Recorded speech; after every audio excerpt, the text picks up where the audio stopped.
Oh, what's up, Gus? How you doing, sir? Nice to see you.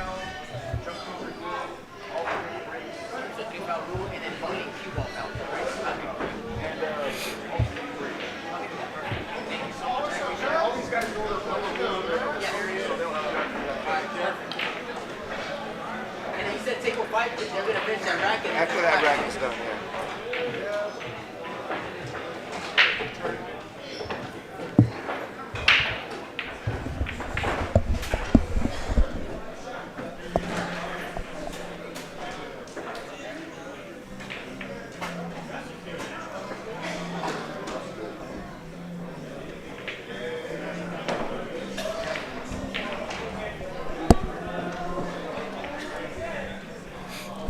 All right, so you have to show me whenever you're ready how to use the buttons to switch cameras, I guess, from table 2, right? Those are all set up, right? Yeah, so these are all set up. But cool. Let me shove this over a little bit.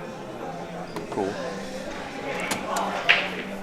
And then this is your preview, obviously, so this is what's going out, and this is what you can write on. All right. When you need to write, hit the draw, and all that does is bring back the thing here. I had this pen that was working, but it's not working anymore, so no. I have another one, so I'll bring that out for you right now. Okay, that's not that important. Honestly, the telestrator would be cool, but it's not. If it's not working, that's not a big deal. Yeah. So I have 2 cameras on table 2. I have C1 here. Is there another one? Yeah, so there's a player. So it's the one right underneath it. Table 2 and then player? And that's more like so you can see the player. Oh, that's cool. I like that. Okay. And some shots are going to be better on this camera for sure. And that it doesn't stay put. It doesn't stay. It'll follow the player around the table a little bit. Got it. It's that one up here? Yeah, that one up there. Oh, so I don't have a camera on me anymore. You do have a camera on you. This one will be on you right now too, so it'll be down there as well. Yeah. So which one will be on him? That is the one that's down here. Oh, there's one there. Okay, got it. So it'll try to keep on him as much as possible. That might be useful. Sparingly, probably. Oh, very sparingly. What it'll probably end up being, like if he's in a tough spot. Correct. Like if he's like sweating and he's. And it does that sometimes though. Yeah. Oh, it'll drift. You can't control it if it starts drifting. Yeah. I still have to set up parameters for it. Oh, well, so if it starts to do that, I'll just change the camera. Yeah. So all you're gonna do is broom, and let's go back there because we're actually live right now. Oh, we're live now. Yeah. Got it. All right. Sorry about that, guys. Just you didn't know. Hanging out here. All right, I'll get this shared up on Facebook.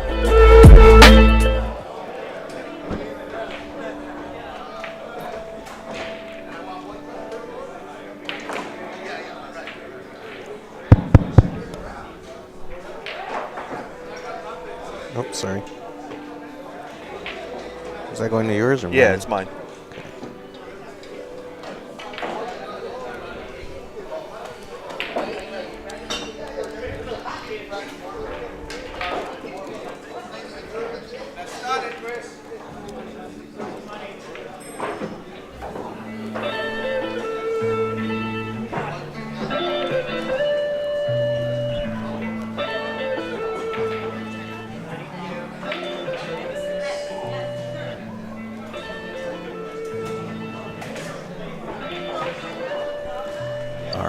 What's up? Okay, so I hate to be a sticker, but actually, can you go? I actually would like to change this a little bit. Okay. So I think we actually zoomed in too much. Okay. Maybe zoom out a little bit and you can still bring it down. Like, we don't need to see this, you know what I mean? Like, zoom, like, and then bring it down so that we can see a little bit more like here. I think that's good. Around there is fine. Right there. I just don't want to see that, like, the rack is not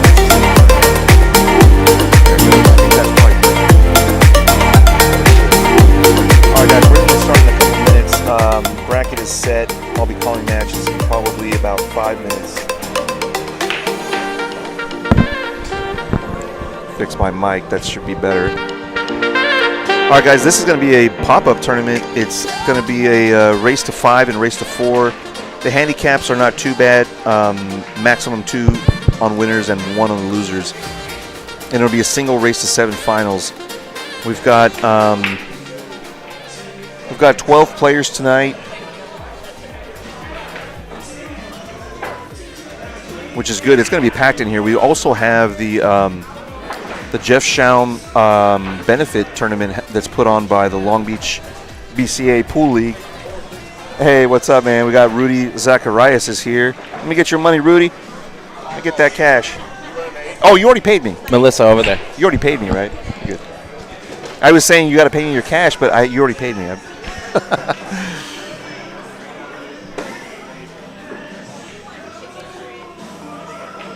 There it is. 3x5.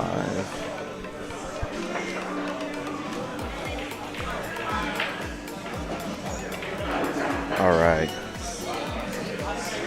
I'll let you guys know who we're going to have up first in just a minute.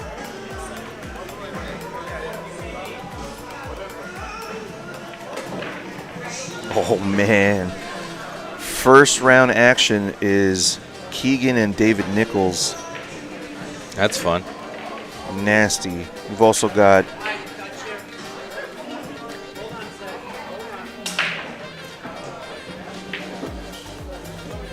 oops. Move him forward.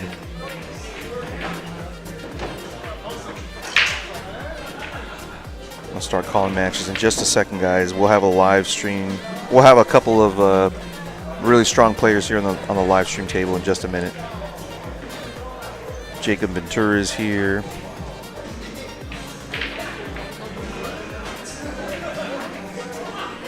Keegan David. Omar Ramos is here tonight. Omar's a really good, strong player from the downtown LA area.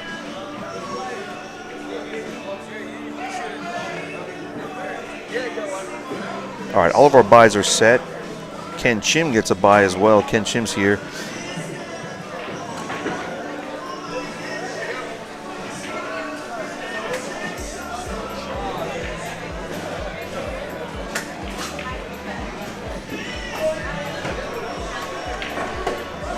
One, two, three, four. All right.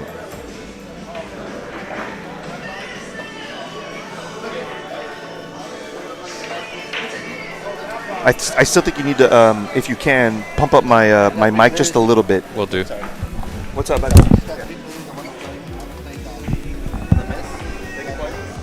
Yeah. Okay. I'll need their entries right away, though. Yeah.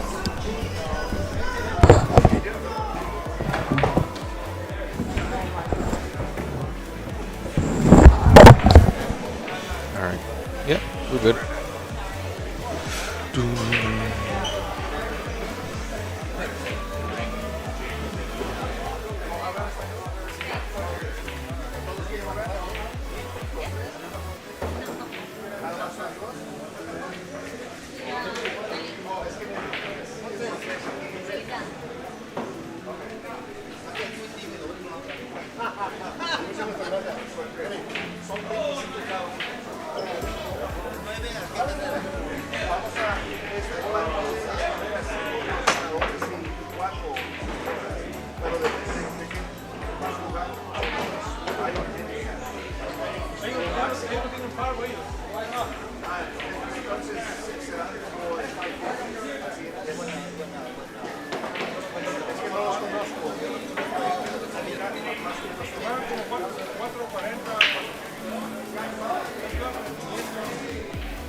Alrighty, thank you for coming to Good Times Billiards. This is the Jeff Shaw Memorial Tournament for the BCA Long Beach Pool League. We're going to be playing on tables 6, 7, 8, 9, 10, 11, and we got 2 tables across the street just so we can expedite it. It's going to be a 2-1 race, 2 on winner's side, 1 on loser's side. So best of luck. I got 32 spaces. We got a lot of participants, so I got a couple buys in there, but we're just going to go ahead and get started if anybody's a late show. Thank you. All right, sorry about that, guys. A couple guys wanted to get in, and then they didn't. So I'm going to put up some matches now. I'm going to call a few matches out, and then we'll get this first match over here on the TV table started, guys.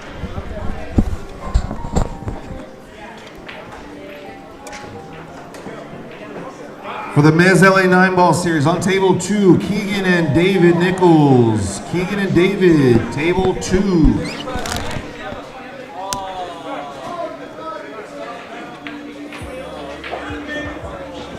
Keegan goes to 4, David goes to 5.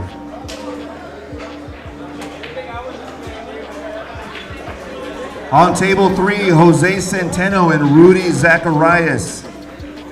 Rudy goes to 3, table 3.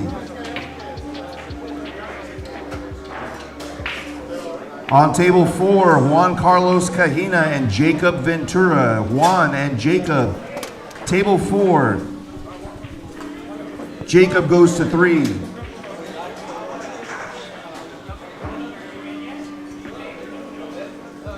And on table number 5, Artem and Joe Ventura. Artem and Joe, table 5. Even race to 5.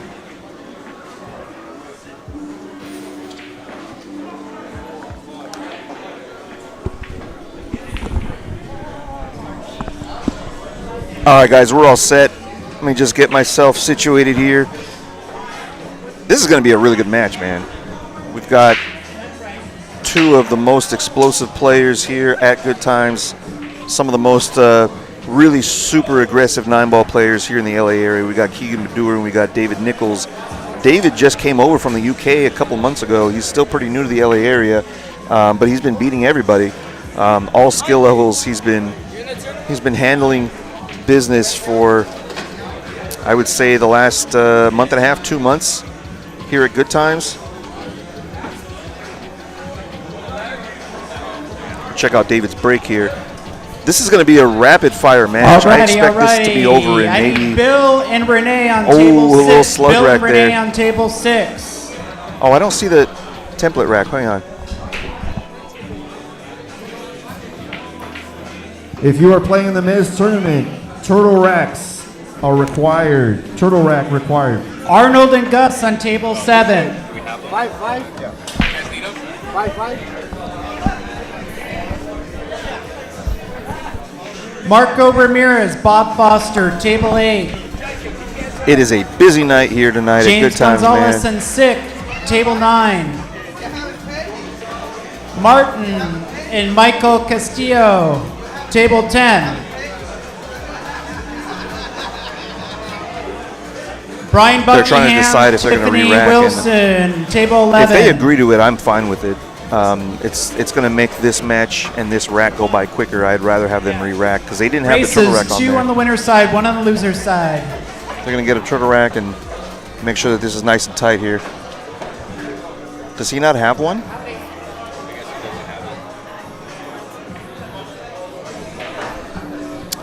What are these guys trying to figure out? Hang on. Hey, what's the matter, guys? What's going on? Yeah, use theirs. They have one. Okay. All right, they're getting one. Did I get called? No. You got to buy here, buddy.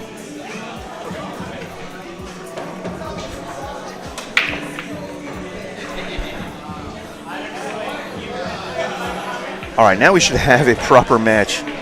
Sorry about that, guys. Let's take a look at how this break develops. Oh, you moved it back? Okay. Oh.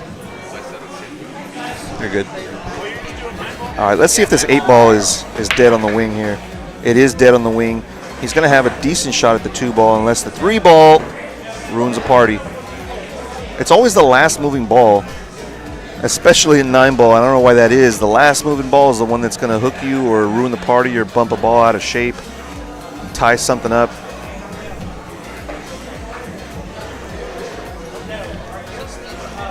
David's got to be really careful here because if he leaves anything, even for a defensive shot that's too obvious from Keegan, he's going to end up in jail. All right, so he's going to push out to something. I guess that's probably the best spot to push to because it's far away. Keegan can attempt the billiard here, but more likely he's going to just try and get separation between these 2 balls.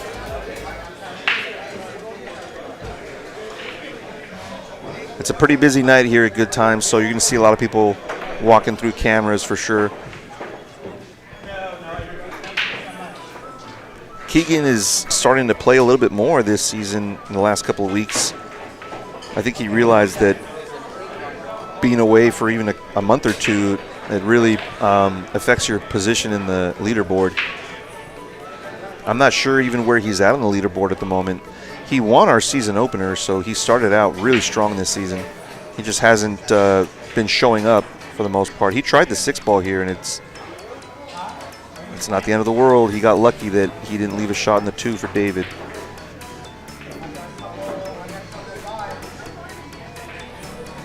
I think David's just trying to get... Oh, is he not going to get a rail?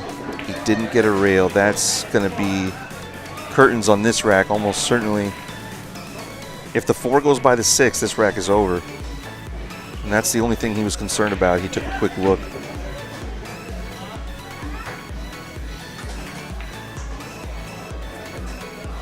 This pool hall is in Lakewood, California. We're just north of Long Beach.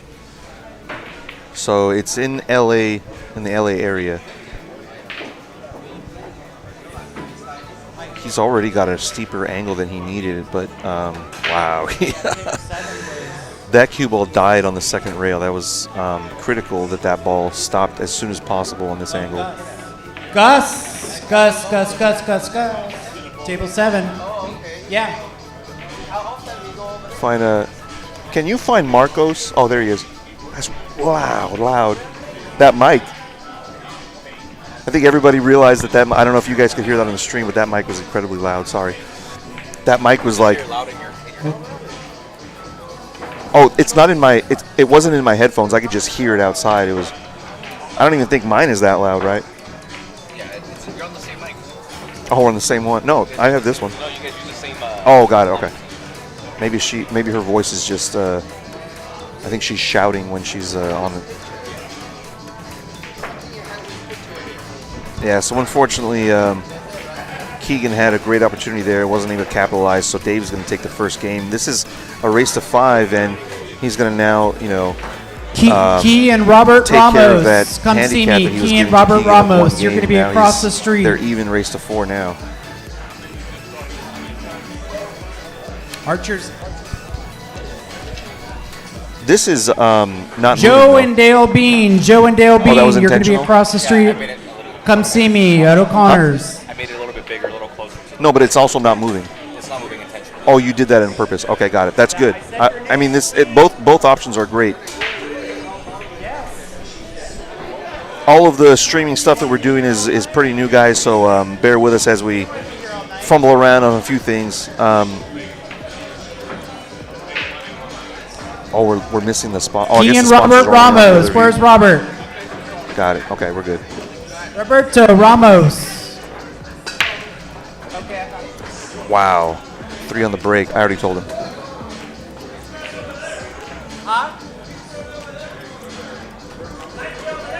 Okay. Yeah, you go over there. A couple days ago, Keegan was playing on table 1 on the devil table, and Mike was and also Henry go not across the converting street. his Yep. opportunities like he usually does.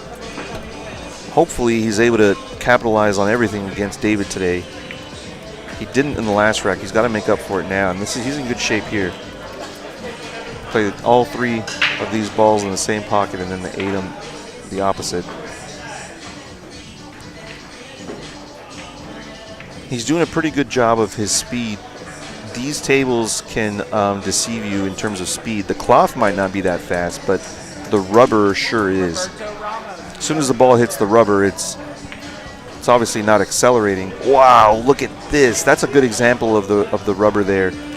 He was able to really dig into the cue ball and reverse the heck out of that cue ball just now. That was pretty extreme.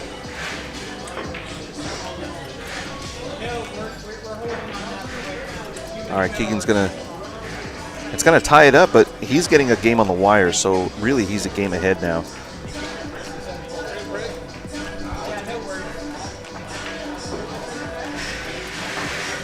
Around the room, we've got Jose Centeno is playing Rudy Zacharias on the next table over.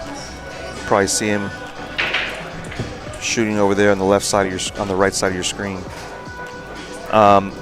Jose's playing Rudy. That's a 5-3 race. Juan Carlos Cajina is here. He's our current 9-ball king of LA is here today. He's up 1-0 over young Jacob Ventura on table 4. That's a tough match for both players because Jacob's only going to 3. Juan's got to go to 5. A 2-game spread is no joke on a bar table playing 9-ball. Anything can happen. So a lot of pressure on Juan over there. In the meantime, Dave's got a tough kick. Wow, nails it. Really, really good kick from Dave.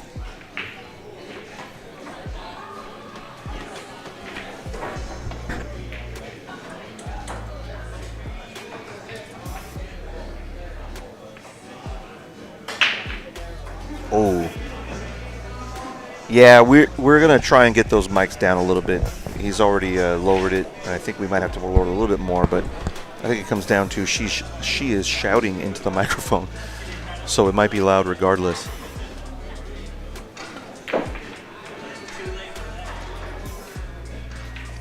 I guess he's going to go airborne here.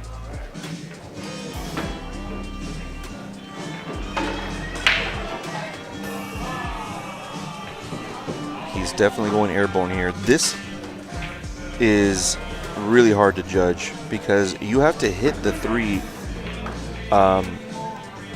full in the face in order to keep the cue ball from jumping off the table. The cue ball wants to get off the table here. Yeah, there it goes. I think if I could watch a replay, I think he hit the slate right before it cut the 3 in, so it was on an upward trajectory rather than downwards, which is what you want to get that cue ball to stop. Yeah, these are 7-foot tables. Normally we play the Mezz series on 9-footers, but we also have Saturdays on the 7-footers, so we're not exclusively on 9-foot tables. This is a pop-up tournament, so this is not a regular event. This is just a one-off tournament. I'll be doing more events on Thursdays, and next Thursday is going to be really awesome. We've got a challenge match. I won't tell you guys who it is yet. That'll be announced probably by Sunday. We've got 2 players, 2 really good players in the series are going to be playing each other on the Devil table on next Thursday night. It'll be a nice long race to 21. More details about that will come in the next couple days. I wonder if he can draw it back or if he feels, yeah, this is a really good shot from Dave. 2 ways you can do it. Just tap it in or come around 3 rails. He decided to get his stroke out, and he lost his cue ball here. What in the world was that? Maybe he hit it just with too much follow. I don't think he grabbed any English on that. He needed right spin. Yeah, he's pretty stunned about that one, and he's in a big hole now. Keegan only needs 2, and David needs 4, and it's Keegan's break. He'll mark it in a minute, but it's 2-1 now.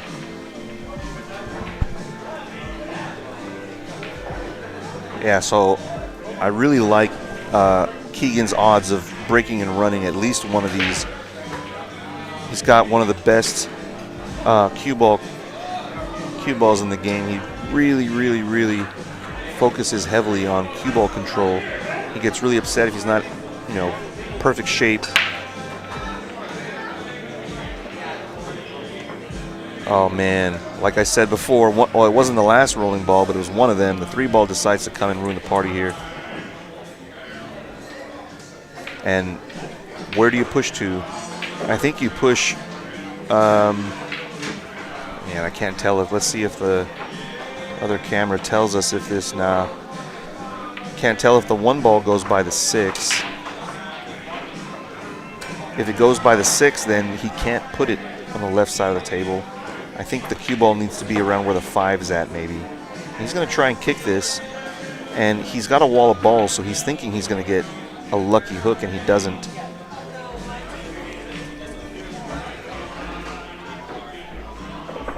All right, now Dave's got a solid opportunity to stop the bleeding here. David fully capable of running out here and getting a break and run. He could turn the tables with just a little bit of concentration here. Dave doesn't typically play on these 7-footers. He's spending most of his time playing on the 9-footers. Thanks, man. Most of his time's on the 9-footers, but I mean, when you play that much on the 9s, these feel like toys, at least to him. Good control there on the 4. These balls run themselves almost. I almost can run these balls.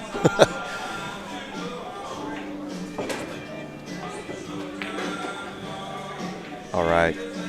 He's not even taking any time to chalk his cue. I think that might be a mistake.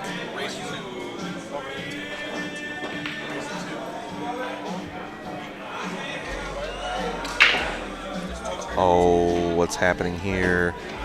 Oh, wow, he gets a good roll this time. All right, we've got a 2-2 score line. Dave needs 3 and Keegan needs 2.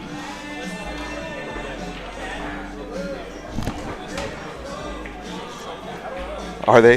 What are they? Little wontons or something? Yeah, I'll hit those in a minute. Sorry about the camera, guys. This camera, on me anyway, it's one of these cameras that tracks people. It should be tracking me only, but if people are walking behind me, it's gonna think that that's where the camera needs to go. All right, let's see if Dave can put this 2-ball down and get a shot to 1. 2-ball, man, 2-ball got punched a couple times, didn't go, the 1 did.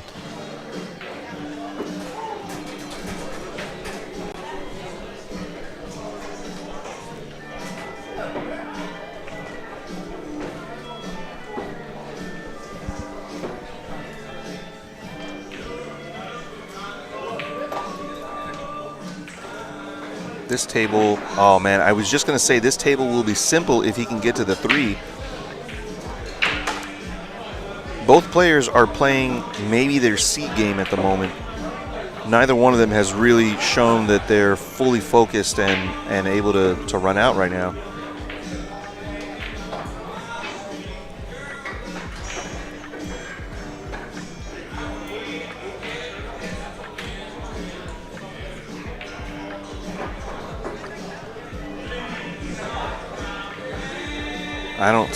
It's so hard to see the kick angle here. The 2 railers are both blocked.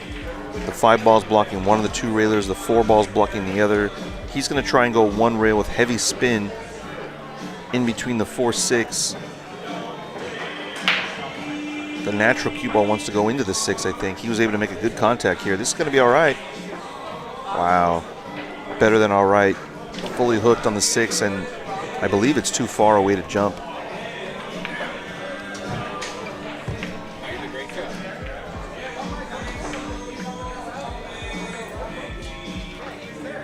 Wow, what a response from David.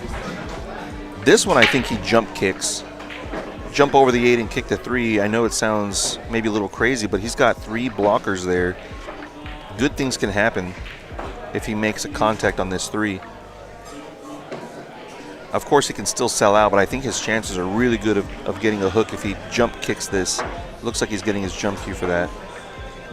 Gonna come 2 rails. He wants to hit this 3 ball full in the face and knock it away and leave the cue ball there in that area. Oh, now he's looking at, man, this is very risky. He could scratch and he could maybe not make a good contact. I was expecting him to jump kick this. He's going even shorter.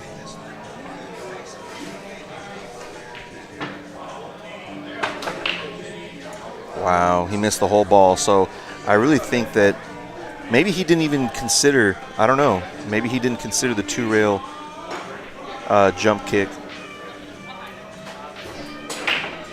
I am a little surprised if he didn't at least consider it. Jose Centeno's on the hill, 3-0 over Rudy Zacharias. He's going to 5. Juan Carlos Cajina is up 3-0 as well over 15-year-old, maybe 14-year-old Jacob Ventura. Joe Ventura is a 2-1 lead over Artem on table 5. All right, nothing crazy on this table. I don't have my full confidence that he's going to run him, and only because he's not playing full speed right now. Neither of them are. He's already out of shape here. I mean, he had to make a great draw shot, and he's still out of line. This is really tough. He might have to play the 7 in the side pocket. This cue ball's really hot. Please come see me up here. Mike and Henry, come see Wow, me. he's got to make the ball first. Man, Keegan might be on the hill after this.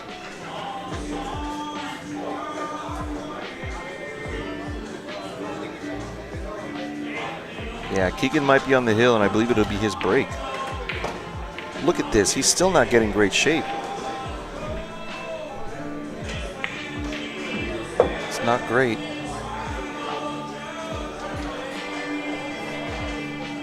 Both players need to get their stroke out. I think they each only practiced 5 or 10 minutes before they started this match. Well done.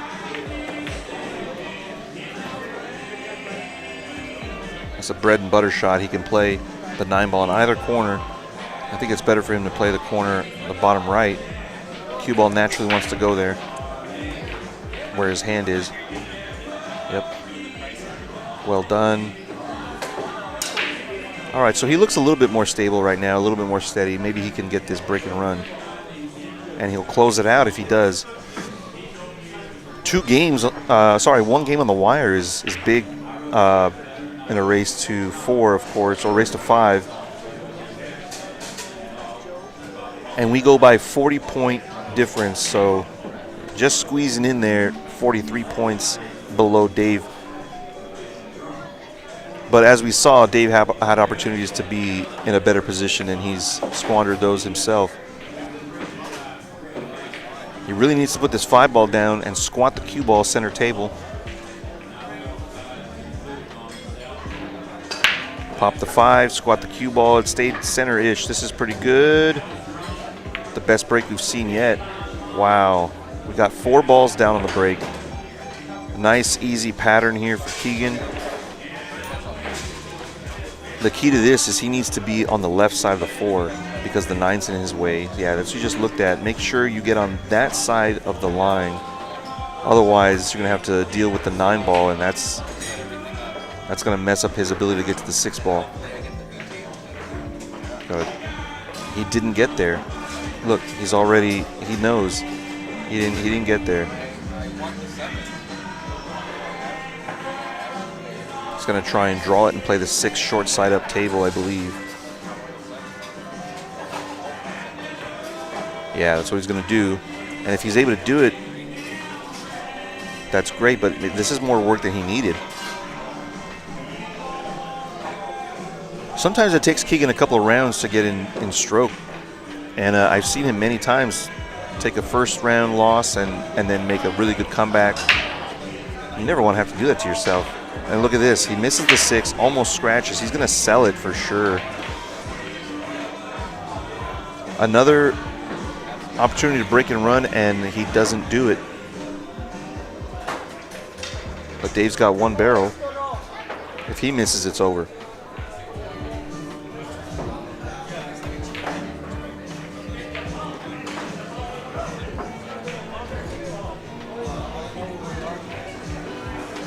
All right, well done. He's going to get short side, but it doesn't matter. He probably played short side based on the speed that he hit it at. He just wanted to make sure he made it. I think that says a little something about his confidence if he's just focusing on making it because he feels like if he does anything more, he might lose.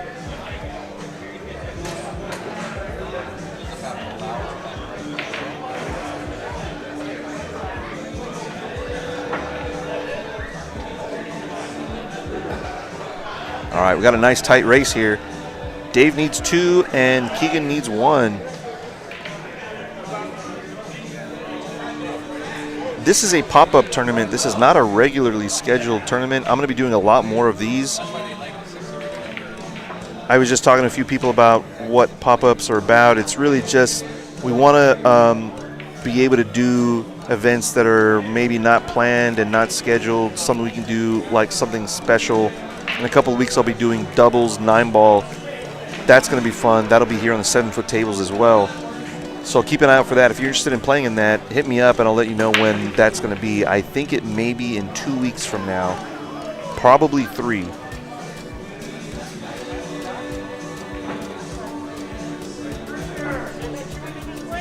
Wow. After Keegan had a 4-ball on the break and didn't get out. Dave comes up dry. This table's really inconsistent right now, or maybe the players are just not breaking the way they should for this particular table. All right, Jose Centeno comes up with a 5-0 lead over Rudy Zacharias. He's into round 2. He'll be playing Eddie Montez next. 62, 77. That's going to be one game. And 2 games. All right.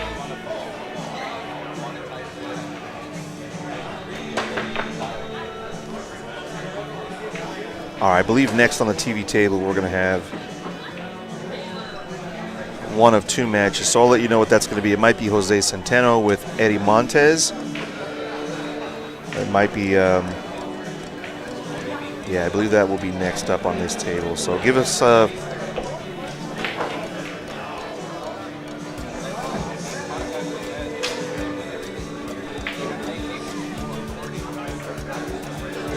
man, I don't know what he has here. I don't think that he has the 5-ball. He's shooting like he does, or maybe he's playing the billiard. Doesn't give us much.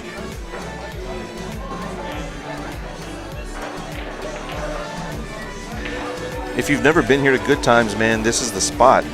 They have almost every table is checked out right now at 7:30 on a Thursday. They've got 2 tournaments going on.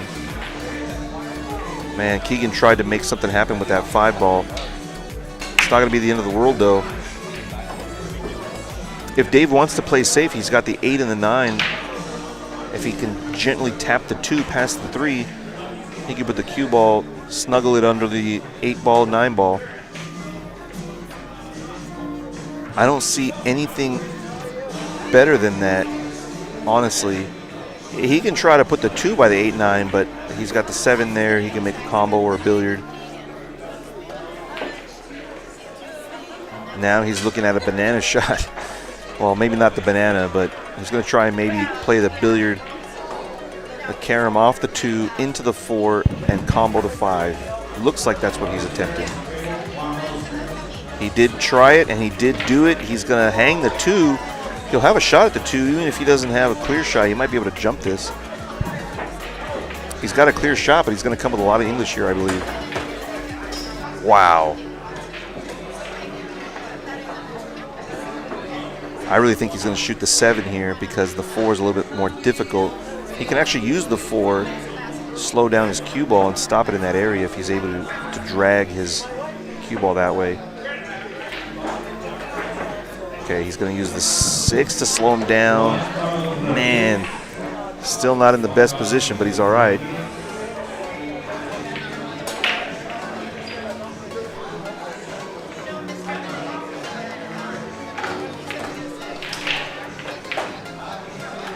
All right, looks like we're going to have Hill here on our first match.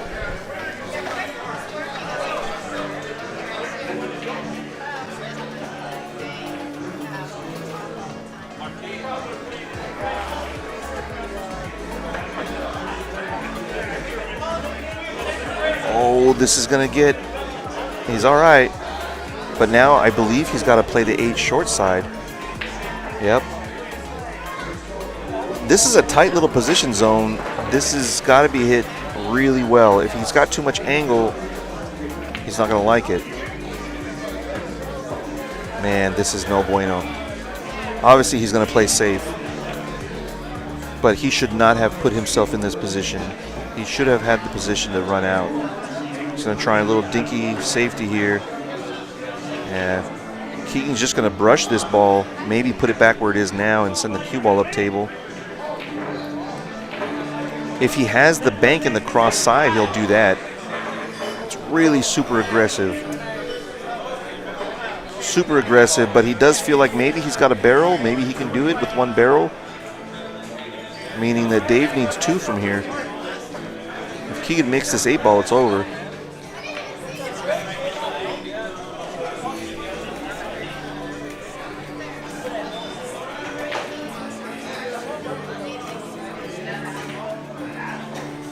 Wow.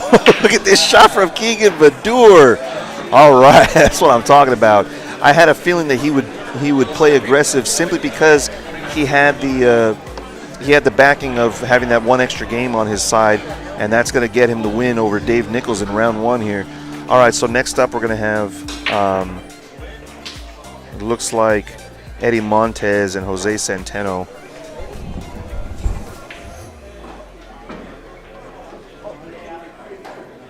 All right, on table 2, TV table, Eddie Montez and Jose Centeno. Eddie and Jose, table 2. Eddie goes to 3.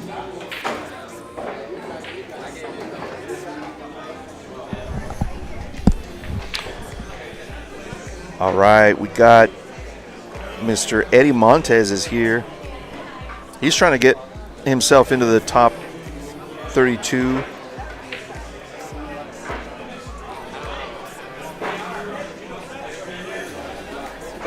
Let me assign one more match here.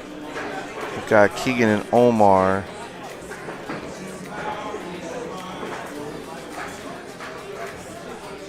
And we have Dave Nichols and Jacob Ventura are going to be playing on the loser's side. That's going to be a 3-4 race on table 4.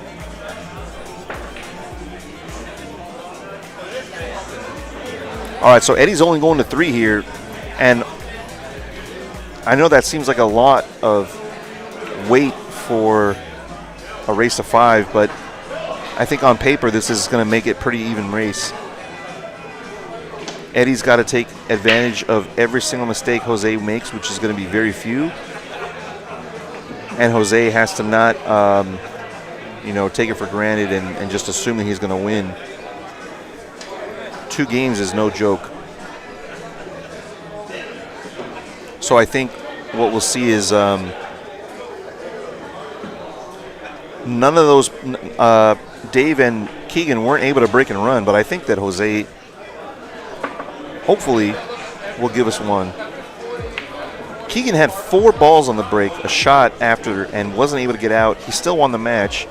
That just tells you he's not all there right now, and his game's not all there. And he's still able to get the win. So there goes the wing ball. The 3 ball was dead. The 1 ball is going to dress up really nice. It's like the table knows that it's Jose Centeno. I think he's got a shot at the 1. I think he does. His body language tells me it does. Maybe he's got to swing it. Even if he's got the ball, it's still a little bit tricky position. He needs his cue ball to swing towards that bottom right corner. Now he's thinking about maybe just getting past the 9.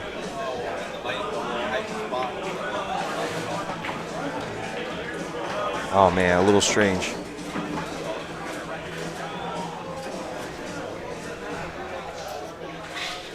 I think he's going to bank him, put him under the 6-4.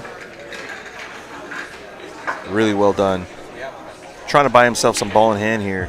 I think Eddie can kick just to the right of the 7, come 2 rails to the 2.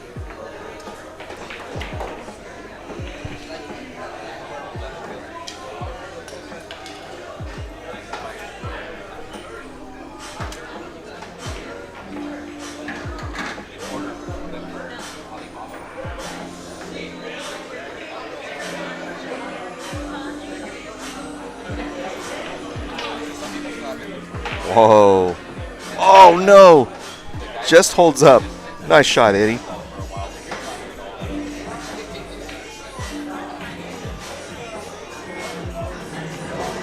I expect Jose to power this ball and draw it back. No, he can't draw. He can't draw it, but he can follow it. Okay, he played safe here. If he can get, wow, he was able to sneak it past that 8 ball. If he had clipped that 8 ball, he might not get that hook here. Eddie's going to go airborne. Eddie's been playing on the tour for years. He's sort of been absent the last, I think this season he hasn't played very much, but he's starting to play a lot more, that's for sure. And look at this. Okay, Jose's got a shot. I think he's going to play safe again.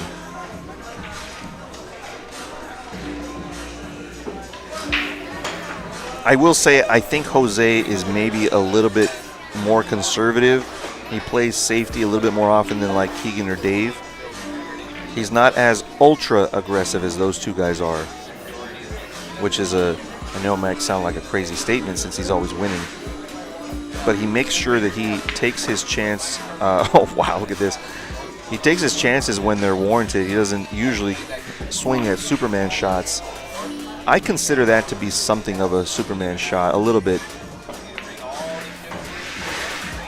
Maybe he thinks his opponent won't be able to respond.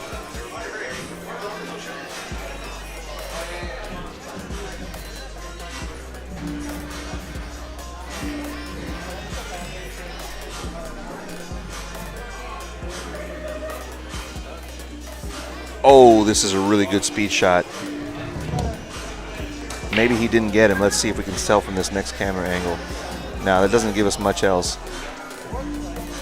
He might be able to clip this. No, he's going airborne again. He's going for his jump cue. He really just needs to jump over maybe a quarter of this ball. It's not a full jump. And again, he's got to be careful here. He might jump off the table. Really good control. Brutal. And this is what Jose bought himself. A good, open table to run it. Get himself this first game. He's giving up 2 on the wire, so he's got to make up for that. Look at this. Table speed. Pocket speed, I should say.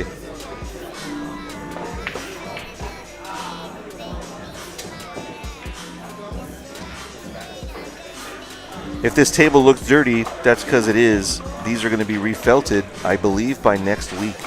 So expect some good stuff here at Good Times in the next couple days. Table 1 is getting a refelt tomorrow.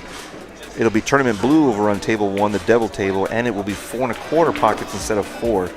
Still a Devil, but maybe not as tight and unforgiving.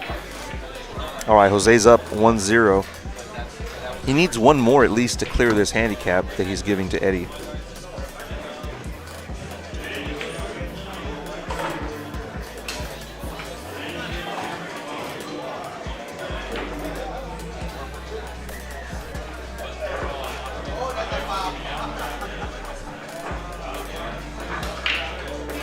All right, I think he's got the 8 on the wing. Wing ball has to go here. It does not. That means he mishit the break. He probably, it felt like he didn't hit it with enough power, actually. Even the cue ball was sort of floating. So not a great break from Eddie. The break here is really simple. You just hit it full in the face, medium to medium hard power. Just stop the cue ball there. That's what sends the wing ball in. Look at this kick. He made it. He didn't try to make it, but even if he didn't make it, he had good separation of the balls, and he might have gotten a snooker behind the 2. Little punch forward here to play the 3 in the side. Man, he's not got the angle, so he's going to force an angle here. Look at this spin. This rubber, I have it here. Yeah, right now, this is the camera I have right now. And then I've got that one. Yeah, for sure. So it looks like he'll probably just stop his rock here and play the 6 on the side. Doesn't have to really get fancy at all here. You'll see a lot of players in the background. Some of those tables are playing the Long Beach Jeff Schaum benefit tournament. We really miss Jeff. He was a really good player here out of Good Times in Long Beach. A very good friend. Gone way too soon. So Long Beach hasn't forgotten about him. Good Times certainly hasn't. So shout out to Jeff. We miss you, buddy. All right, Jose's got 2. He's cleared the handicap here. Now it's an even race to 3. It's most likely his what's going to be going through his head right now as he's running out.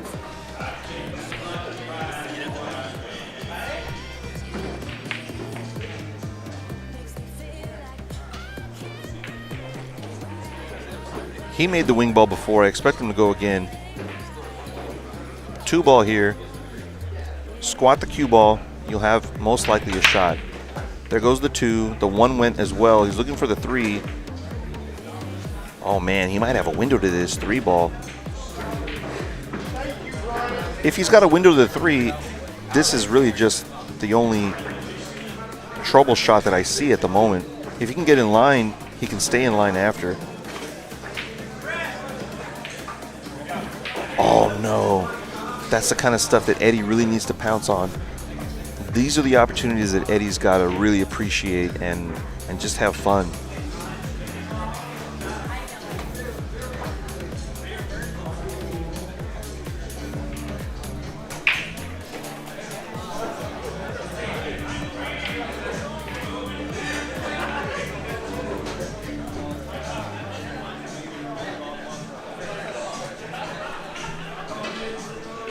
Squandered opportunity, but Jose doesn't have anything offensive. I don't think that he'll bank this. I think there's a double kiss here on this bank.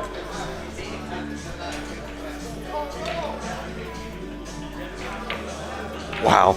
I was wrong, but he missed it anyway. All right, Eddie's got another shot at the 3 ball. He's going to take a look here. I'm pretty sure it goes, and if it seems like it's a little weird, he at least has the double kiss into the corner.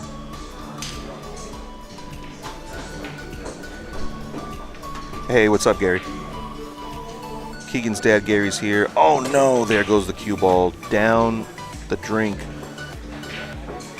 Jose's got to be excited about this. When his opponents don't punish him, he's got to be really happy.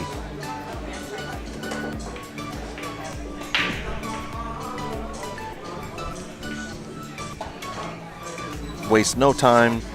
Let me just tap these balls in. He's got a little careless here. The 8 ball has 6 pockets, so he shouldn't be a problem. Thank you, man. Oh, all right. I'll take one. Yeah, thank you, man. I almost turned down a free drink, and then I decided free drink is good.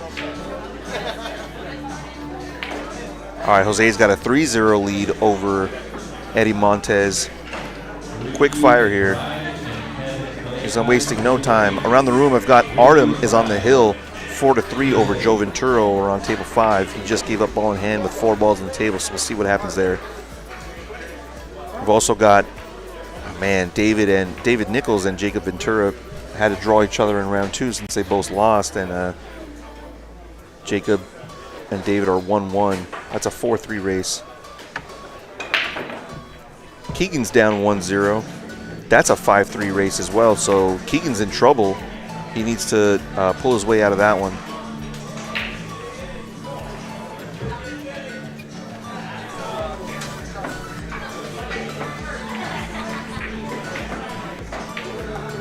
Really tough look at this 2 ball. I think this is a mistake. I think he needs to push the other side of the table. You have fewer options for safeties if you put the cue ball on the opposite end. Leave a really long 2 ball. This allows him to be a little bit closer to his work. Thanks a lot, man. Oh, look at this cut down the rail from Jose Centeno. Perfect shape on the 4. He's got the 5 next. Call this one done if I don't see any problems here. He can play the 6 in the same pocket. Yep. I'm sorry, what? Table for Ricky McFly. Table? Oh, I'm this is a separate event. Who's handling that, you know? Up here. Sorry, he was trying to find out where his table assignment is, and I'm not the person for that. What happened here? He's a little out of line here. Maybe it won't matter.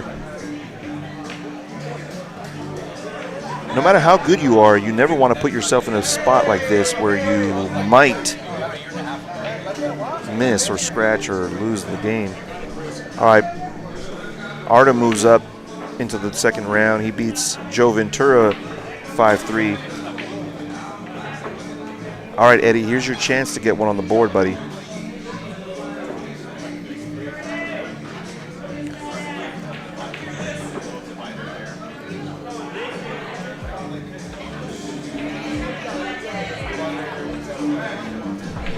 Same table, Artem.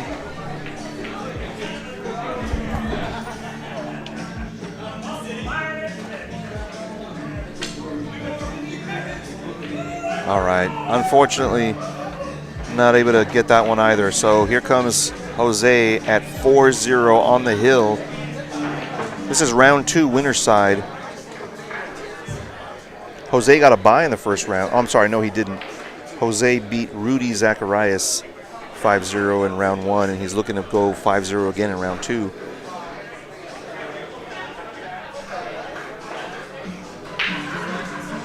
Jacob Ventura is on the hill against David Nichols. David Nichols is in danger of going out of the tournament. And we're only an hour in. I'm watching that match over there. It looks like David's got an opportunity to get out, so I'll let you know what happens there in a minute. Good opportunity here for a safety behind the 2-7. Fully expect him to lock him on one of those balls. A little bit of right English. Check the cue ball there. Oh, he decides to play full offense. What am I talking about out here? Lost the cue ball a little bit.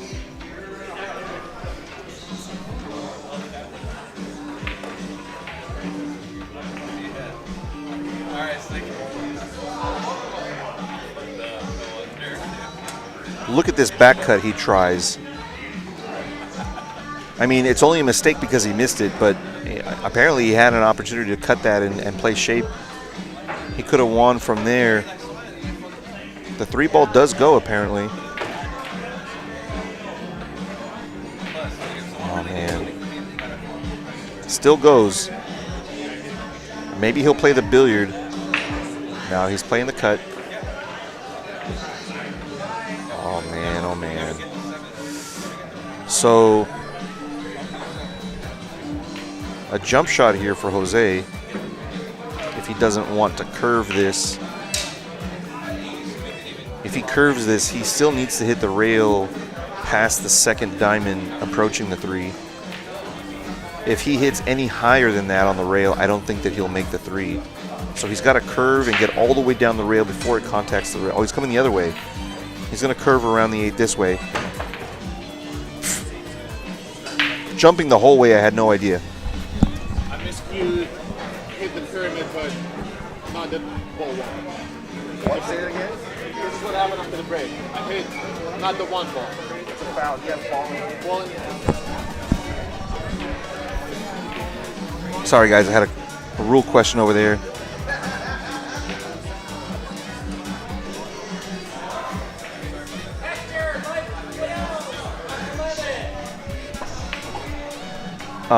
This button doesn't work to turn off my camera. How do I turn that off if I needed to? I won't do it very long. Just I don't want to be chugging this Modelo over here on. I'm joking, guys. I'll sip it slowly. So yeah, he's not going to make him shoot it. Jose goes up 5-0 over Eddie Montez. We've got another match here on the TV table is coming up in just a minute. In the meantime,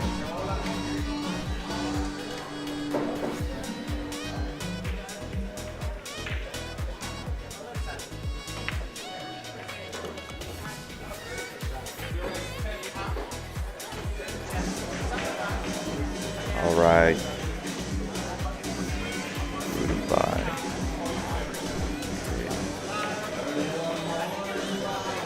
Some of these other matches that are finishing right now, we got Omar and Keegan are 1-1. That's a 5-3 race. Keegan staying alive over there. David staying alive as well. 2-2 with Jacob Ventura. Jacob needs 1 and David needs 2. That was a similar scenario. He found himself against Keegan last round. David Nichols needs to come back and if he wants to stay in this tournament to beat Jacob. Jacob's only 14, man. He's one of the best players here at Good Times. He's consistently showing up. We haven't seen him too much in the last couple of weeks, but he shows up. He plays against the toughest players. He doesn't care who you are, he'll play you. Really tough kid. Expect a lot more pool out of Jacob Ventura. We will have a match here in just a minute, guys. I'm waiting for one more table to finish up. Match 12.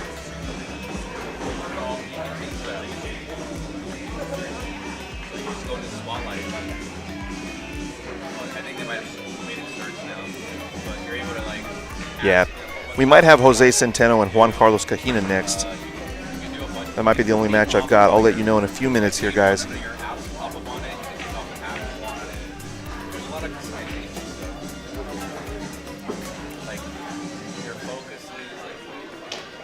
So Keegan's up 2-1 over Omar now.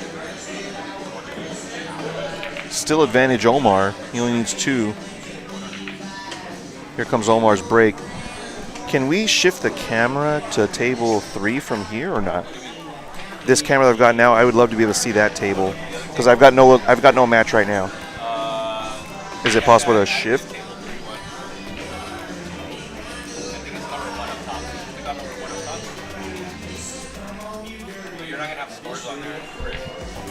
Oh, that's okay. That's better than the blank table.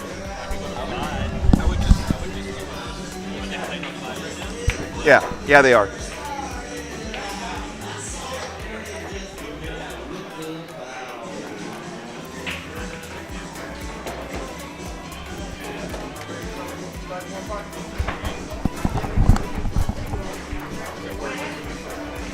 If it's too much, don't worry about it.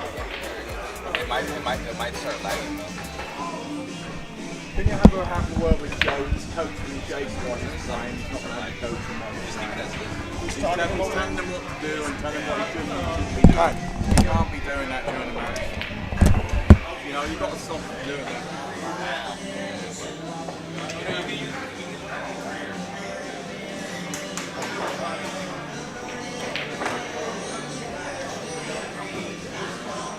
Can you add another one of these?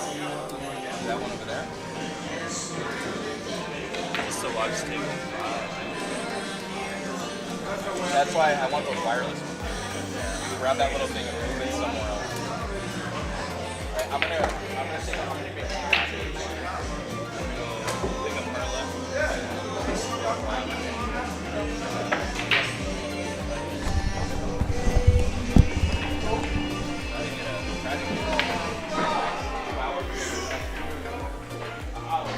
Oh, so we weren't able to get another on a... That's okay. That's all right. That kind of stuff we can solve later, guys. Don't worry about it.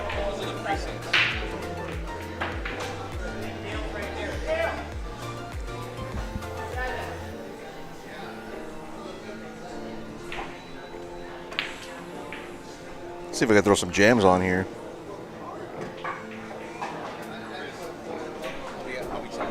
You're out of here? Yeah, I'll be back later tonight, though. All right, cool. Oh, thank you, man.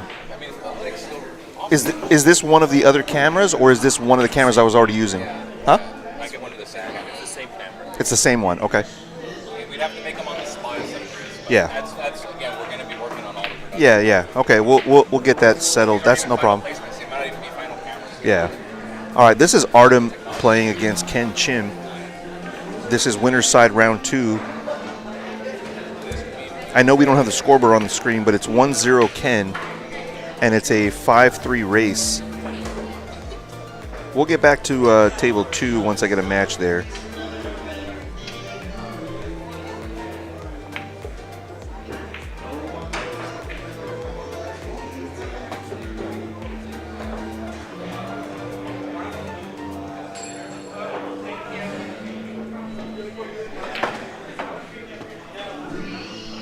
Artem's been playing a lot better lately. He's finally, well, I shouldn't say finally. He's playing a lot more in the Mezz series. He, I think, plays occasionally on Mondays, or used to play occasionally on Mondays, and now he's playing pretty consistently. He is here today, and shout out to Artem, man. He's putting in the work. He plays league, he plays bar table, now he's playing 9-footers. He's really getting his game together. This is not the same Artem from just earlier this year, that's for sure.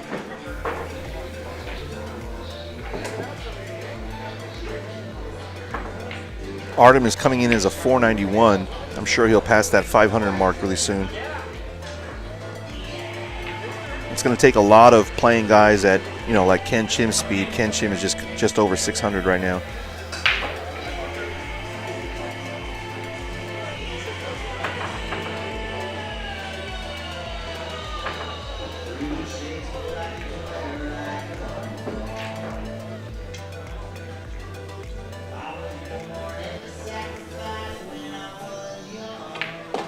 One more good shot here. He'll have a nice shot at the 9 ball.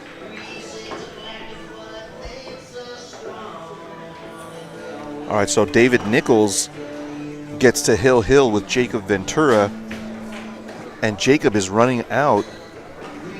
So it looks like one of these two is going to go out in the next 10 seconds here. I'll let you know who it is. Jacob in really good position here on the 8 ball. The 9 ball's there. He's about to take out Dave Nichols. And that's round 2 losers.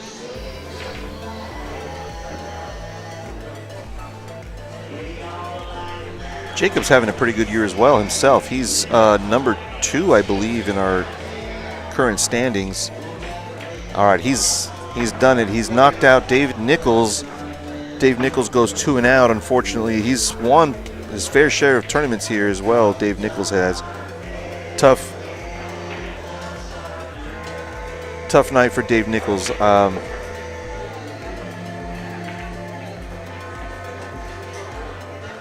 Meanwhile, Artem makes it 1-1 over here on table 5. Keegan Badur is down. Well, I should say it's 2-2, but Omar's on the hill. That's on table 3. Omar's a really good shooter from the downtown LA area. Plays a lot of the bar scene over there with Crazy 4 Billiards. If you're not part of that scene, you got to be. Downtown LA is a lot of fun.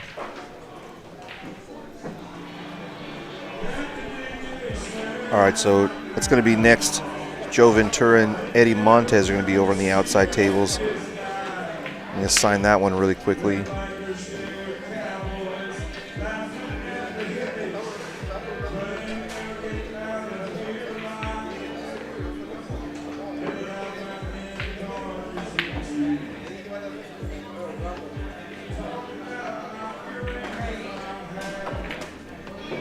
Interesting layout here. I think he's got a shot at the 1 downtown. No, the 3 ball's in the way for sure.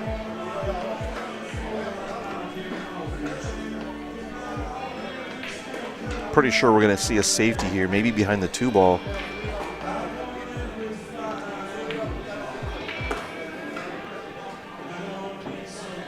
The table layout would actually look a lot simpler if the 5 wasn't so close to the 6 ball. That's really the only sort of problem that I see at the moment on the table.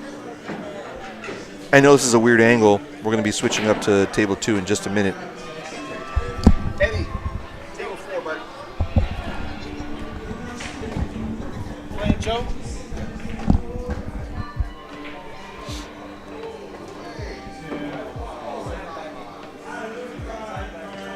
Yeah, this is a tight one over here also with Keegan and Omar. Looks like Keegan's at the table.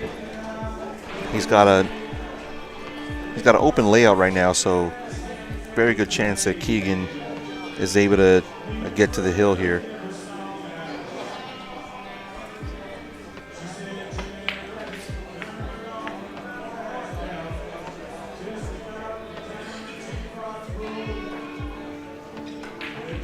Wow. Takes a flyer at this 9 ball, and rightfully so, but it doesn't go, and there's still little clusters with the 5 and the 6. It shouldn't be a problem, I don't think. I'm just looking for trouble sort of on the table at the moment, and that's the only trouble I really see.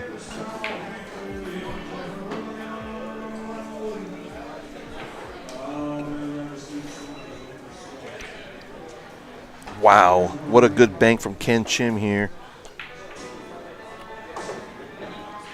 Ken's got a lot of really aggressive banking ability on the 9-footers, so I imagine he's super aggressive here also on the sevens. I think Ken is number 3 right now in our rankings on the leaderboard. I believe he's just trailing behind Jacob Ventura, and he might also be trailing near Victor Garcia. All 3 of those guys are sort of vying for second to Jose. Jose, of course, way in the lead here. We're only halfway through the season. Jose is miles ahead of most of the players. Artem's got a tough one railer. I don't think that he can see the 5 from where I have almost the same angle on the table that the camera does from where I'm sitting. All right, so he's able to clip this at least. Maybe he can make it.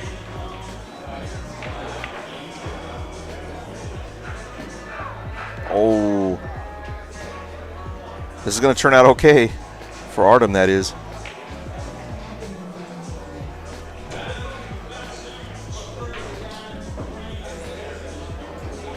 All right, so Omar is able to take out Keegan in round 2. Omar Ramos through.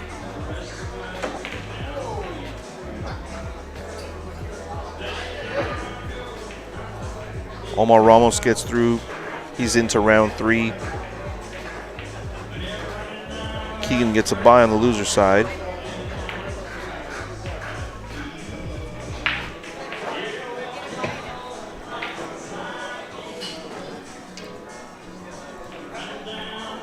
All right, next up we've got Jose and Juan Carlos are going to play on table 2.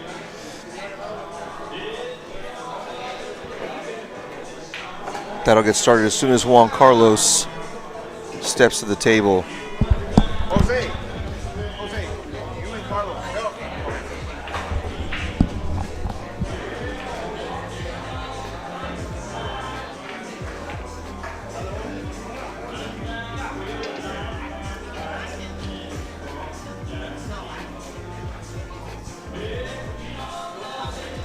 Two of the most explosive players in the series for sure. Jose Centeno, our current number 1, and Juan Carlos, our current 9-ball king of LA. There's the flip. These two guys are very good friends. They're both Nicaraguan. We got an all Nicaragua match here. Anybody's game. These guys are pretty much dead even. Jose coming in at a 662 and Juan as a 645. On their best days, these guys play in the low 700s. I think that's something that's really important to remember if you're trying to understand Fargos. Players are not always playing at their Fargo. They're playing above or below. That's just their average. Jose, when he's winning, and you look at his performance is usually in the low 700s. If he's beating his opponents like 5-0 like he did both first round matches he did. I don't know if he's going to get that same result here since he doesn't have a shot at this 2-ball against Juan. Man, what? Wow, this 9-ball nearly goes as well.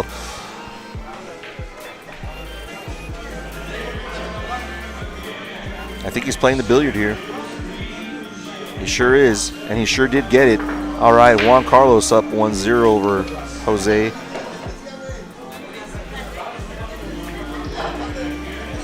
To keep you updated with Artem and Ken, Artem is up 2-1, and he's on the hill.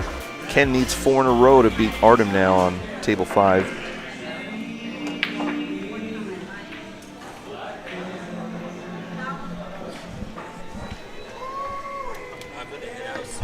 Yeah.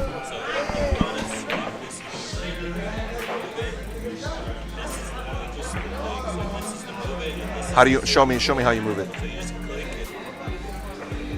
Okay. All right. Cool. Back to center. Okay. Oh, that's beautiful. Love it. Okay. Thank you. All right. Just talking with Jesse here. He's manager over at Good Times. We're still experimenting with a lot of stuff we're doing here with the live stream and the production. This is going to get a lot better. It's already better than it was just a couple of weeks ago. I'll be doing commentary as much as humanly possible here at Good Times. mostly Monday nights and Thursday nights, along with whatever regularly scheduled monthly tournaments.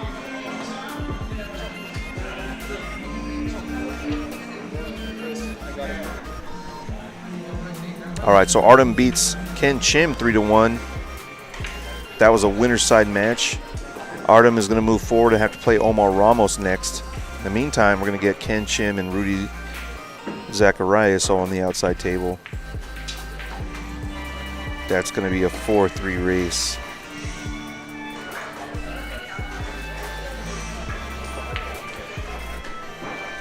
Where did Rudy Zacharias go? Rudy. Rudy. Table 3, buddy.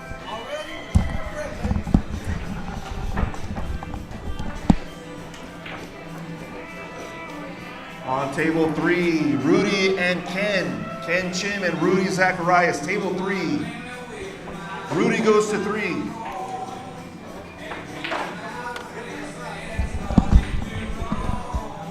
Oh, man. In the blink of an eye, Juan is up 2-0. Here comes Jose with his break. He's trying to make the 7 on the break here. What? Oh, the camera? Yeah. 9-ball almost goes. Shot at the 1. This rack is going to be over in less than 5 minutes. Less than 4 minutes. It's going to come down to the angle he gets on this 2-ball. He needs to be almost where he's at now. Get that cue ball back about 1.5 feet. Perfect.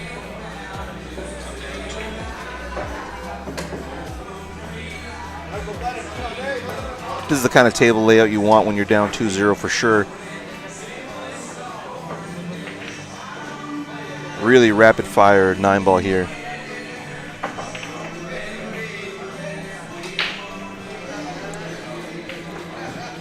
Sorry, this camera is sort of jumping around the room. It should be on me, but it's on it's on these two over here. Where is? Do you know Jesse? Can you see if Jesse's still? Oh, he's right there. Can you get him real quick, Jesse?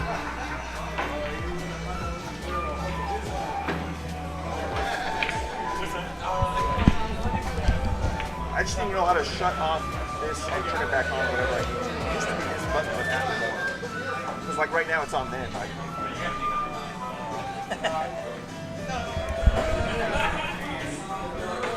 It's camera 2.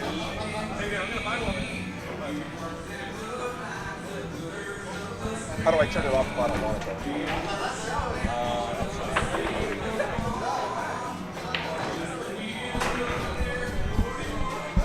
All right, we finally got some good action. Jose's on the board with the break and run.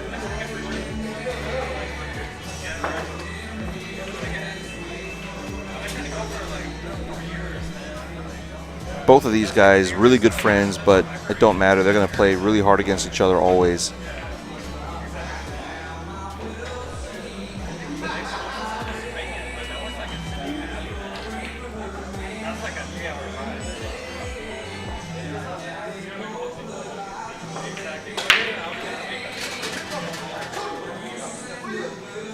So Eddie Montez is up 1-0 over Joe Ventura.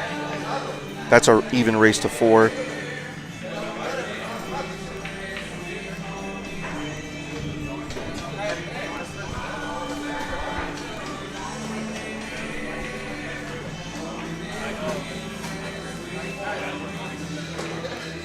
Really good layout here. It's critical to open up this 3-7. Yep, he did it, but does he have a shot at the 2? I'm always surprised at players that don't want to move the turtle rack. That thing gets in the way for me. Look at that. Man, freewheeling for sure. So we might have back-to-back break and runs here.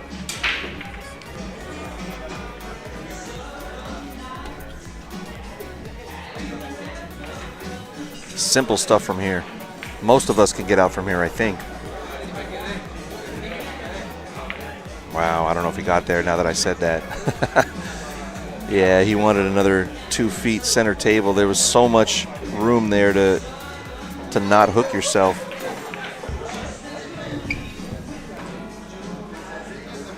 He's making it work. It's really sloppy. It's really messy, but he's making it work. Look at this. I don't even know if he can avoid this double hit here. This is a dinky little stop shot here. Oh man, it looked good to me. Wow, what a good shot from Juan. Say it again. Table 2. What scene? Oh, this shot. I'm not sure. I actually don't know what you're asking me. So when your camera was on, what scene was it? This one? Okay. It's off now. I think these are reset it to where it goes up. If you press this, it might turn it on, right? Did you press this to turn it on earlier? I don't know. I don't even know. I'm not sure. No. Wow.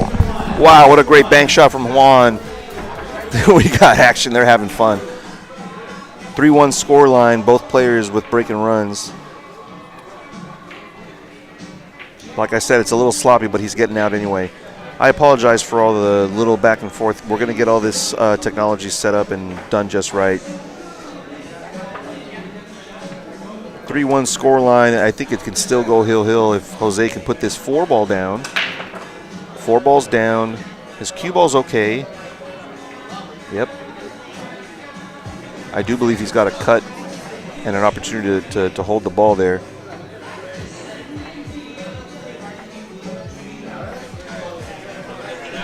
Thanks, Jamie. All right.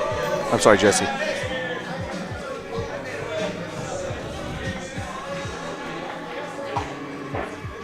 Killer cut shot here. Love it. That's a really good shot from Jose, using the 7 to hold up the cue ball. I think he's concerned that he has to go to the rail and back out. Maybe he can just draw it without hitting the rail. Yeah, he had to hit the rail, and the problem with that is that he might lose his cue ball. I do believe he did. He's getting down pretty quick, though. All right, he was able to make it work. Now this shot is the key shot. This is going to make sure he gets the right angle on the 6. He can float a hair forward and play the 6 in the corner. That'll give him the angle to come down for the 7. I think that's the natural pattern. Okay, he's floating forward for the side, which was a little bit more risky, but makes it a lot easier to get to the 7 for sure.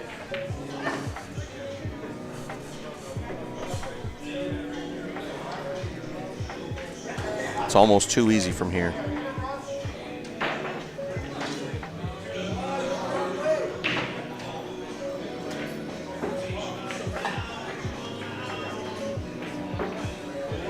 Just like that, we got a 3-2 score line. Juan says don't shoot it. It's his turn. So that's 3 break-in runs in a row. We had 1 from Jose, 1 from Juan. And Juan's going to have another opportunity to break and run.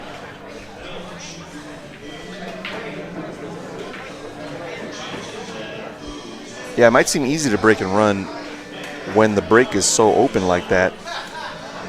Still requires a lot of focus. You still got to know how to get on the right side of the ball. And on a 7-foot table, being on the wrong side, it can be really devastating. Some of the angles are really, really tight, tighter position zones. It's not necessarily easier, it's just different challenge. And look at this break.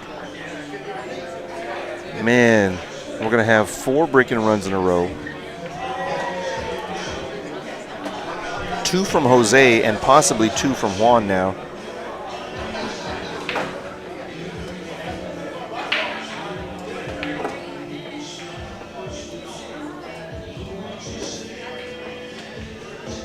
It's too easy. Zip it around under the 9-4. Yep. These rails really do grab the cue ball nicely. You're able to really get the most out of your cue ball spin with these rails. They really, truly grab pretty tight. Really rubbery, so that also means that they're going to bounce more. And Jose gives them the last 2 balls even. That's the kind of respect they have. But honestly, most of us can make those last 2. So we got 3-3 score line here. I'm sorry, 2-4 score line. Juan's on the hill.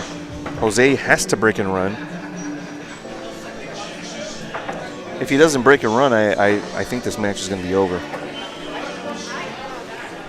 We've seen 4 break and runs, I believe, in a row. At the very least 3. I'm trying to remember what the first one looked like. Uh-oh. Uh-oh, the 2 ball is going to get in the way at the last second here. He's going to jump combo this if he doesn't. No, maybe he can see it. He's going to shoot it for sure. This one's going to be over pretty quick as well. The key here is don't undercut it. Yes, sir. All right. That is 5 break and run outs now on the table. I do consider that to be a break and run. He broke, and he ran the balls and won. He didn't have to run all of them to make it a break and run. 3-4 score line now as soon as he marks it up. So now there's pressure on Juan. If he doesn't break and run, Jose's going to get out, and then it'll be his break.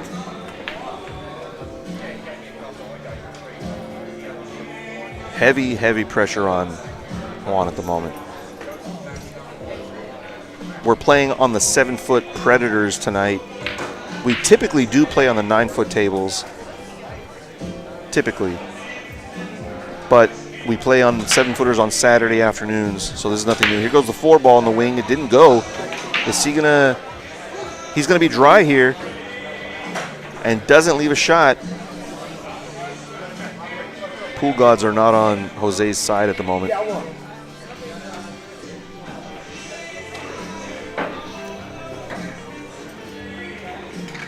Michael Castillo, Richmond Pride. Michael Castillo, Richmond Pride. Table 11. Raise to 1. Raise to 1.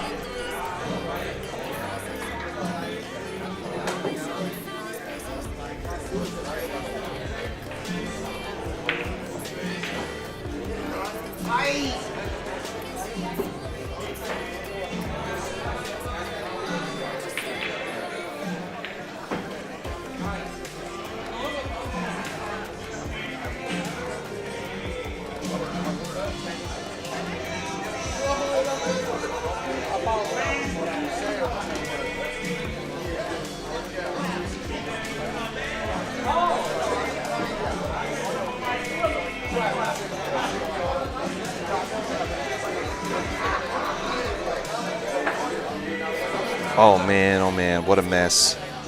We have a match here. It's going to be Hill if he can get through these balls, which he definitely should be able to. The critical shot here is going to be the 3 ball to the 4. Ideally, he would be on the right side of this 3 ball, to the right of the side pocket there. That's where he needs his cue ball to go, and I don't think he can get there from where these balls are lying. He's laughing because it's crazy that he doesn't have an opportunity to run out. He's going to have to play safe. Yeah, they're both having a blast here. It's always good time here at Good Times. He's going to lock him right on this 5 ball and get ball in hand in the next shot. And look, if he doesn't hit it, there's a 2-9 combo coming up. Wow. Juan is in a lot of trouble here. It'll be Hill with Jose breaking if he doesn't hit this 2 ball.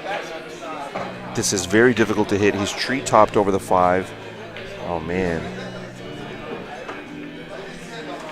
Oh, man. He doesn't hit the 2, but it's all right. He moved the 9. It's not going to matter. He's going to run out anyway. He wants to stay slightly below this 3 ball. Slightly, kind of like where the 2 is now. Oh, he drew it up. Oh, he's still in great line. I can see the shot angle from where I'm sitting. Float up for the 4.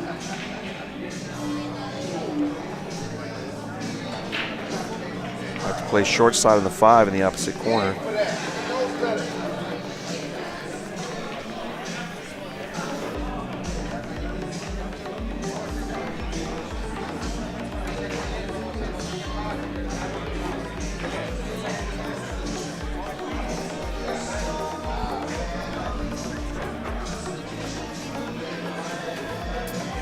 Keep it simple.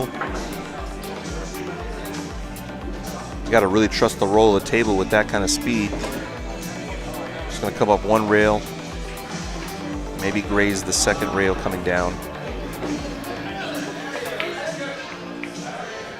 Really good cue ball control on that shot. That was not as simple as it looked. He didn't have to get good shape here. He did.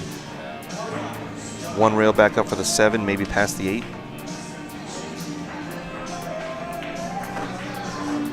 It's going to go to the other corner. Watch outside pocket. This is a little awkward here. You never want to put yourself in this kind of position. He's going to maybe be okay, but never. As soon as these guys start putting themselves in bad position, bad things happen. Doesn't matter how good you are, it'll happen to you. He's able to back cut this ball, come around 1, 2, 3 rails for the 8 ball. We got hill action, folks. Yeah, he's not even going to make him shoot it.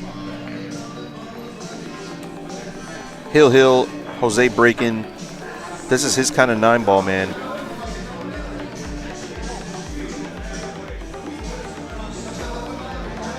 I was a little bit surprised at that back cut in the side pocket, but obviously it was the right shot. If you're just joining us, this is the Mezz LA 9-ball series. This is a pop-up tournament. This is not a regularly scheduled, or it's not a scheduled weekly tournament or anything. This is just a one-off tournament for the players. We don't really get a whole lot of action on the 7-foot tables. And table 1 is going to be refelted tomorrow, the Devil table. So we're over here on the 7-footers until that's back up. I think he's got a shot at the 1. Pretty sure he can cut this. A lot of traffic, but if he stays aggressive, he might be rewarded with a shot at the 2 in the same pocket as the 1, probably. Oh, he's getting to the side pocket. Look at this little 2-ball bump shape.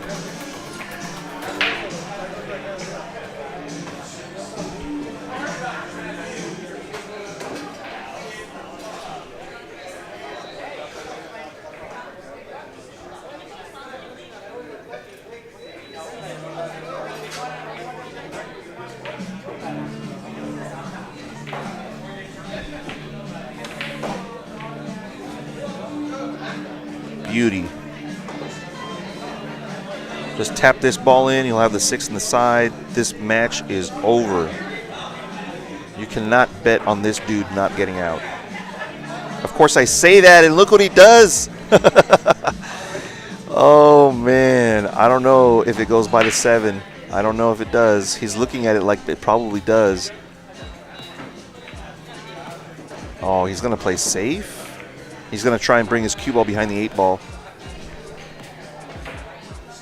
All right, Eddie Montez takes out Joe Ventura on the loser side. He stays alive. It's going to be Eddie and Jacob. Next up, that's going to be,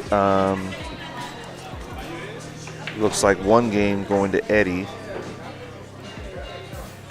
Table 5, all right. This is a really good hook here. Keep the action alive. Meanwhile, Juan is on the phone while he's oh man, this guy should not be on the phone. He makes a good hit. He makes the 9-ball while he's on the phone calling his mama. This dude doesn't care. He's gonna make the ball with the phone in his ear on his shoulder. He's got like half a stroke going there, making the 9-ball. Crazy stuff here Thursday night. Oh man, what a good shot from Juan Carlos Cajina to keep from getting killed. Jose came back. Jose had a chance to get out. I was singing his praises that Jose was playing great. He just needed to play that little tapper on the 4. Instead, he punched it, and here we are. All right, so next up on the TV table, we got Omar Ramos is going to be playing against Artem. This is going to be a 5-4 race on table 2. Huh? He was on. He had the phone in his. Oh, crazy times here. All right, we got Omar Ramos and Artem going to play here on table 2.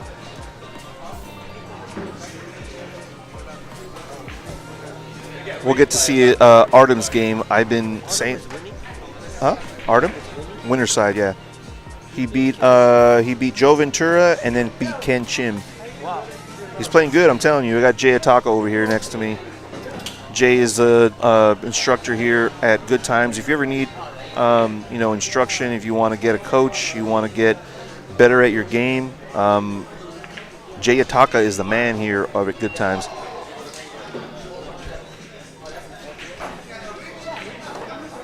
So Omar is a really cool, really fun player from the downtown area. He used to play in the Mezz series a lot when we were at Gladiator in East LA. I think the drive over here to Good Times is just what keeps him from coming over here more often. But Omar's a good dude, really good stroke. He's really good on the bar table, very aggressive, plays pretty quick, very heady. He knows the safeties, he knows the strategies. I think he plays more 8-ball, I would guess is his game. But he heard about the 9-ball and the 7-footers and he came running. Not a great lag from Omar, though. Artem gets the first break. He's going to have first control of the table. Like I'm saying, man, his game is stepping up. I'm happy to see him shooting pretty frequently in the Mezz. That's going to get your Fargo up. That's going to get your confidence up. Arnold and Angel, table 7.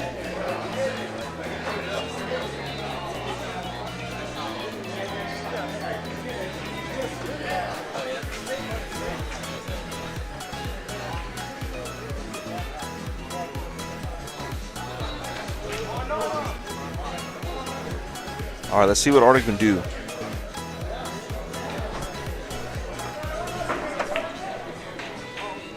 Hey, what's up, Patrick? We got Bandit Billiards in the house. That was a crazy finish, man. Let's see if he can make the 6-ball. Artem is not. Oh, no.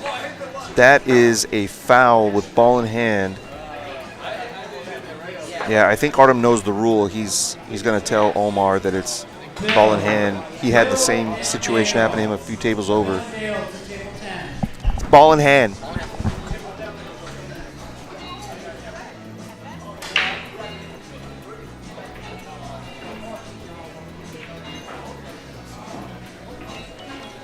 If you foul on the break, it is not a re-break unless you want it to.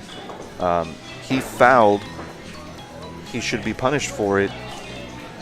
I think he might have miscued on that break. Omar just getting the rail. This is not a strong safety, actually. Artem, I think, can go one rail here. I believe he can kick one rail, and if he can, he'll be out of trouble here. Look at this response. A very good response from Artem. I think Omar just let up a little bit on his concentration. He didn't stay focused on that ball. This is a very difficult ball to get past the 3-ball here. I think his better option is going up table and back down, actually. He has a shot where he can go 2 rails up table, 2 rails down this way. He has a very good chance of hitting the 3-ball. He hits a 6 instead. So he's on 1 when Artem should have been on 2, but this rack is far from over.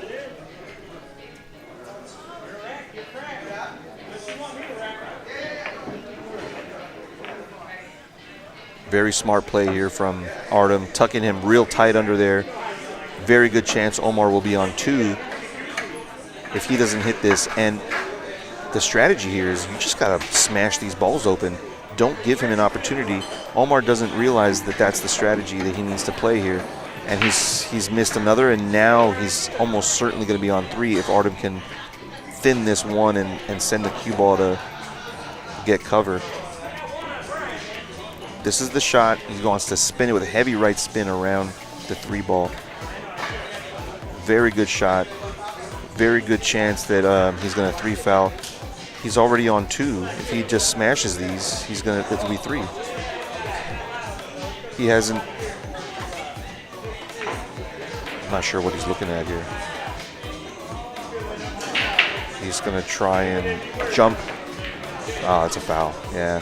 All right, so first game is going to go to Artem, and he's getting 1 on the wire here.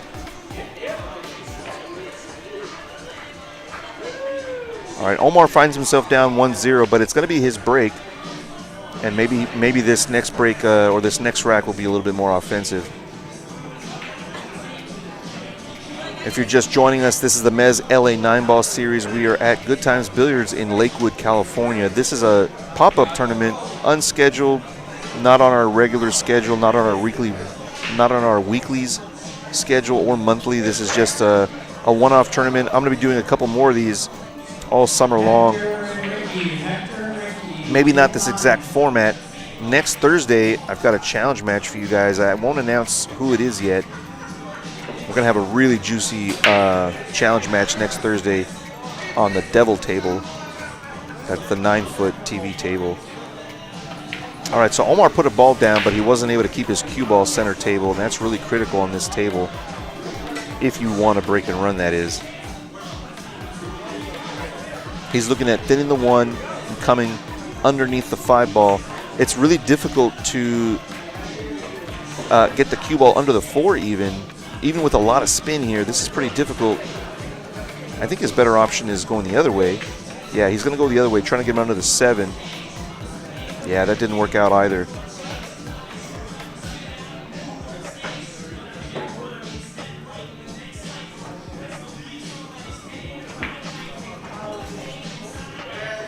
He's got to really follow through that ball to get the follow to take. Really well shot there from Artem.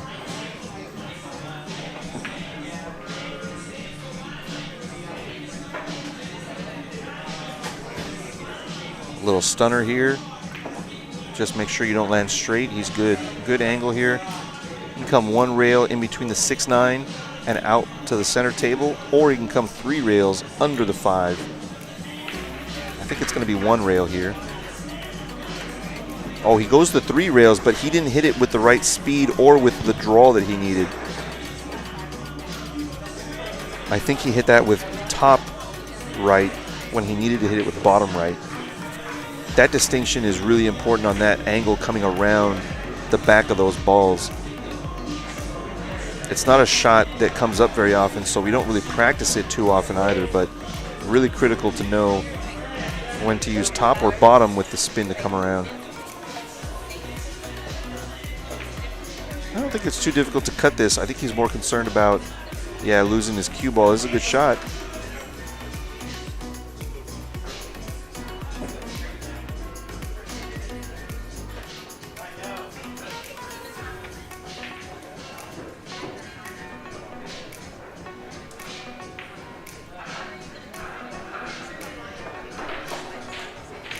All right, I think Rudy Zacharias just beat Ken Chim. I don't have confirmation on that yet. I'll confirm that in just a minute.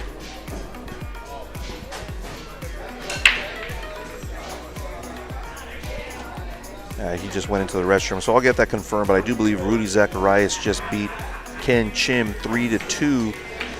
He was getting a 4-3 advantage there on that match.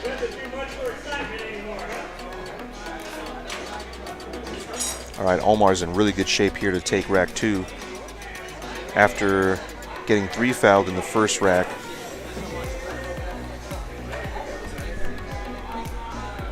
Still waiting to confirm Ken Chim's match.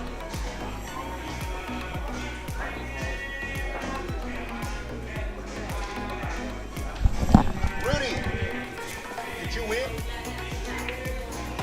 Oh, it's not over? Oh, that match is not over yet. I'm sorry. Ken Chim is just down in that match, and here comes Omar. Should have had a better position, but I do believe he'll make this ball.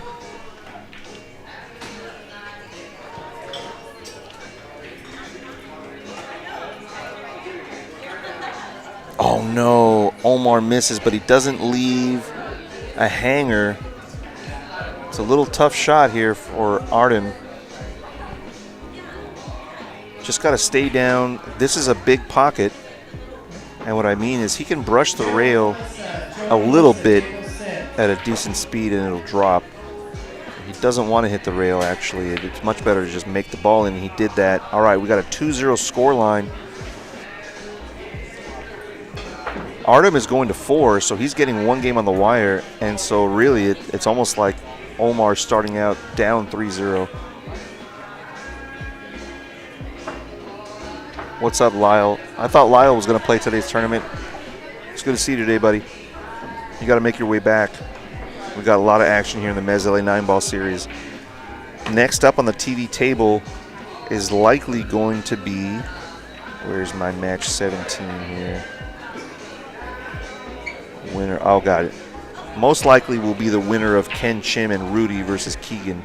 Most likely, unless I get another match in between there to put up.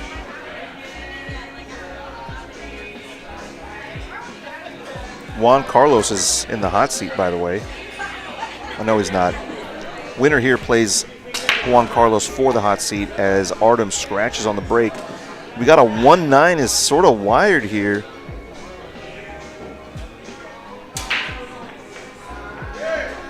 I do believe that he can combo it down into the corner.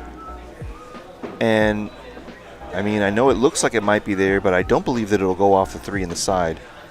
Okay, so he's deciding to go either with a run out, or he might be trying to play safe here and get his, oh, that was a very close one. It's a good hit. He might be trying to get that 3 foul back to Artem that he got in rack 1.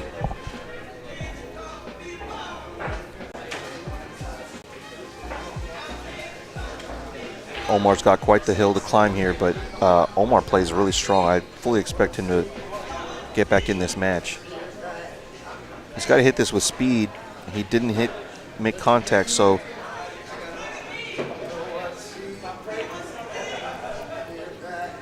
he's telling Artem he's on 2. He really needs to tell him that when Artem is at the table, not when he's at the table. I think it won't matter. Both players understand, and nobody's going to get cheated out of it.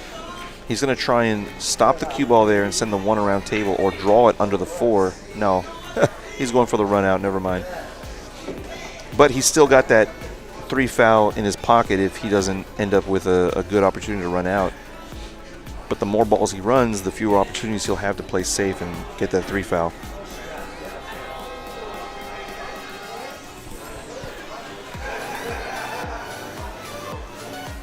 This is a nice open table. A lot of little simple shots. The 5 to the 6 is going to be very critical. And I say that because the 7 is close to the 6. He wants to be straight in on this 6 ball. His whole run out has to be based on how am I going to get straight in on the 6. He might be able to play the 6 up table, which is actually better. Maybe his strategy is to play the 6 up table in the upper corner. He can do that from here for sure with this 5 ball. Just pull the ball off the rail a little bit. And make sure your cue ball is not going too far away from the 7. I think it might be all right if it goes into the 7. This is really ideal here. One more good shot here will get him to the 7, and this rack will be over. He's got to just keep his composure. Oh, he's going to play safe. He's trying to 3 foul him. I think this is a mistake.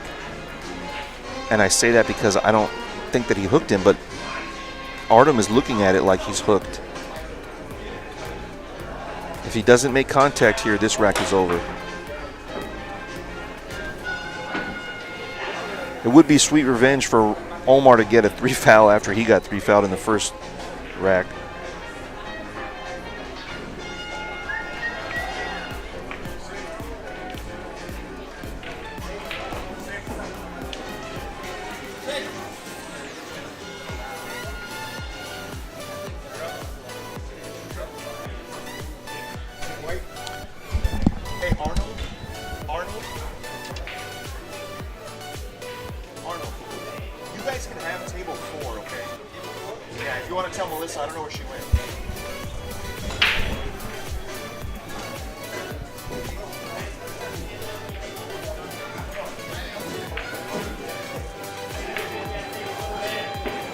Wow.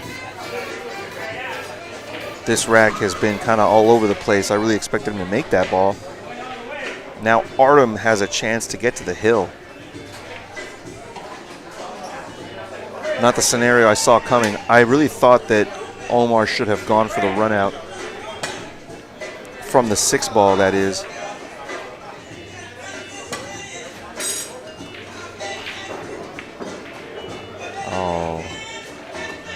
Look at this. This is a weird little shot here. I don't believe he has the shot to cut it. What do we do here? I would say actually just tap the 6 and put the cue ball on the top rail. Forget about, oh man, these angles are brutal to see. He had to really slice that ball, but I'm actually surprised it was that hard to tell that he couldn't.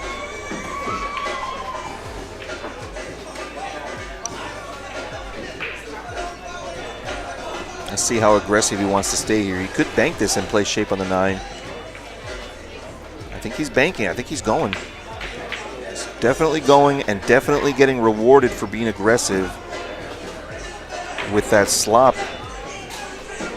9 ball rewards aggressive play. I always tell that to people. If you are not sure if the safety is just as difficult as a run out or as difficult as the bank shot, play offensive.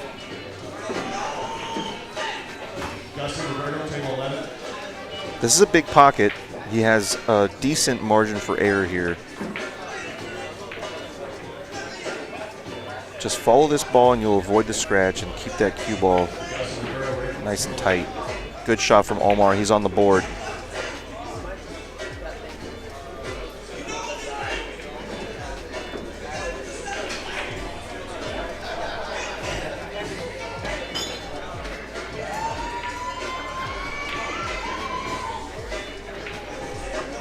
We also got Ken Chim and Rudy Zacharias, or Hill on table 3. Rudy's at the table, but nothing to shoot at. Jacob Ventura is up 2-1 over Eddie Montez.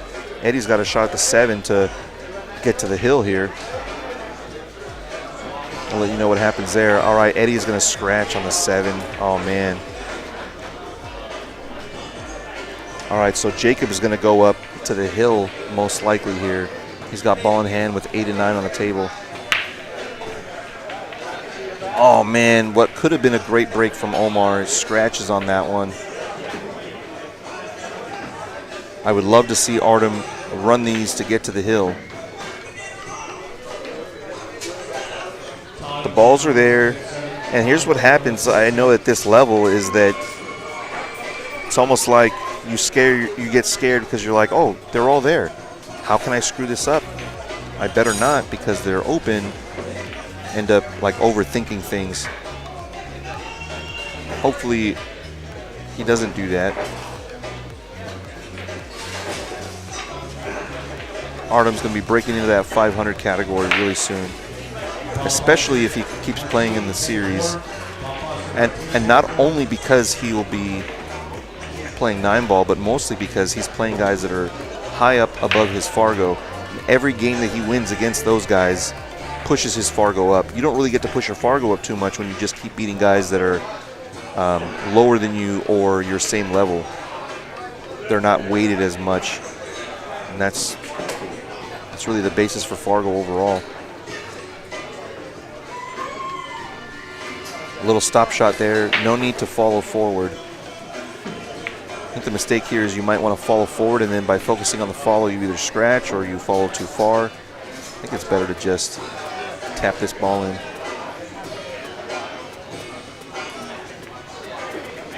That's what I was talking about.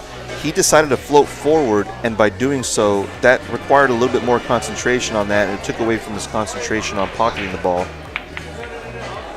Omar's been gifted an opportunity to make it 2-2 here.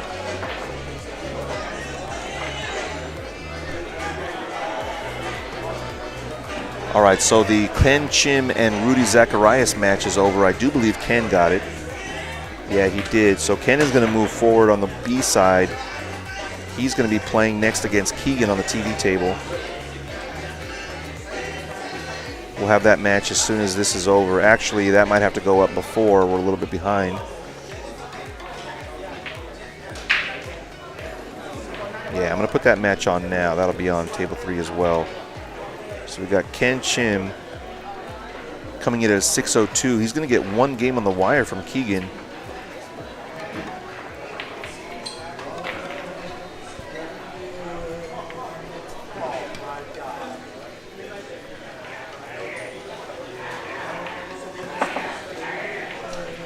And then the winner of that match will likely be on TV next. We'll see. Omar 3. Huh? No, just that one.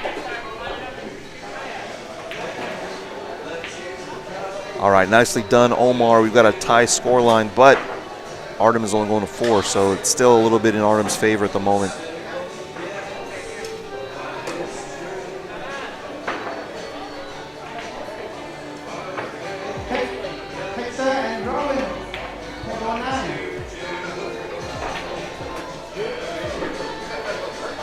All right, Omar will mark that.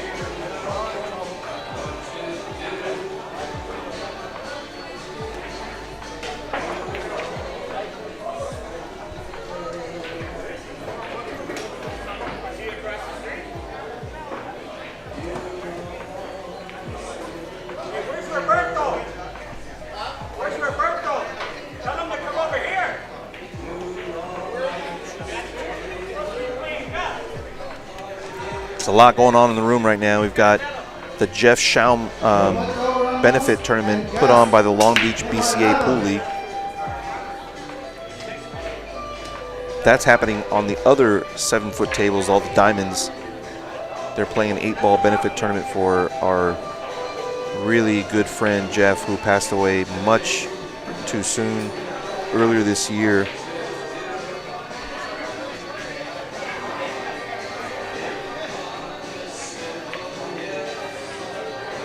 Good try from Artem on that one. He really didn't have much else anyway. On the next table over, we've got Jacob Ventura and Eddie Montez. Jacob's on the hill, but wasn't able to close it. Eddie has a chance to get closer.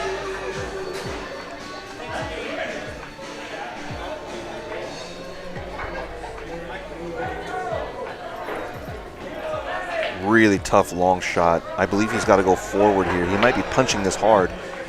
9-ball had a lot of action here. He's going to get a lucky safety for sure.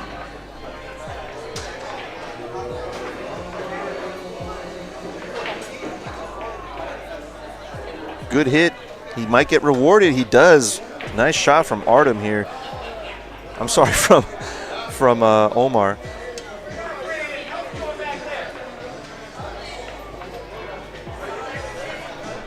I don't see a way to get down to this 2-ball.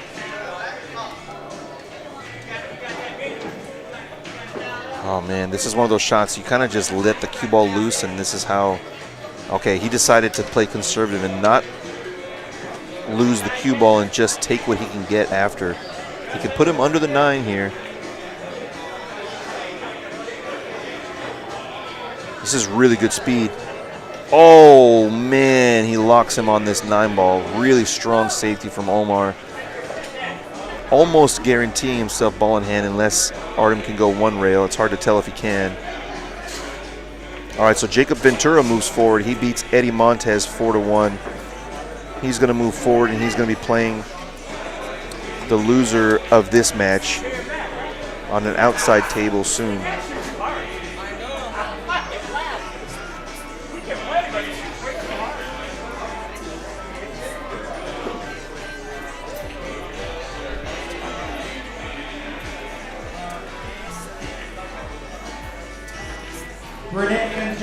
One railer here is super tough. Thanks for coming, Eddie. We'll talk, buddy.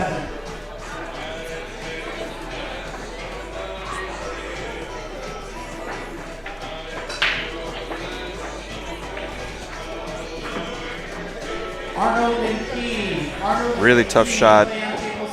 Unfortunately, he gives a ball in hand to Omar. He's got 5 balls on the table. No reason why he can't run these.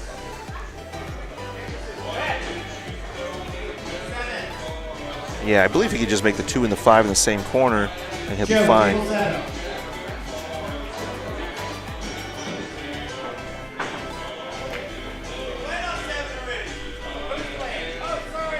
Sorry about that.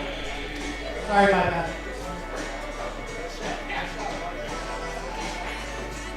Renee and Joe play on table 6. Arnold and... Really nicely done. He's in perfect line now to just run these. I think he just needs to not overthink this.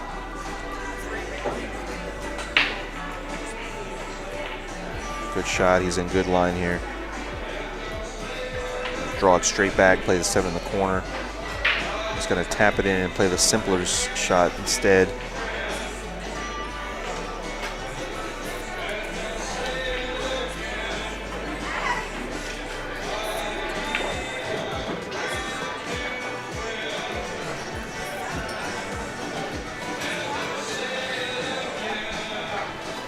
Well done from Omar. All right, he gives him that one. So now Omar finally has the advantage, or at least he's brought it back to even. It's now an even race to 2. Yeah. 1, 2, table 5. Go ahead.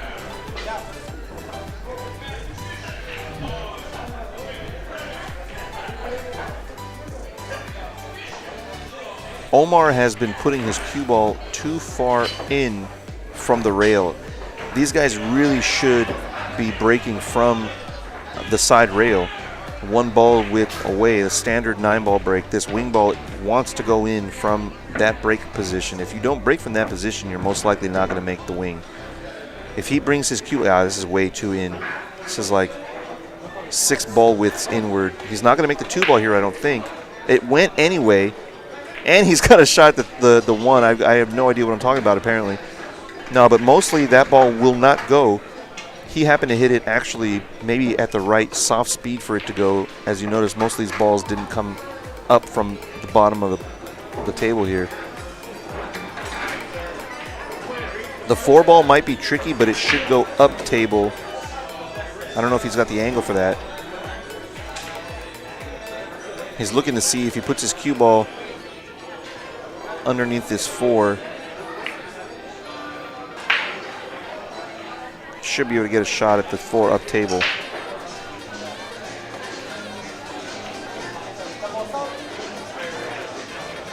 Uh-oh, overspun it. Way overspun it. And, you know, these cushions grab a lot more than your typical bar table does.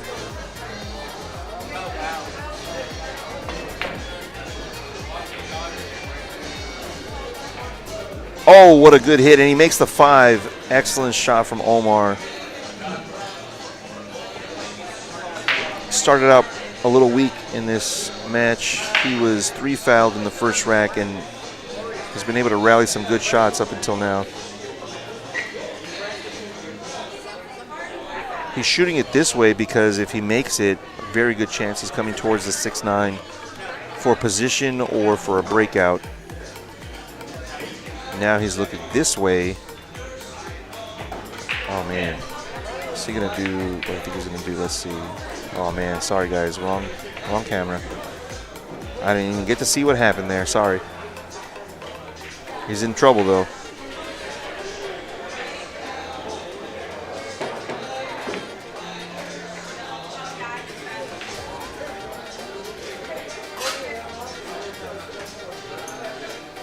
Oh, he just got disturbed by Mr. Anderson Lee on the table over. Anderson's playing in the next tournament over, which is the Jeff Shaw Memorial. No, he's not able to make a hit. Artem has a chance to do something here. He could play safe and try to, maybe not try to 3-foul, but at least try to get ball in hand with the better layout. These balls are not lying in a way. He can't make the 6 anywhere.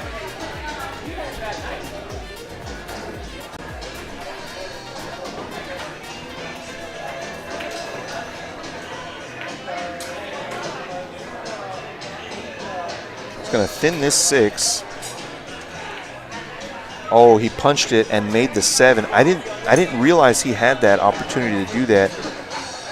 Now he's looking at trying to thin the 6. I might need to be called down to make a shot call. I have a couple guys over here that can make that call as well, though.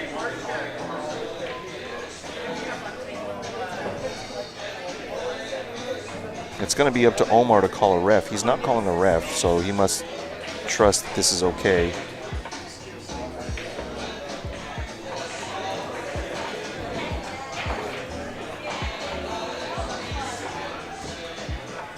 Wow.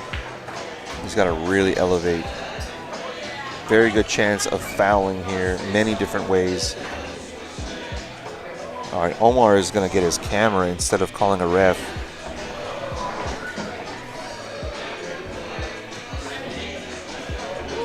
I really think Artem just needs to thin this 6 ball. Send the cue ball down by the scoreboard here. I don't really see anything better than that, really.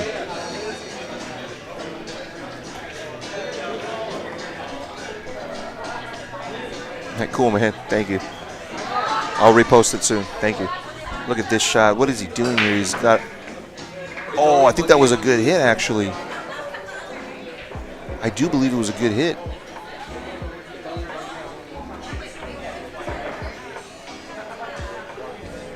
Really good shot from Artem. He stays alive here. Omar's got a tough cut, but if he can make this cut, he's going to be on the hill. One of these guys will be on the hill after this game for sure.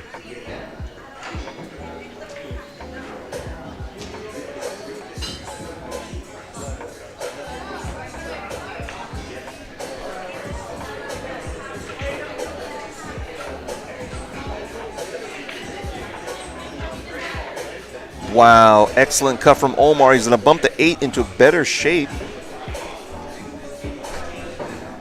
Thank you, man. Cheers. Chocolate. Thank you, buddy.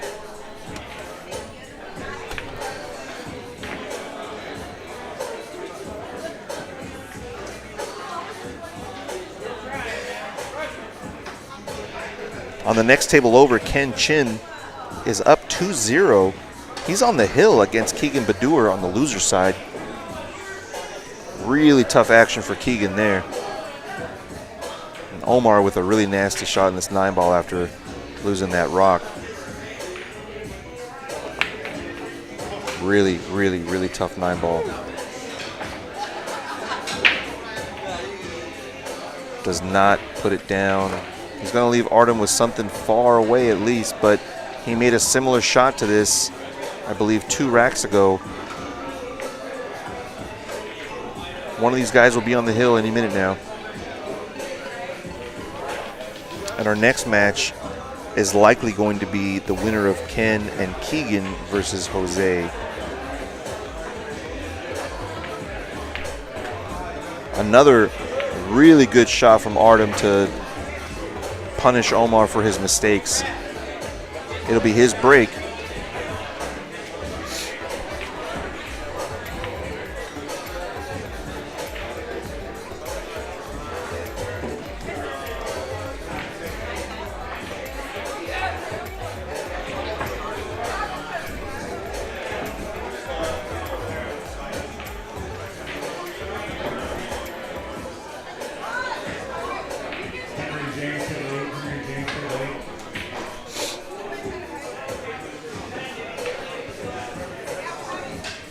Really good turnout for the Jeff Schaum benefit tournament as well. I think they were supposed to have around 30-ish players, maybe a few more than 30.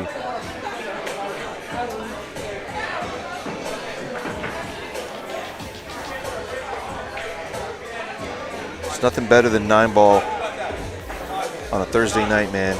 Everybody's having fun. Ken Chim is having fun. He just knocked out Keegan Badur 3-0. Loser side action.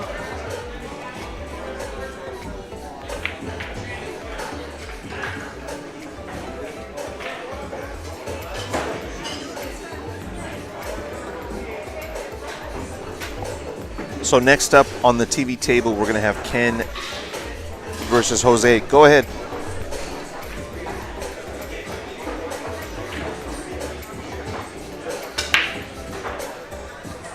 Ball on the break, shot at the 1.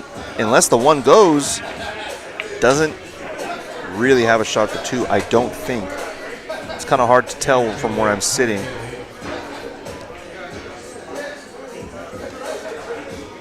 Yeah, Keegan's taking a really early exit from this tournament. Keegan's game hasn't quite been there the last couple of weeks. He's trying to make his way back into the Mezz after being sort of away for several months. He's not really been too present. Even at his level, it takes a little bit of time to get back in the groove and get some wins under you. Oh, he tried to tuck him under the 6 ball. Not quite able to do that. Omar's got a shot at the 2 ball, I believe directly the hole. Let's see if we can see a better angle here. Yeah, the 2 ball goes.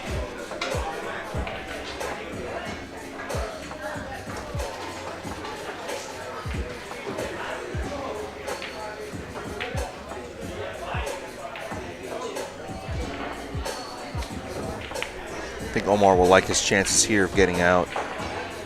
The 4 ball barely goes by the 8 up table. A couple shots from here, but he's got to be thinking about that at least, about where he wants his cue ball to get to the 4. He's getting up a little bit too straight here.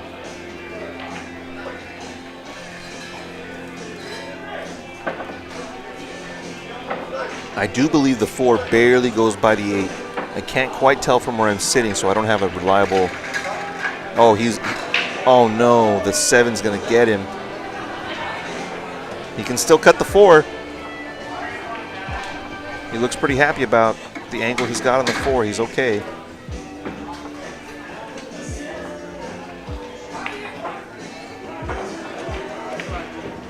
Oh man, took a flyer and it might end up behind the 9 ball here. But he's walking away. He knew it right away. He's got him behind the 9. Good chance that Artem can thin this 4 ball, but not a good chance he can make anything offensive out of it.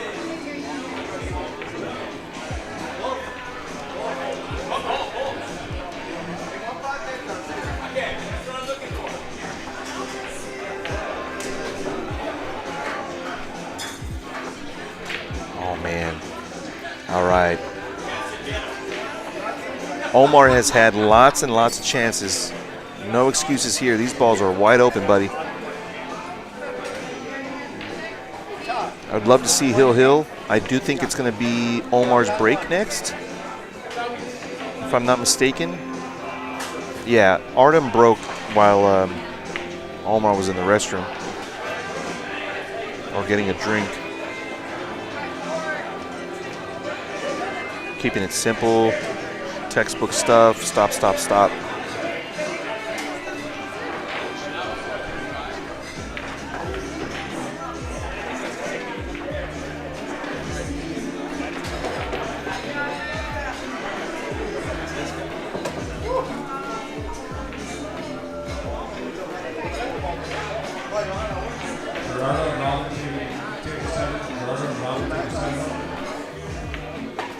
All right, we got Hill action here. This is round 2, loser's side. Next up, we're going to have 2 matches going. Ken Chim and Jose Centeno will be here on the TV table. Possibly. We'll see how this match ends up. Maybe we'll have something else. I'll let you know as soon as this match is over. All right, Gary.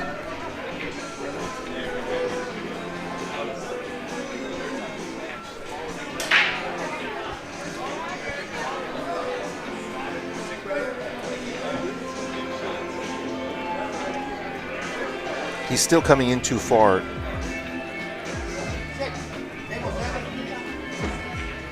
Let's see if the 2 ball goes this time. That's the wing ball.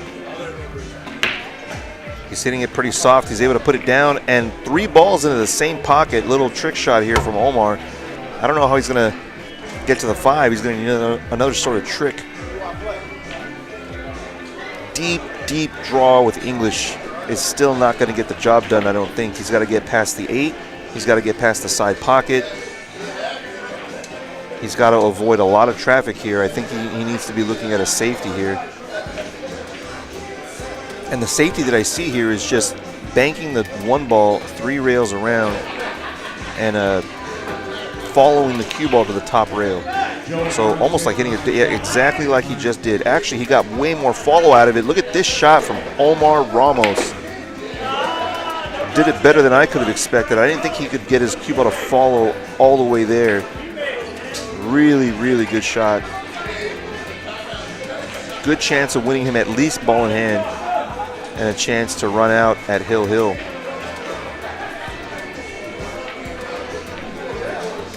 Omar, I don't even think is a member of the series this season yet. Maybe he will be after playing today. I'll see if he wants to become a member, but Omar really should be playing a lot more tournaments here. Uh-oh. Oh, man, he's got to be happy he didn't tap it right in front of the hole. I don't think that Omar has a play at this 9.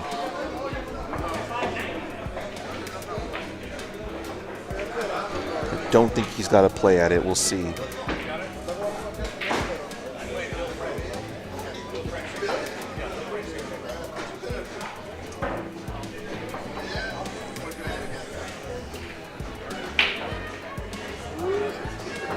Wants to make sure.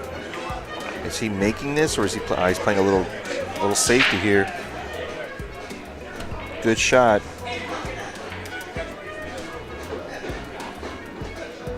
It's going to come 2 rails here.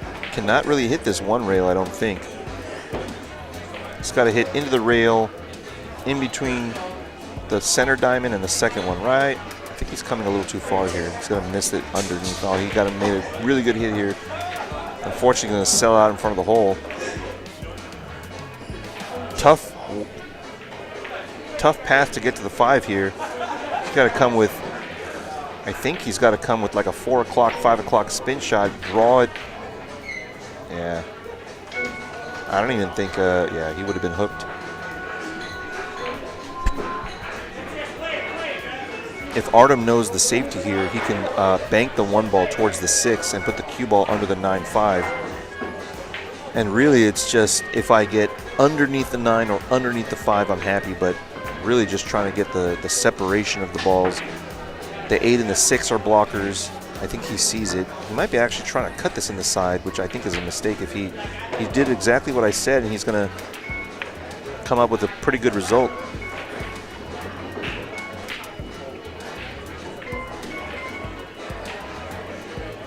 Another very tough shot. In this case, I think he might as well just try to make this, take what he can get with position. That's what he had tried to do. Didn't quite sell it out yet.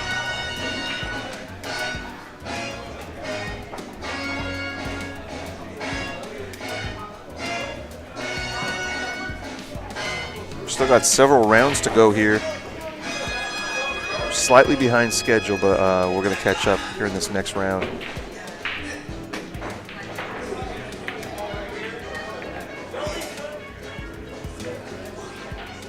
Uh-oh, he's going to sell it out to Omar.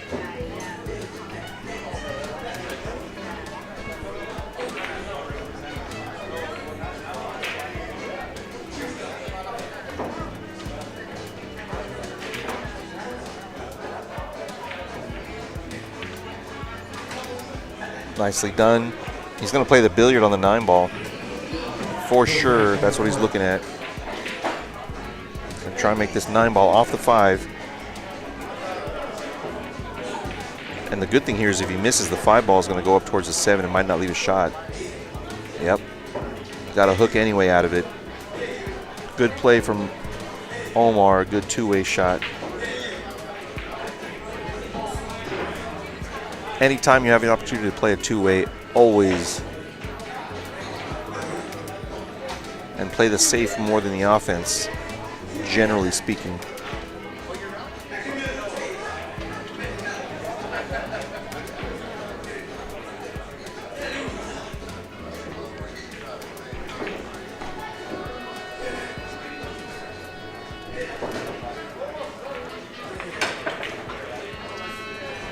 Did he make it? He did. Oh, man. What a good jump into the Alpha Billiard. All right, man. It's good to see you, Rudy. Rudy Zacharias is out.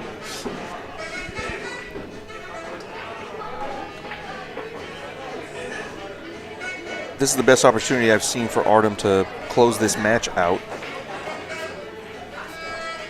Very good shot on the 6. The 8 ball doesn't go by the 9. He's got to be real careful about how he gets position here. I think he's got the shot angle where he can just follow forward to the bottom rail. If he gets to that bottom diamond, he's in perfect line for the 8 ball up table.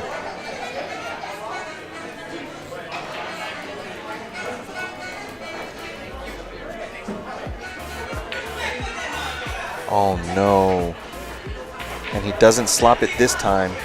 This is still not over. Omar has to get position on this 8. I think the shot here is playing the 8 in the bottom right corner.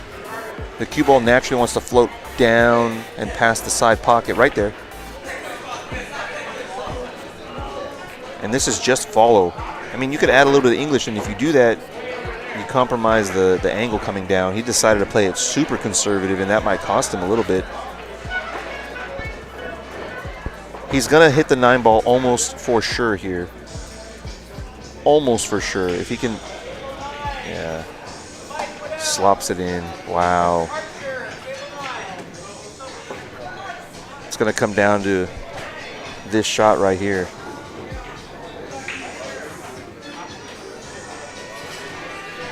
And avoiding the scratch in the upper left. Oh, he misses the whole ball. Omar loses this match on a foul on the 9. Really tough result for Omar Ramos. Omar. Omar, stay here.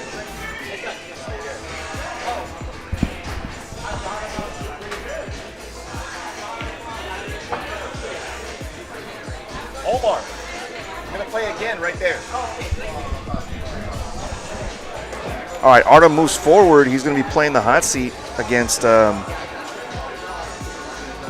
Juan Carlos Cajina pretty soon here. It's gonna be table 3. Jose.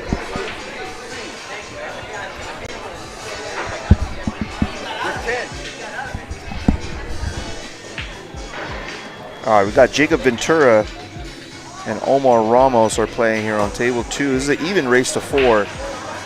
And on the table next to them will be Ken Chim and Jose Centeno.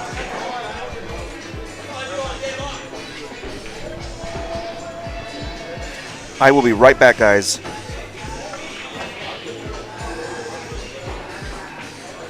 I'll be right back.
All right, guys, I'm back. Sorry I missed the first rack. It looks like Omar was able to take the first one here against Mr. Jacob Ventura.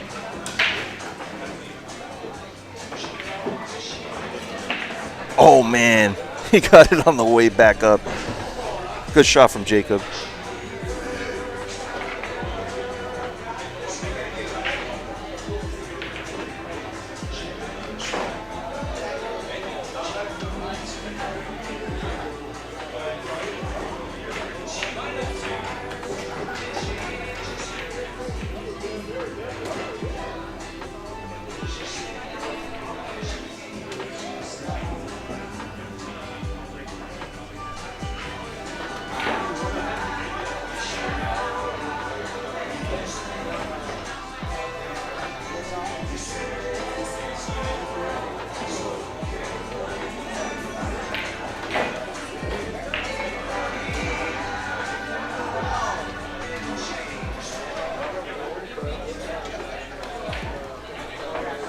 I missed what happened there.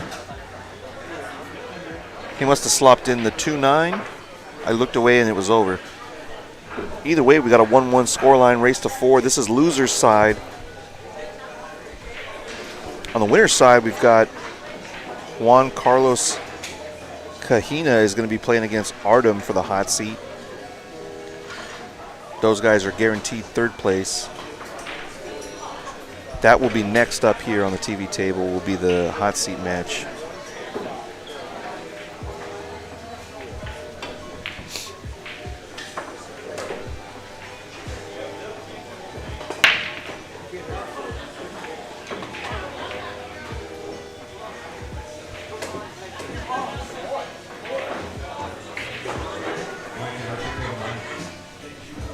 I think he's going to find himself under the 3-7 here. Yep. He decided not to tuck it in and just, use the balls as blockers, but not try to get greedy with getting it tucked underneath those balls. Those are the more high-level safeties. If he can tuck him up against the 3 ball, up against the 7 ball, that would be more devastating. But wow, it's crazy.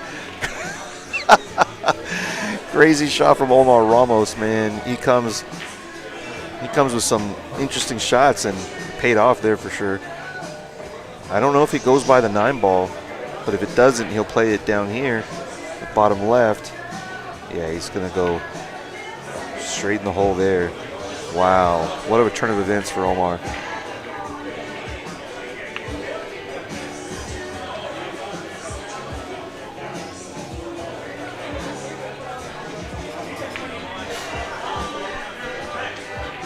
Playing a little bit better this rack than he did in the previous match. I mean, he did have to get lucky on that shot, but he had to play it. He had to play the kick good to get that lucky, so he totally deserves that one in my opinion. 2-1 Omar. It's 3-0 Jose and Ken Chim at the moment. That's a race to 4.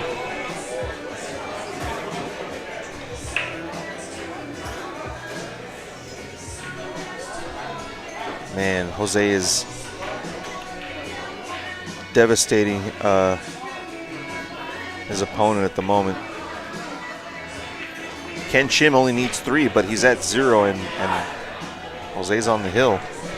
I look at the table, and it looks like Ken has an opportunity to run out, so that might be a point on his side in a minute.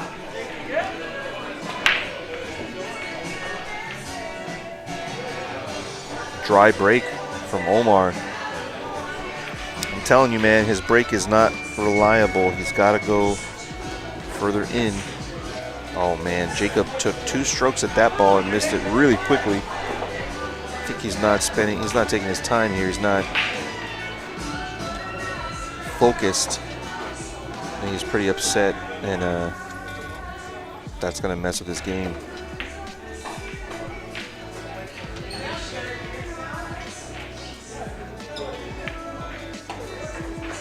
Oh, look at that check spin he put on this ball. Man, that was heavy, heavy right English, and it grabbed really hard. Good shot from Omar. I think he can draw it and play. Yep, and play the 3 and pass the 6 ball. And if he can get slightly topside to the to that 3, he can even use the 6 to get down to the 4. He came up too high, but it'll be all right. I think on this shot, he's just going to have to accept the fact that he's not going to be able to play offense on the 4.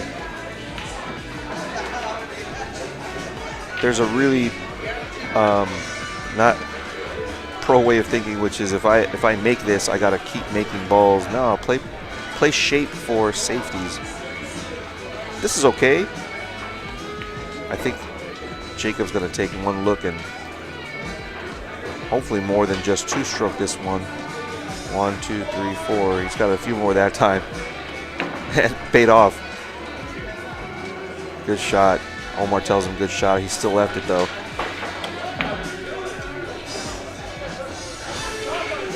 Yeah, he's got it for sure.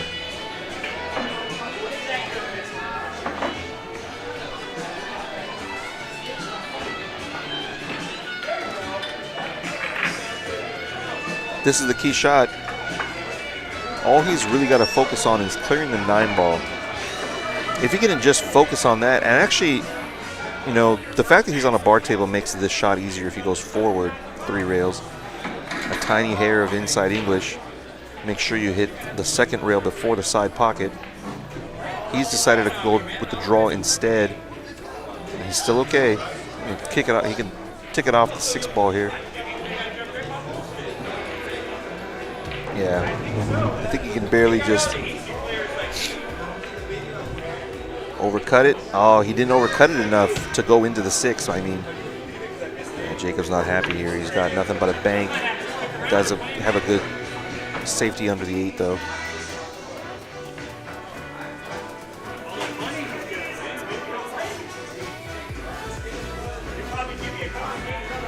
Oh, this is a good shot.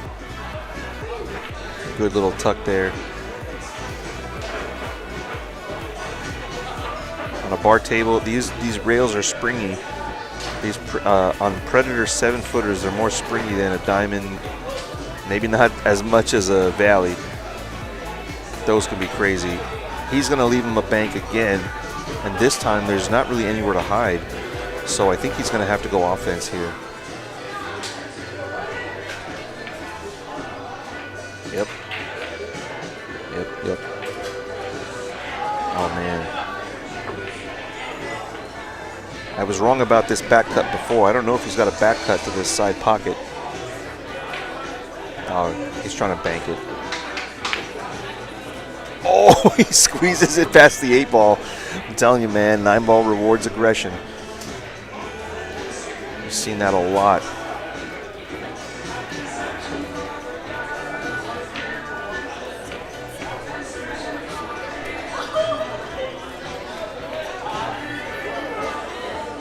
He's looking to see if he can tuck him under the 9-8.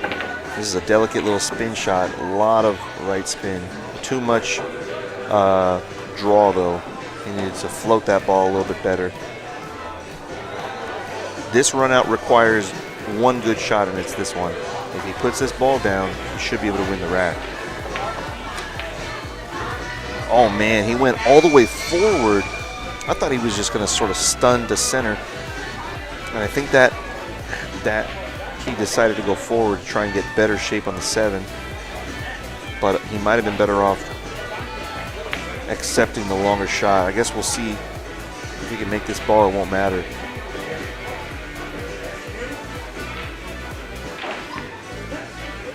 Stay down on this one.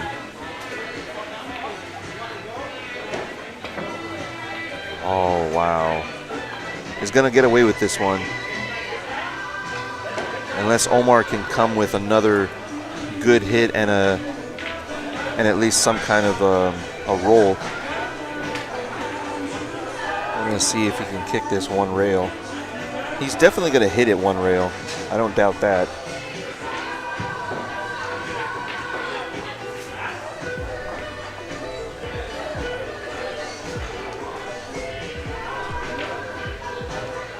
Nearly pockets the ball.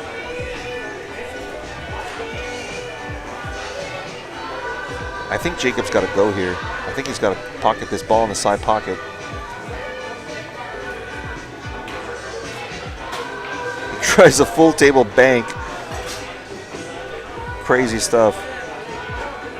Maybe he didn't try it. He's holding his head like maybe he's not feeling it. Maybe that was unintentional. I could have sworn it was what he wanted to do. Maybe he just lost the cue ball. I think he's got the side pocket. He's drawing it, so he might be playing safe. Yeah, he's trying to come under the 9, but he's going to lose.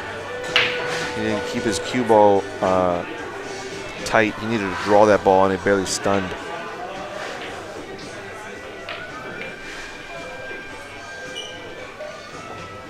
This is just a straight follow. Just follow this ball center-ish table. Solid. He's pointing like he wanted better shape, but he's going to make this ball for sure. Omar is from the downtown LA area. He plays a lot of the downtown tournaments with Patrick Yakub and Crazy for Billiards. He's going to lose this cue ball. No, he's not. Wow. All right, so Omar's on the hill. The cue ball nearly dropped. Martine Todd, table 7. Jacob is not Todd, happy. Table 7. But he's got to keep his cool, man. I mean, it took me a long time. And it takes people sometimes even longer to realize that getting emotional is only going to hurt your game. I guess the only person that ever benefited was Earl. He was able to turn bad energy into wins. Arnold, table 4.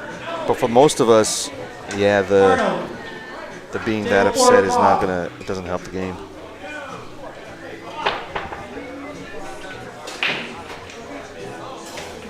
He's gonna pop this 4 in, I think. There goes the 4.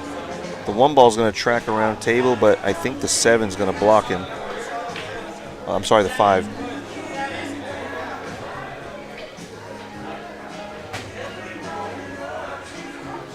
Please keep tables 8 and 10 clear.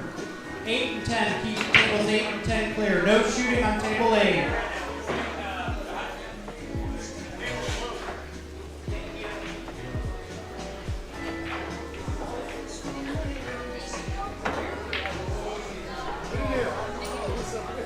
He's gonna tuck him under this 8 ball here. Oh, didn't get it. Didn't get it. I think he didn't have any of the right spin. He got the draw, but he didn't get the spin to go behind the 8. Instead, it ran right into it. He's going to find himself behind the 9 ball here. He can swing this 1 ball all the way around. Good shot. I don't know if Omar jumps. I assume that he does. But he's kicking here.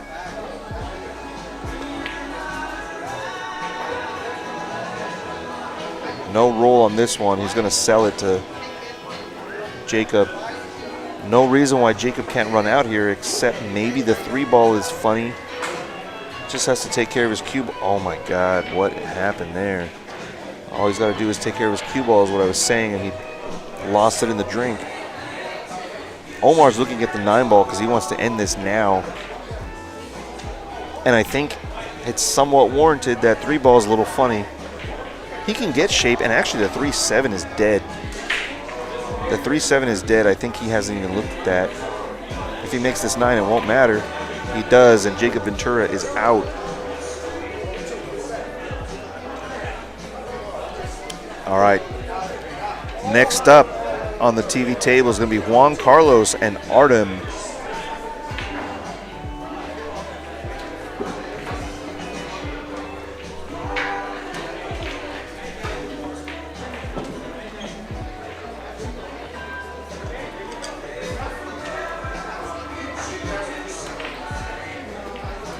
Okay, Juan Carlos and Artem are going to be there, and then Ken Chim is going to be playing against, it looks like Ken Chim is going to be playing Omar Ramos.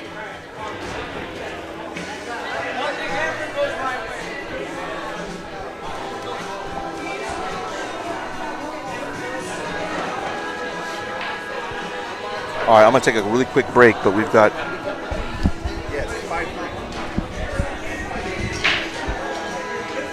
right, I'm going to take a quick break, guys. I'm going to eat a little bit, and I'll be back.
Gerardo,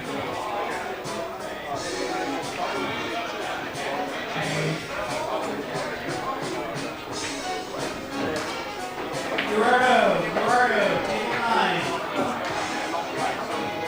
We don't know what format we're going to do. I told them about my situation at the moment. Yeah, that's true, man.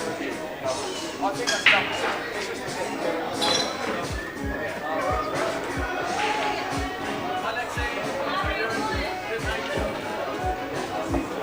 Okay, you're out here? I'm not sure about the I'll come back tomorrow for the 8th. Oh, cool. All right, man. All right, man. Catch you later. All right, guys, I'm back. Oh, man.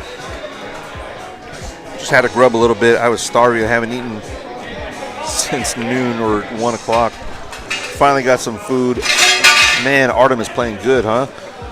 He had a really good run on the first rack for his 1-0 scoreline, and I was sitting over by here watching him run it out. Playing really solid pool, textbook. He's doing what he's supposed to be, staying down. He's got a pre-shot routine, it looks like. He's pretty steady. He's got good fundamentals for sure, and a lot of us don't. My fundamentals are almost non-existent. That wasn't really something that was being taught a whole lot. It was more like get in action. Just play. Forget about the fundamentals of your stroke and your game. Yeah, so Juan Carlos not too happy. He's having to give up 2 games, and he feels like one little mistake and Artem's going to run him over, and that's the case right now.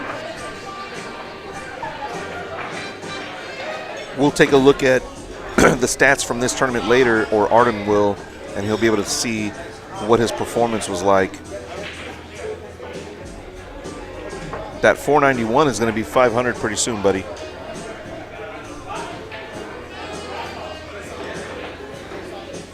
All right, I didn't get to...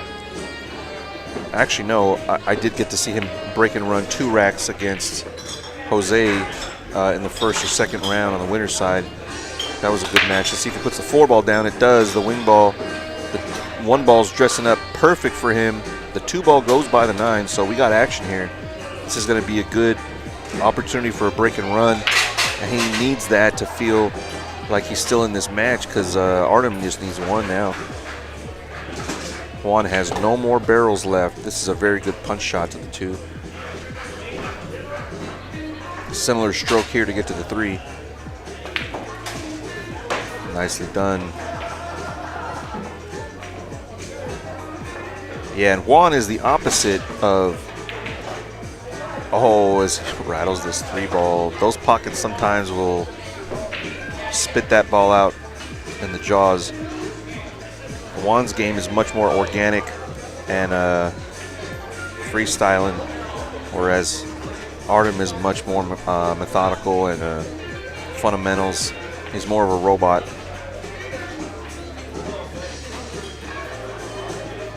A lot of ways he can play this. Thinning it and avoiding the 8 on the right, I think, is the best shot. He comes to the left, which is going to introduce the 9. I don't know if he has a shot past the 7. And if he doesn't, he can play a pretty decent safety behind the 7.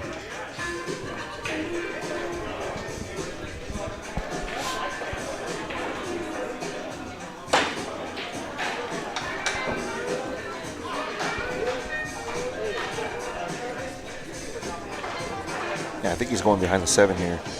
He can go to the rail behind the 7, or he can go straight to the 7 here. He's going straight to it, and this is a good shot. Even if Juan can hit this 6, not a good chance for Juan in this rack. Yeah. Oh, the 7's gonna end up a little weird here. I don't know if he can make it off the 7. If he can make this off the 7, he'll be able to push the 7 towards the bottom corner. I think he knows the shot, but even knowing it and executing are 2 different things. It's a big pocket. He can graze the 7 almost anywhere above center, but if he hits it too hard, he could also lose the ball. Maybe he can just float to the rail here. Oh no, not sure. I think he must have miscued, obviously, but I'm not sure why he would have miscued. Why was he hitting it that hard? Wow.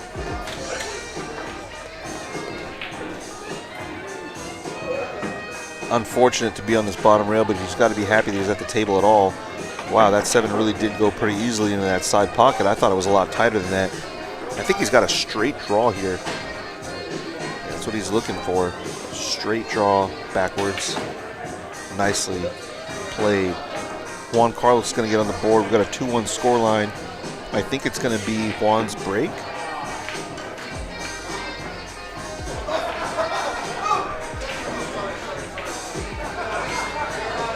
All right, so I think we're a go. Next Thursday night, you'll get notified about it, but we'll have a nice challenge match here on the Devil Table at Good Times. Next Thursday night, I'll be announcing who that is soon and what the game is, what the action is. If you're interested in getting into challenge matches here at Good Times, get in touch with me, Chris Santana. I'll either put you into something in the Mezz series, if it's 9-ball, or other games that'll just be under Good Times.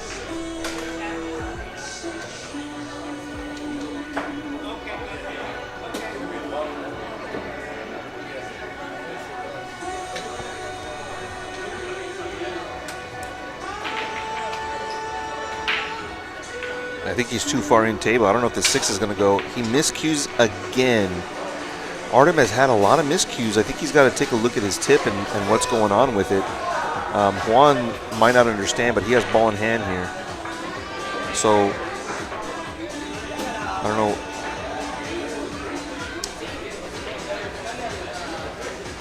Yeah, he's going to take ball in hand and just clip this.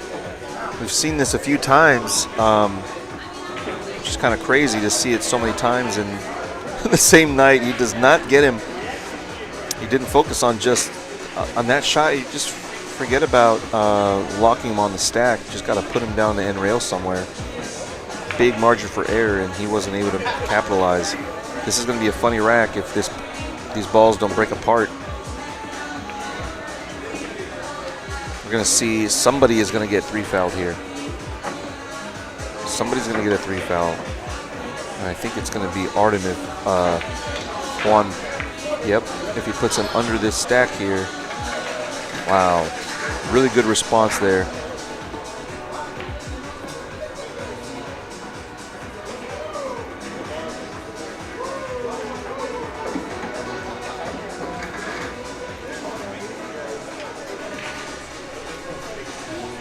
Jose Centeno is out, in case you didn't know. Our tournament favorite usually. Jose Centeno lost to Ken Chim. Ken Chim's been making a move on the leaderboard. He's in third. I'm not sure exactly how far he is from Jacob Ventura, who's in second. I'm going to check that out now.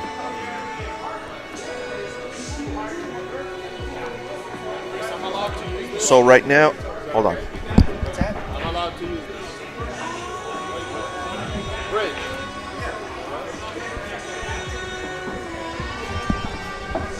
He was just asking me if he's allowed to use this bridge, which he is.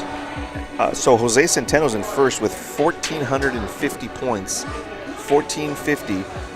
Second place, 1,150 is Jacob Ventura, so quite a ways away from Jose Centeno. And a lot of that, like I always say, is not only due to the fact that Jose wins a lot, but he shows up a lot, and he's just collecting points all the time. Even if he's not in the winner's circle, which he usually is, even if he doesn't end up there, he's still collecting lots of points frequently. That's why he's in first place. Jacob Ventura, 1150, like I said. In third is Victor Garcia at 915. Ken Chim at 905. So most likely Ken is going to pass Victor for third place here after this tournament. I believe Ken is already guaranteed at least 20 points, and that's going to put him ahead of Victor by a slim margin. Pretty good shot here. I think he's already on 2. No, he'll be on 2 if he misses, I think. I missed one of the previous innings, so I'm actually not sure how many fouls he's on. I think he's only on 1. This ball's not too difficult to hit. Unfortunately, nope, I can't even move the turtle rack for them yet. This is just a really messy situation with the foul on the break. Looks like they're playing one pocket here.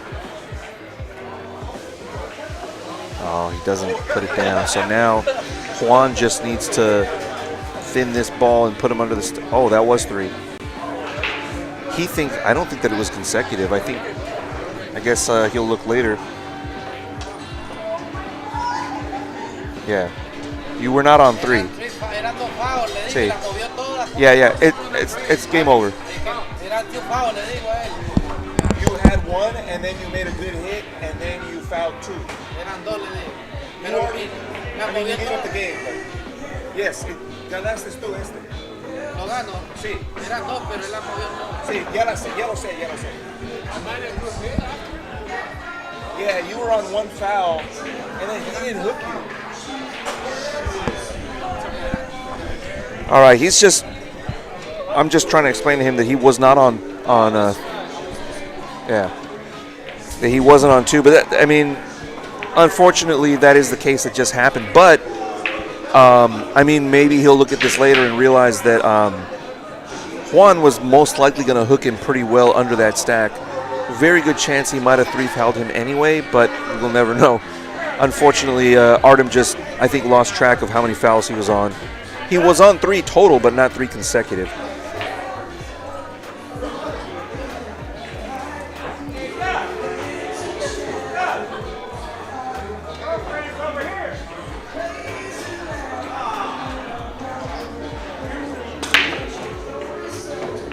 All right, ball in the break.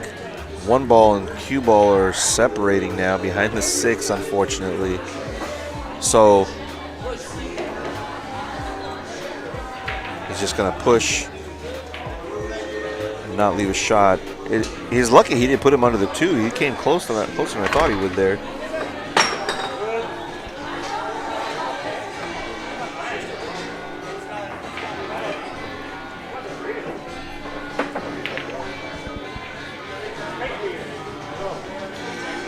Under the 6, maybe. That's what he tried to do, put him under the 6, but he's going to sell. No, he's not. Not completely. I think actually he might have a play at the 9 ball, but maybe only from underneath. I can't tell if he can play the billiard here. Let's see if we can get this shot here. He's going to try and draw it into the 9. He actually got more draw than I expected. He's giving Artem a chance here to win the game. Artem needs 1. Juan Carlos needs 2.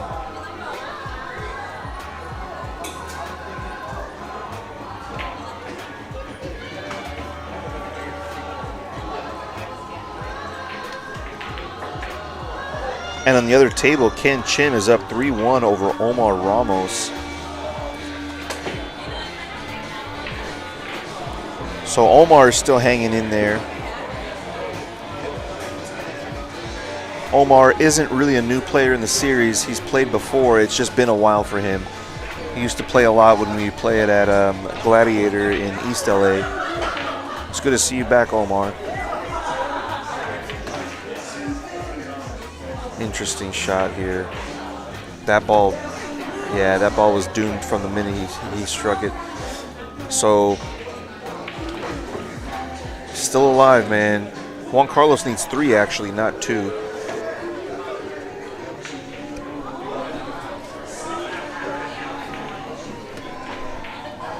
Looks like Omar has a shot to win the match in his match against Ken Chin.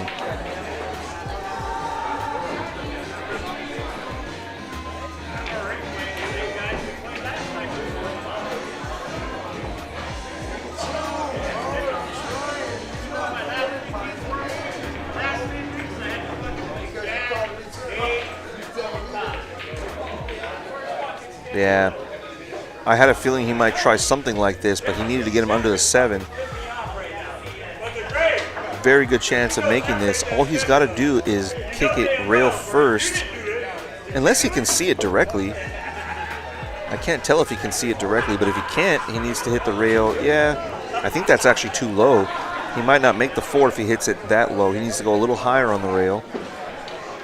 If he goes a little higher on all you got to do is sort of tap this. If you come too low, it's not going to go.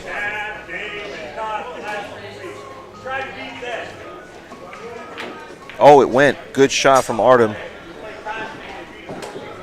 This is his chance to win the match and not let Juan back to the table at all. I think he can go forward under the 6 and play it in the same pocket. This is just mostly follow. Now he's got to hit the brakes on this, so he's going to use left spin to slow the cue ball down. If he can maybe just slow the cue ball down with speed, that means he'll play this at pocket speed. Still want to end up a little bit center table-ish. If he ends up straight on the 7, he'll be in trouble. If he ends up straight, he's in trouble. This might be all right. I actually like going forward here. You're able to smoothly stroke the ball without punching it. Just feels like a more correct shot to follow this ball. He tried to punch it and he lost it. Man, Juan is still alive. How is he still alive? Just follow this ball over. Nothing special on this at all. Wow. I don't understand what I just saw. He doesn't get it. He doesn't understand what's happening, man. Yet another chance for Artem to close this. If he does, he'll be in the hot seat. All right, so it looks like Ken Chim moves ahead of Omar Ramos. Omar just missing the money.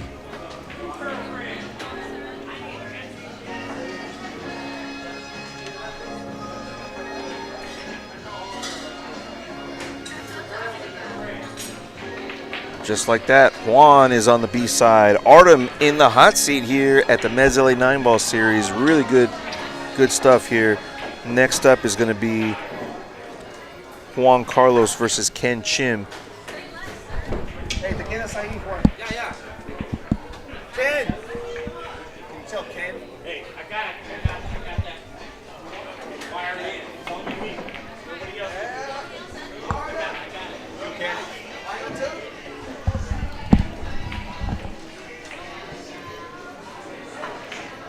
All right, next up, man, fresh from the B side is Juan. He's back in it. This is going to be a 1-game handicap for Ken Chim. Tough, for sure. I think I might have to give up that table. Yeah, I think I will. Hey, Melissa.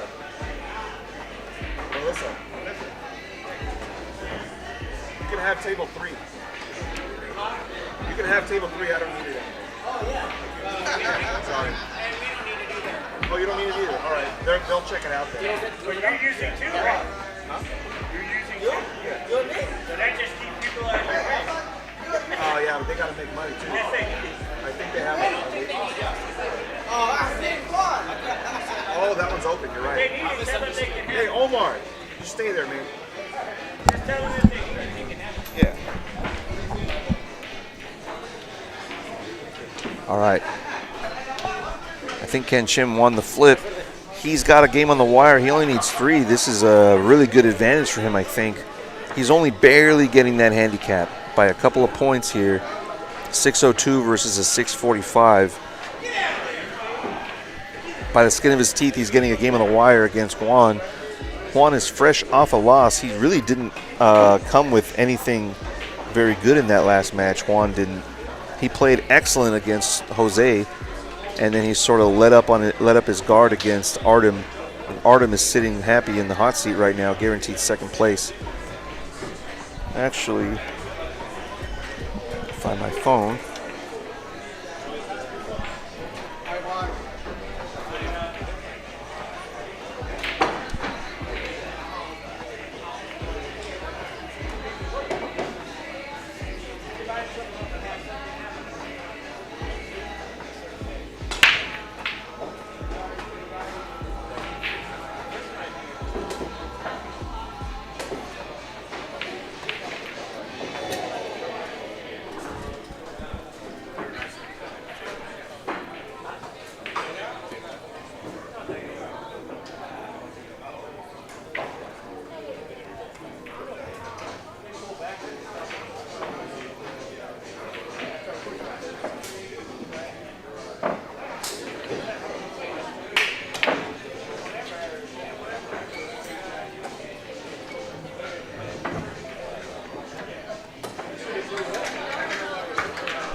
All right, so he's going to have to definitely bust these open with a combo.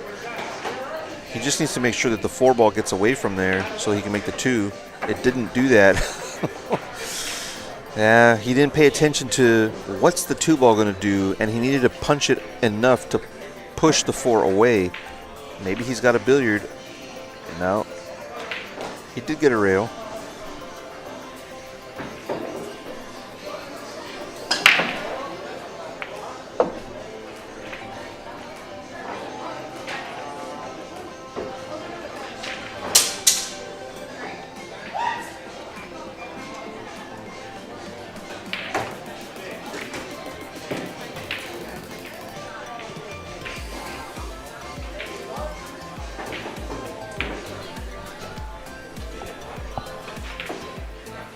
Uh-oh. He's short. I'm not sure exactly where that cue ball was supposed to go, where he thought it was going to go, but he definitely didn't get where he wanted.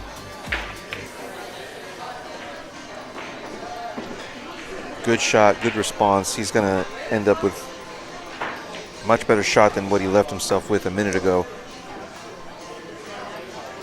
I think Ken has to thin this ball and come about where he's at now. Graze. Oh, he went the other way. This is going to work out. No, it's not. He's going to put him under the 6-9 here. Oh, he's going to clip the 9. This is perfect speed from Juan Carlos. He's going to leave either a 2-railer. Yeah, he didn't even hesitate. I don't think Ken actually jumps. He's going too deep here. Yeah, he was going too deep into that corner. He needed to come a little bit more to the right to hit that ball. Those kind of shots, I mean, if you play even 3 cushion even a little bit, like even if you play 3 cushion once a year, those kind of shots are much easier to see and understand, the 2-railers anyway. He's in good shape. He should be able to take this first rack. Giving up a game on the wire, he's going to be able to retake his advantage here. It'll be an even race to 3 now. Good stroke. He's feeling a little bit better than before.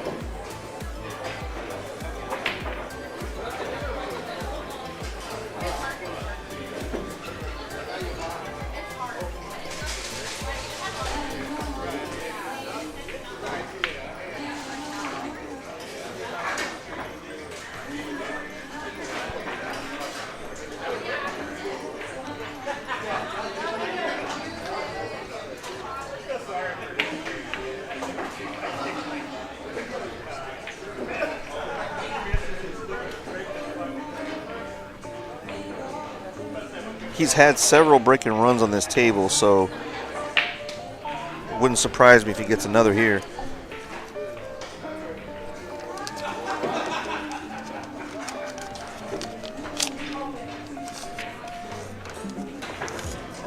Making the 4 ball here, Juan is. There it goes. Here comes the 1 and the cue ball. Pretty good break here. I think he's got a shot in the side. If not, he can draw it under the 8 and play a safe. He's got some good options here. I think he's going to stay aggressive and follow this into the side.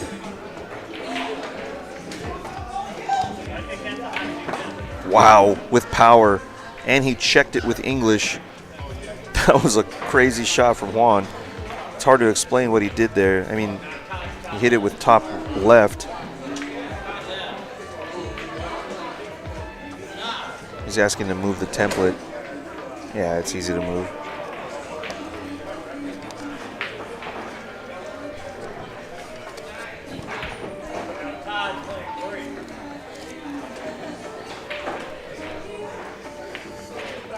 Little spinner. Oh, don't come up too high, then he'll run into the 9. I think he's all right.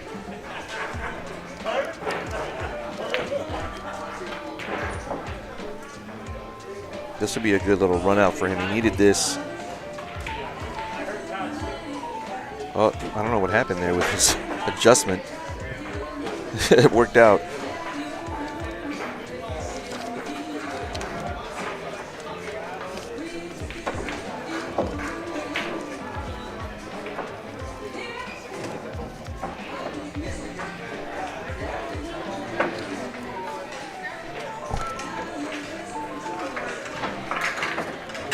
All right, puts it down. We've got a 2-0 scoreline here. Nice break and run from Juan. I think that's maybe his third or fourth today on this table. Solid.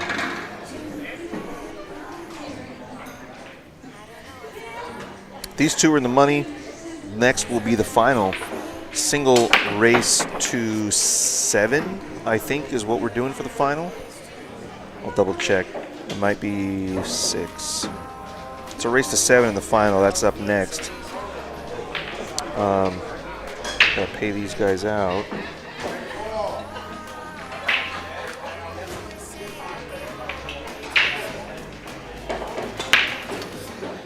Oh, the wing ball down, the 1 ball down. The cue ball's coming around. He makes 3 balls on this break and a shot at the 2 ball. This is the critical shot here. He's got to draw off the side rail back to center table. It doesn't actually require very much draw. It's just maybe a half tip below center, but with a good force. The only thing you can do wrong here is hit it too soft. I mean, the 6 ball might become a factor. I don't think that it will. Punched it, and look at all the bite he got off of that rail. Excellent shot here from Ken. Really good action off that first rail.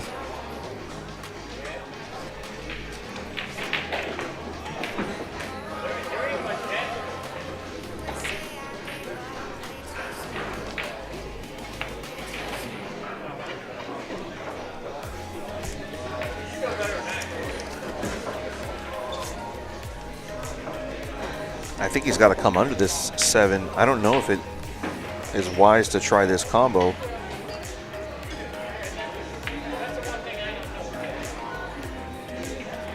He's going to go combo.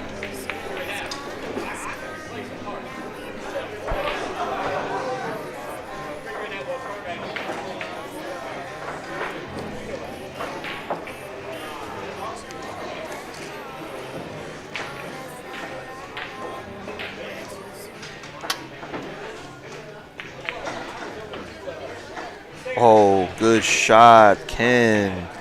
He's shooting this one really quickly. I think he's got to take his time. It worked out good. Nice out from Ken Chin. He's going to get on the board. 2 down, 2-1 down to Juan. This is semifinals. Next up is the final. It'll be winner versus Artem. Artem is sitting in the hot seat, pretty happy. He's going to be playing the final against one of these guys, and he's going to be getting 2 games on the wire no matter what. That'll be a 7-5 race. So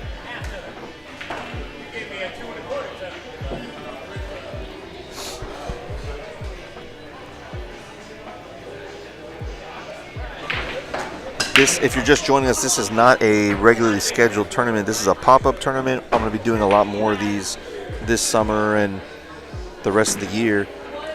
These are just events that are maybe a little bit off schedule, and it'll be at a couple different venues as well. Probably got maybe 3 other venues that are interested in pop-ups. Just getting started on these, being able to travel to different places without a regular schedule there. Keep things really fun. He's in good position here on this 2 ball.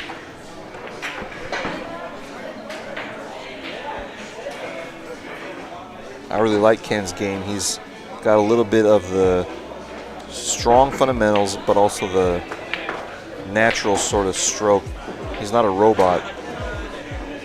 Definitely plays much more like the Filipinos do.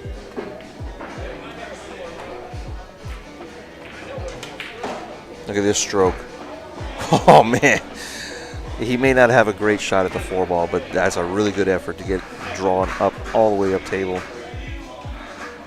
when he was almost dead straight.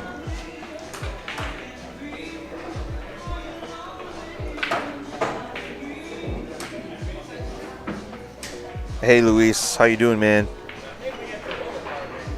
Your sons play very good pool, Luis. Juegan muy bien los García.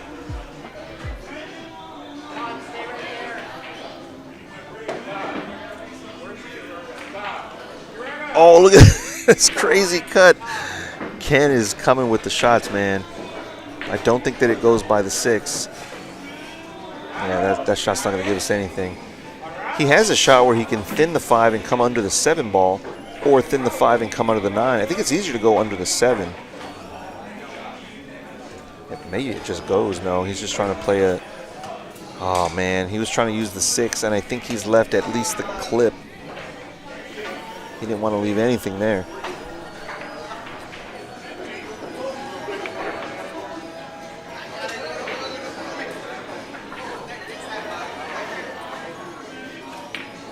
Oh, he did leave the whole ball. Juan in position to get to the hill already here.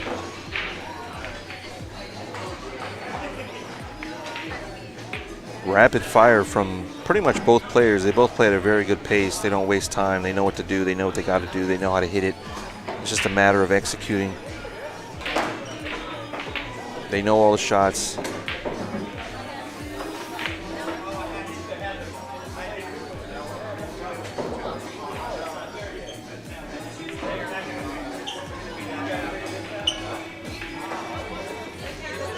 All right. On the hill is Juan Carlos against Ken Chin. We're moving right along. Next up is the finals.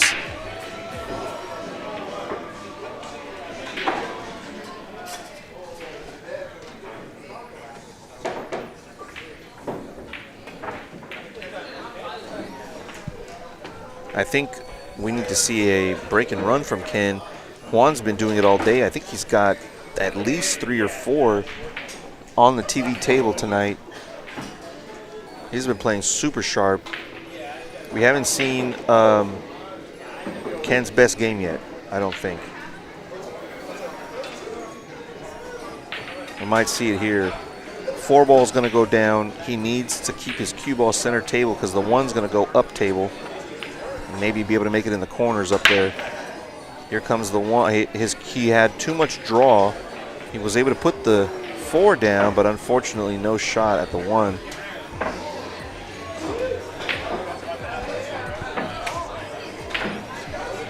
So he's going to push, and I think the best spot to push might be just past the 2 ball. No, that's not going to work. He's going to be able to cut it in the side. Maybe he just taps it up next to the 5 ball by that first diamond. That'll leave Juan with something to shoot at, but nothing easy. Yeah, he's going to do something similar. Just tap the 5. He can either cut it in the side or make it in the corner. I'm pretty sure the side is available, and he's going to give it back to Ken.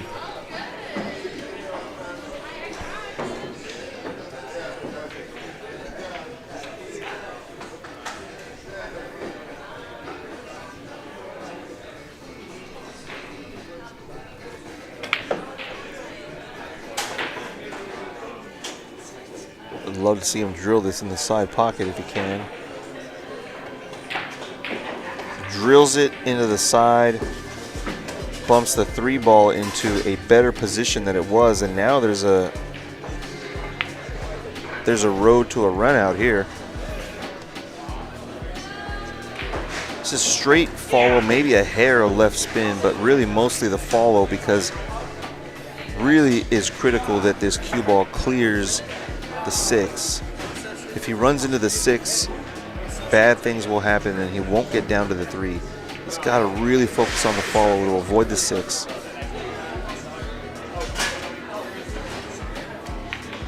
Yeah, he ran into it. He punched it, I think, and it glanced like center ball rather than follow. That's going to be a critical error if he doesn't recover from that. Juan is on the hill. Oh, look at this shot down the rail. Ken is able to cut it with a 1-rail kick. A beauty. I mean, even if he doesn't get out from here, he's given a really good effort there on that 3.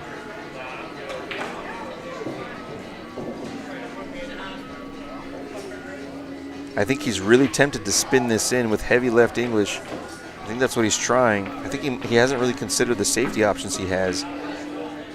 If he makes this, he's going to run into the 7. Oh, wow. The English bites so hard on this table, it's sometimes hard to tell what's going to happen. That cue ball retained so much of the left spin after it hit the bottom rail that it went back to the right. You don't see that very often, at least not on a 9-foot table. Tries to bank it, no good. He's going to leave something.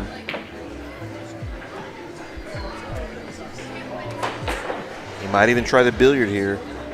I don't think he has the billiard, honestly. I think he's not really there. But he could play a safety if he doesn't feel like he wants to cut this down to his right, or his left. I'm sorry. Slices it. That's a winning shot. Juan Carlos is going to move through to the final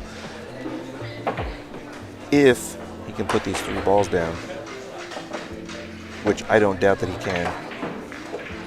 Well played. Just the right angle off the rail to draw to the 9. Oh, trickles it home. All right, Juan finds himself back in this. All right, he takes out Ken Chim, and we're going to have the final up next. That's going to be Juan Carlos versus Artem.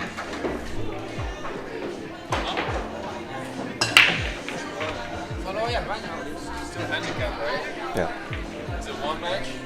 It's one match. It's a 7-5 race. Yeah.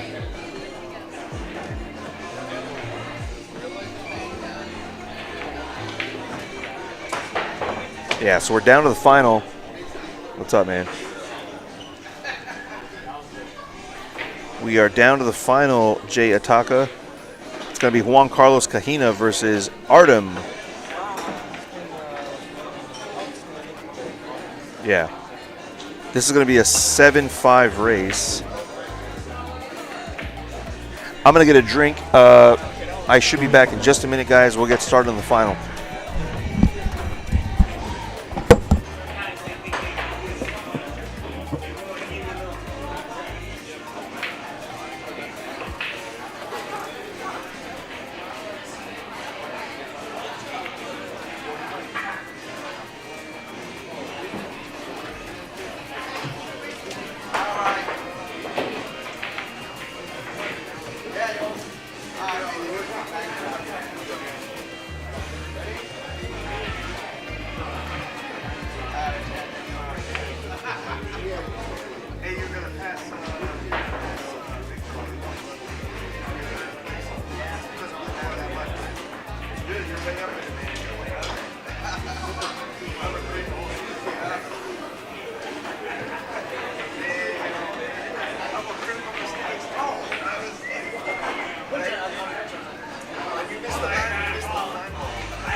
Oh my God.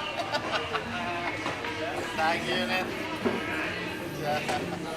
Earlier I had those kids do a challenge with one of the colors. This challenge. You cannot hit T-Rex with a vector. You have to run out. Oh wow, that's nice. They almost hit it. That's nice. It's harder than the rotation. Yeah, it's really hard. Step around, they can't touch it. Earlier, I had this one with like Oh, big one. and they're like, Jose says no more. Instead, I put it to hold the That's more fun though. Stop it. Go on.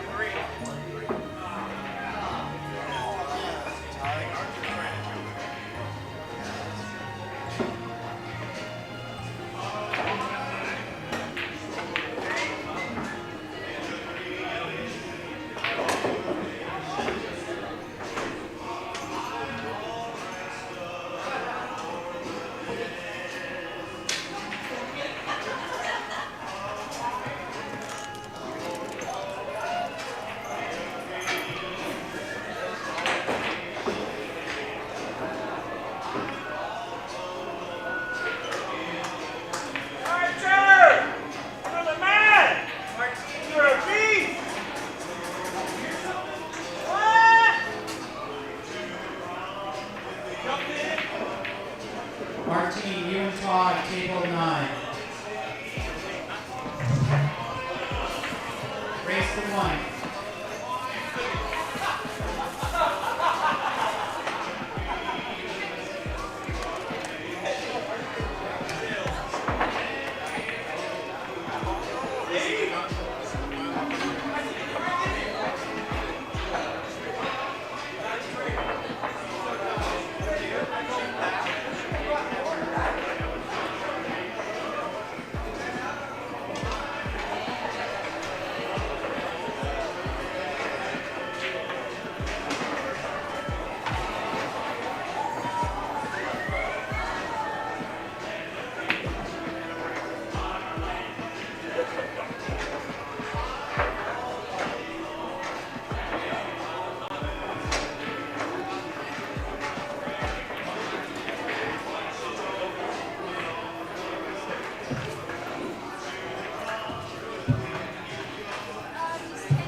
How many racks? Just one? All right, I'm back, everybody. Woo. So Artem's got the first game, huh? Man, he's got a good. Oh no, I'm sorry, he's got at least one, is what I should say. So I just don't want to knock it over.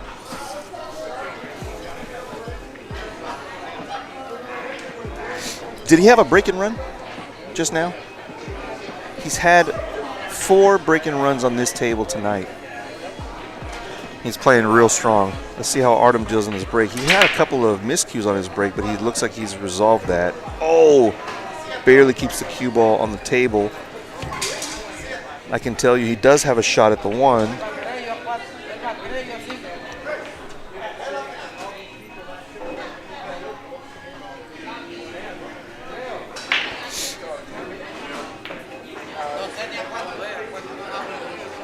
Just has to tap this ball in. 5-7. 5 para él.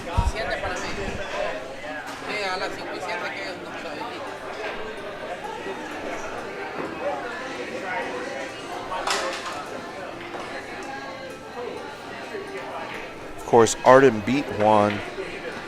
Oh, in the hot seat match. That was a 3-2 win for Artem. So Juan is trying to get his revenge here in the final. He's in very good position to take another rack. These balls just want to be made, man. I think the 5 goes in the side here and not in the corner. Yep. Position on the 8 is critical based on where it's at. Whenever that 8 ball ends up near that side pocket on that rail, you got to pay real close attention to how you're going to get there. Oh, he's trying to move it to make it easier, and in doing so, he's sort of lost his cue a little bit, but he's going to have to play the 8 up table. Shouldn't really be too big of a problem. Even if he's straightish on this 8, what you don't want is too much angle. Oh, he's straighter than I thought he could get. It's so hard to get straight from that angle, and yet he figured out how. It's going to be a little unfortunate for him. He's going to power draw this. Yep. Zip it over. Look at how much that rail bites. Oh, man, that's... Love to see that rail bite that severely with not even a lot of power, you know. Great out from Juan. He put himself in a tough position. He was able to recover and puts down another 9, so he's regained his advantage at least a little bit here. He's giving up 2 games. Artem's got 1. Sort of like Artem's at 3 in a race to 7. So if you're just joining us, this is the finals now. Juan Carlos and Artem. Juan, his only loss was to Artem, so this is revenge for him. We only had 11 players today for this pop-up, but I expect that we'll have many more for future ones. This one was really last minute. I might give players a little bit more advanced notice on the next few. But next week will be a challenge match here. So you guys will find out about that in a couple of days. I need to share this right now.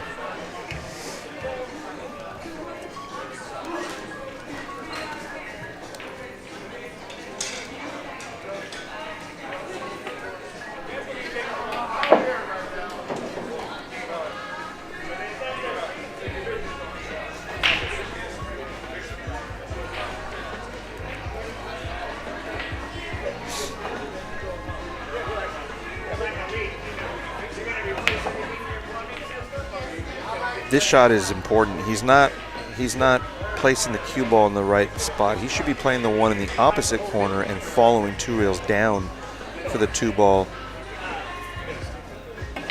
That shot plays more natural. He's really lost the cue ball here. Oh, he fouled apparently. I thought he may have fouled, but I wasn't too sure when it happened.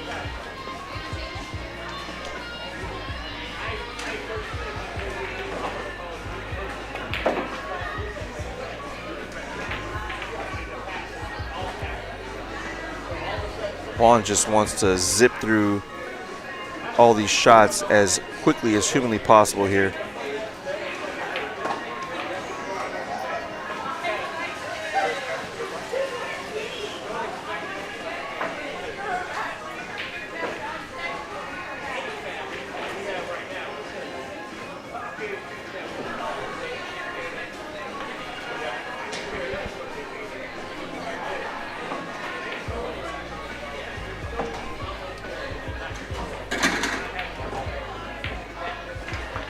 Oh, I think he might have been trying to brush that 7 and make it a little bit easier because I don't think that it goes by the 8.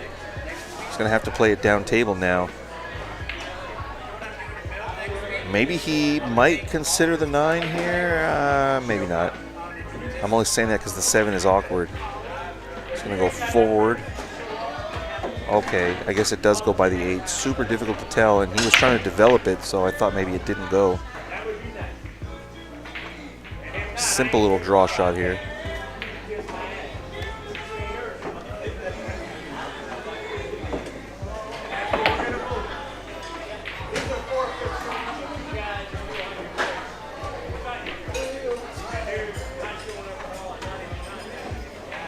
Just decided to take whatever position he can get with the center-ish cue ball instead of drawing it. Smart play, especially if he puts this 9 ball down, which he does. He forgot about the cue ball, but it listened to him when he was telling it to slow the hell down. 3-1. It's an even race to 4 now.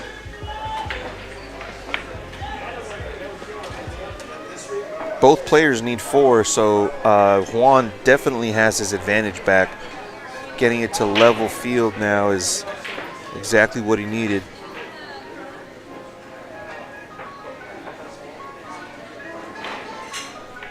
Let's check out where Artem is on the leaderboard.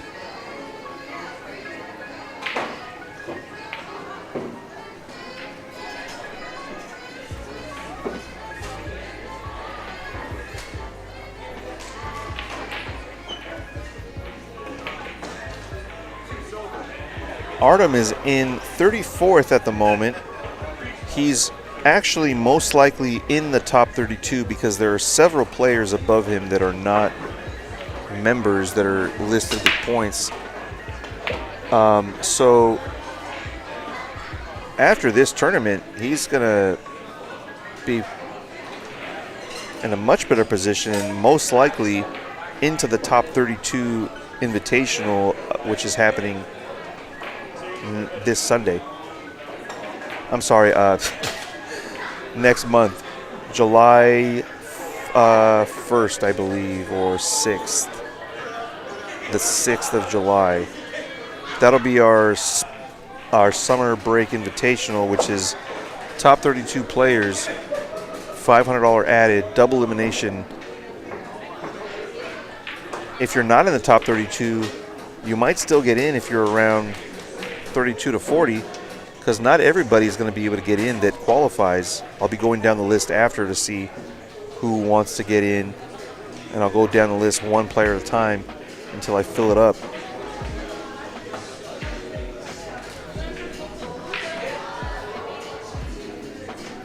Not the best effort here on Juan's part. He's going to be under the 8 ball though. He could even draw this under the 9-6, but he's going to thin it and put him under the 8. Pretty good, but easy to get out of this one. This shot needs to be hit with draw so that the cue ball, unfortunately he doesn't have the ability to draw it, but striking downwards I think on the cue ball rather than a level cue ball I think is going to increase his chances. Maybe he can't even dig very much. This isn't going to work. The only problem ball is the 6, and that goes by the 9, so it's not even really a problem. You stay in line, stay on the right side of all of these shots. Sometimes it's more important to be on the right side of a ball than being close to it. This is a good shot. He's got to come lower, though. I thought that ball would travel more. He needed to be about a foot lower.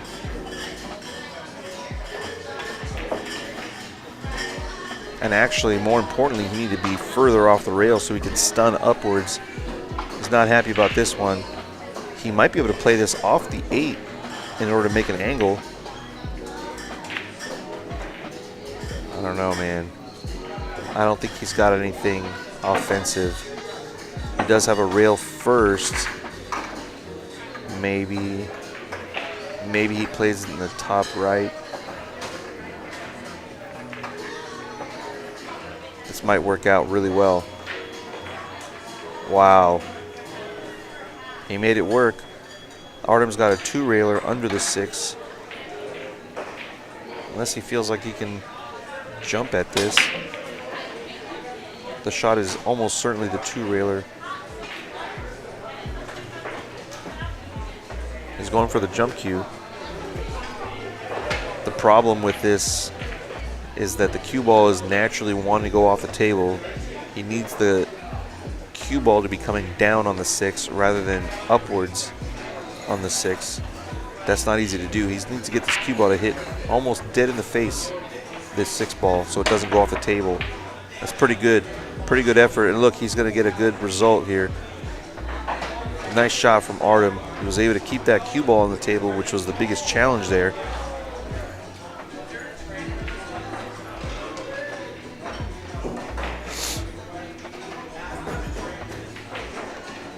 Oh, wow. What happened there? Oh, did he hit the 9 ball? I didn't see what happened exactly.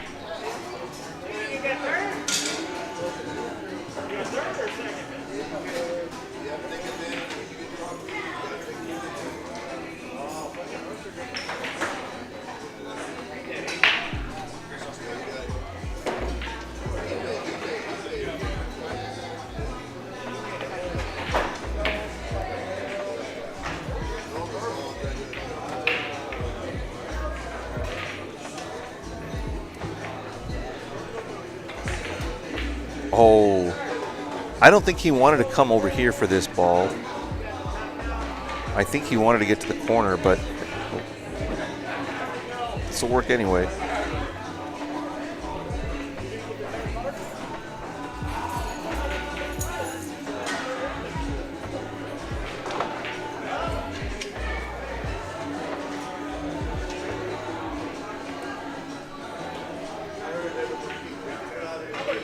Just make the ball. Forget about this cue ball.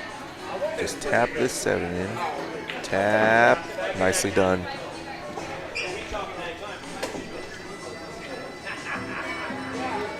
Another shot that's just center ball. Really just got to focus on making this. You're going to have a shot at the 9. The only thing you can do wrong here is miss it, really. Hitting it too hard is not a problem. You go up and down table. Perfect. He's playing pretty confident today, Artem is. He's in the hot seat, playing the final. Well done here. Artem keeping heavy pressure on. He's keeping heavy pressure on Juan here.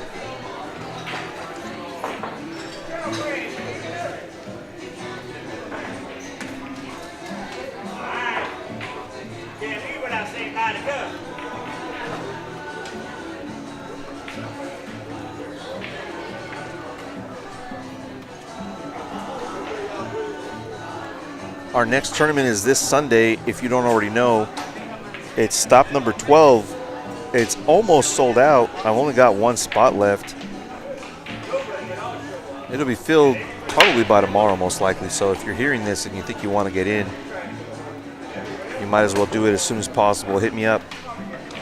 It's $50 entry, 16 players on the 9-foot tables. Sunday at 5 o'clock.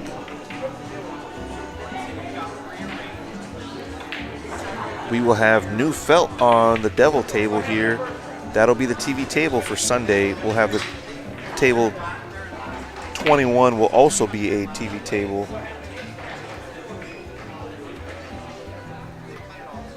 Oh. I think he might have got distracted by the fact that the turtle rack fell on the floor. It sort of sharked him a little bit, I think. Almost the same shot here for Artem. Pretty much the same shot angle, at least.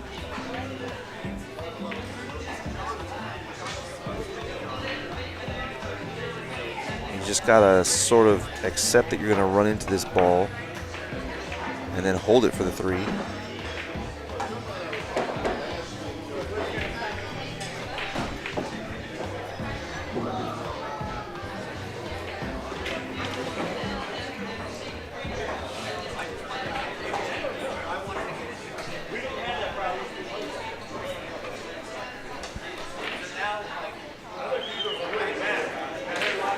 This can be tough, but he might be able to get to the 4-9 combo here. If he makes it, but he doesn't, it's not the end of the world. Juan's going to 2-rail kick this. He could even just 1-rail it, but I think he needs to go towards the right rail, which he's aiming at now. If he goes the other way, it's a lot more difficult. Something good might happen here. Nope, he's going to scratch. Something good for Artem anyway. That 4-9 is pretty dead. Let's take a look at it. And he can definitely get into position. The 8-ball is in the way a little bit, but he can still make the combo. I think actually he's got to be below the 8 in order for the combo to go. I think the best option here is to play safe and position the 3-ball maybe more center table or even below, so that he can get to the 4-9 easier when he gets ball in hand.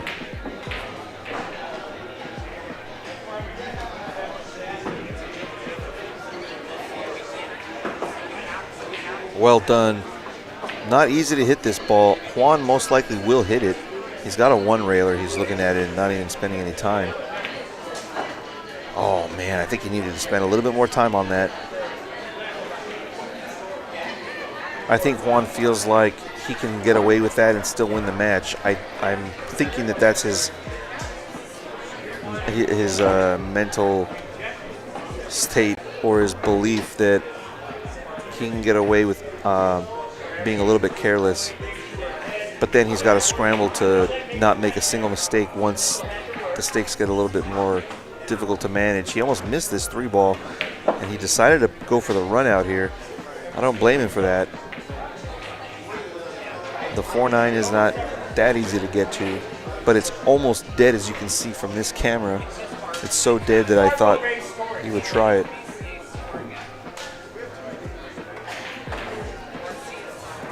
Nice shot.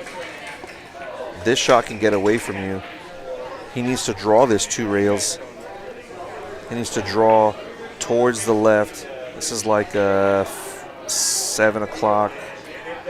Just a hint of left English here. More so the draw is important.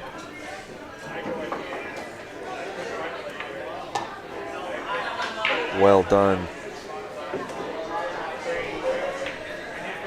Artem's really going to be putting Juan under pressure if he can get out here. And honestly, even if he can't, Juan's going to be thinking about how good Artem's playing. He can't leave him anything. If he leaves him 2 or 3 balls, he's for sure going to lose. A really good position on this 8-ball. He got on the right side of the ball even, so he can sort of stun down for the 9 in the same corner.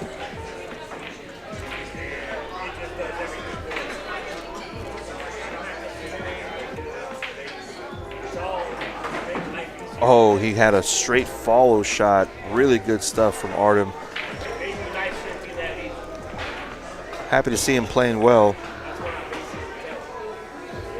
He's got a 3-3 score line. He's getting 2 games on the wire, though. So he's only 2 away from winning this tournament tonight.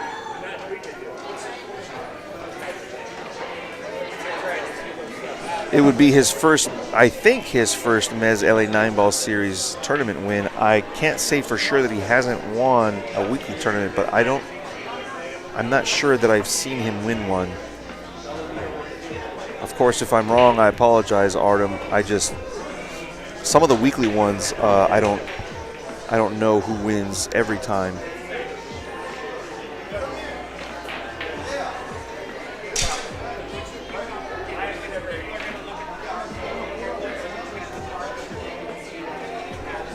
Looks like Jose Centeno is still here in the building. He's setting up for some action, I think.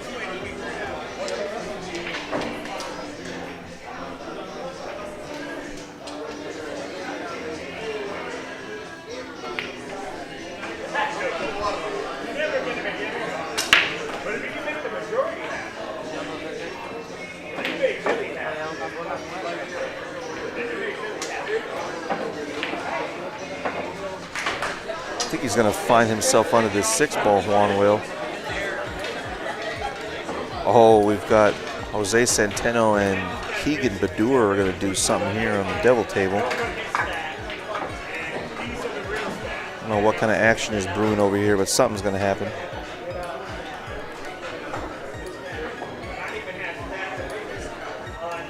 He just has to follow this, and even if it's not a lock safety, he's going to get good distance. It's not too difficult to lock him under the 6, though. This is just straight follow. I'm not sure what happened here. Was he trying to play offense? I thought for sure he was playing the safe under the 6-ball. If Juan has a look at this, now he's going to tap it, put him on the 5. Good shot.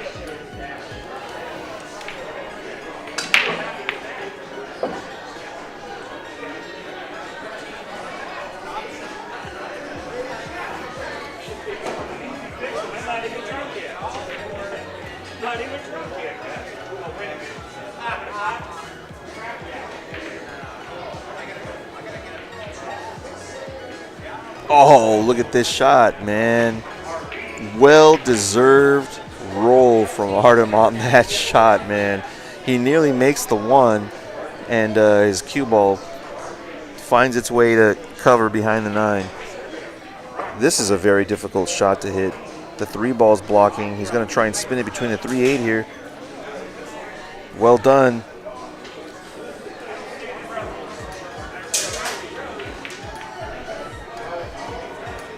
This match is going to get away from Juan if he doesn't stay focused. If Artem gets one more game, that's a long way to come back for Juan. I know it's 4 games, but that means he can't make any mistakes almost at all. That's how good Artem is playing right now. Definitely playing above his Fargo. He's playing this match probably around a 550 clip, maybe 575.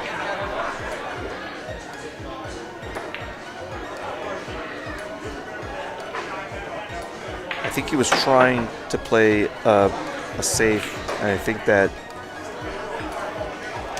yeah, that secondary ball just got away from him. Good response.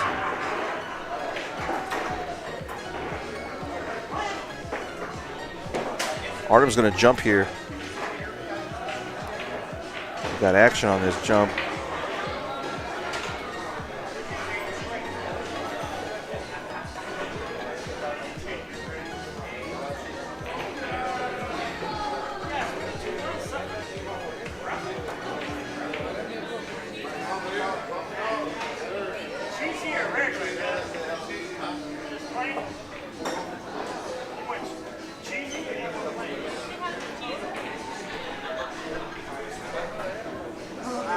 Here we go. Airborne. Good contact. Is he going to get a oh, no, he's not. He's not going to get a roll. I don't know. I don't think that he... Yeah, he's good. He can make this ball no problem. Come forward. He's got a good line on this 2-ball. The 4-ball's a little funky. If he can just stop his ball here, I think he'll be all right to get to the 4. Yeah. I'll pull it back. Above the 4-ball. Well played. Look how quickly he gets through these balls. He's going to draw it back for the side of the corner. Oh, he can go forward.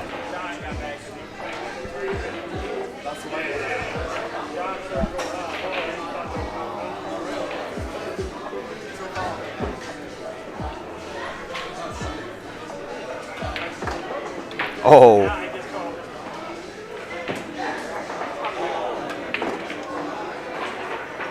Can't shoot these fast enough. He doesn't even want to wait for this ball to stop, I bet.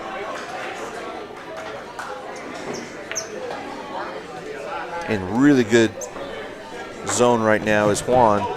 He's got to make a comeback. I mean, it seems like it's got to make a comeback, but Artem didn't get to the hill, so that pressure that was building is a little bit more relieved now for Juan.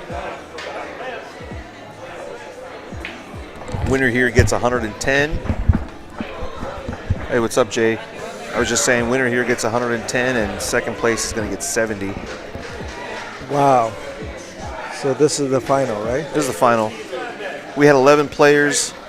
Do a little bit better next time on turnout, but that worked out okay because we had another event going on. So too many players would have driven us well past midnight.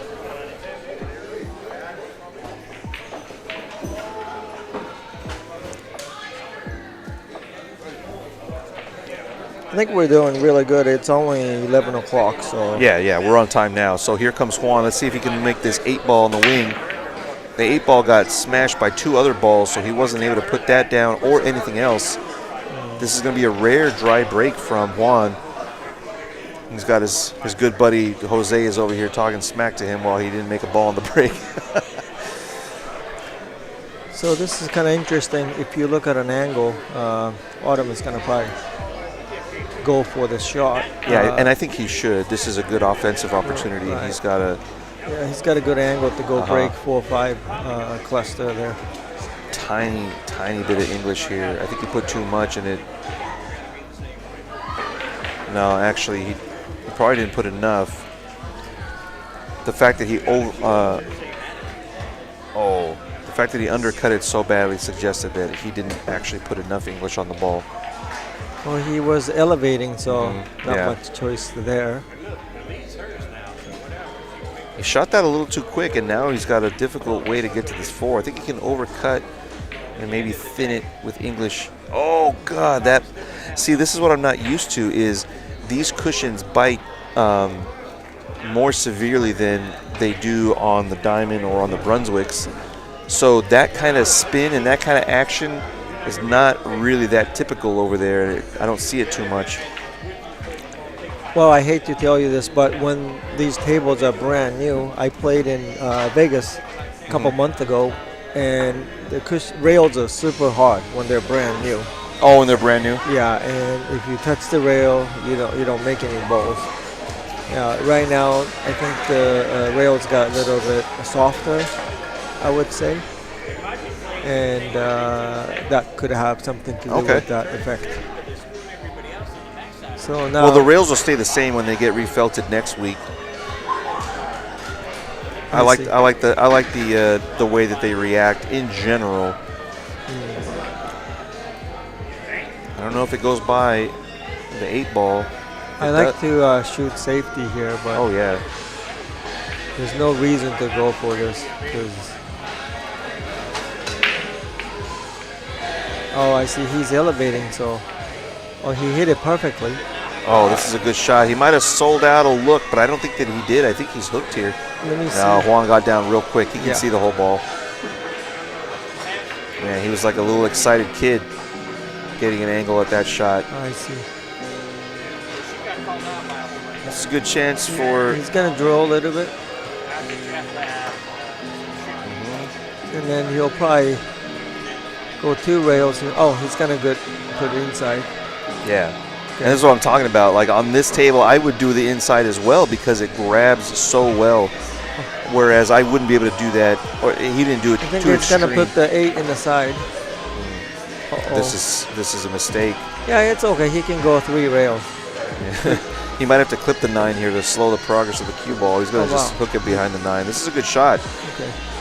You know, when you have all that adrenaline rushing through your body and you want to just run out, you might want to just play offense, but he was able to slow himself down and said, you know what? It's cool. I'll get it when I get ball in hand.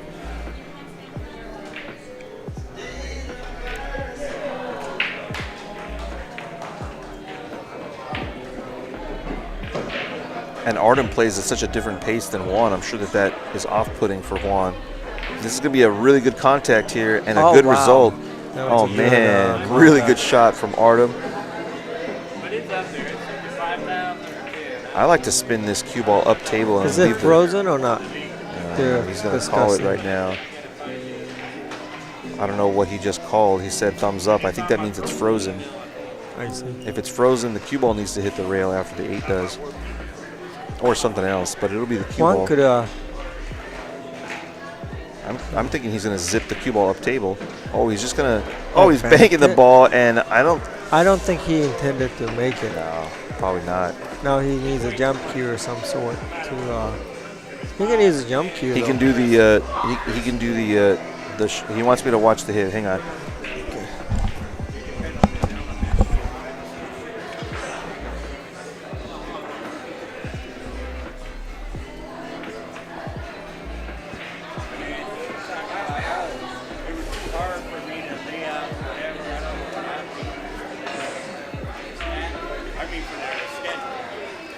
I think he's gonna just thin it.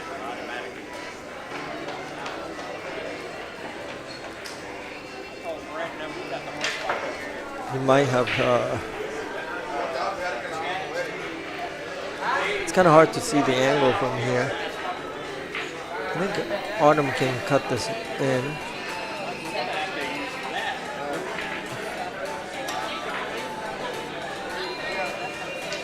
Oh wow, he missed the ball completely by hitting left side of a cue ball. It looked like an easy shot, but for those who know how to play pool, if you put left spin, the ball will swerve. So that's what happened and missed. It's kind of unfortunate. Yeah, he had the 2-railer, right? I don't know if you had mentioned that. Coming 2 rails at the 9-ball rail first down here. Mm-hmm. It's a big ball that way. Right. It's just not a shot that comes up very much, and I'm sure he's not practiced it. All right, so it's an even race to 2 here. Winner takes 120, and loser gets 70. Is it 3 people left or 2?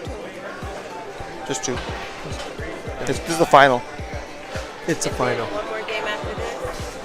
I'm sorry? Then one more game after this? It's 5-3 in a race to 7. But Artem is going to 5, so they each need 2. So the guy over there is out. Oh, he's out. Yeah. It looks like scratch on the brake. Now take a look at where the 4 ball is. Yeah. So 4 to 5 might have a little issue here. Yeah, and the 9 is sort of in the way for the cue ball to get to the 4 from the 2. Right. He's got to make sure he gets on the side of where the 5 is. Of the I would 2 go ball. to the left long rail and then play safe. Oh, this is interesting. Oh, He's I playing the see. 9 ball, I and see. we didn't see that because everything else is so difficult to run, or at least it's not. It doesn't lead.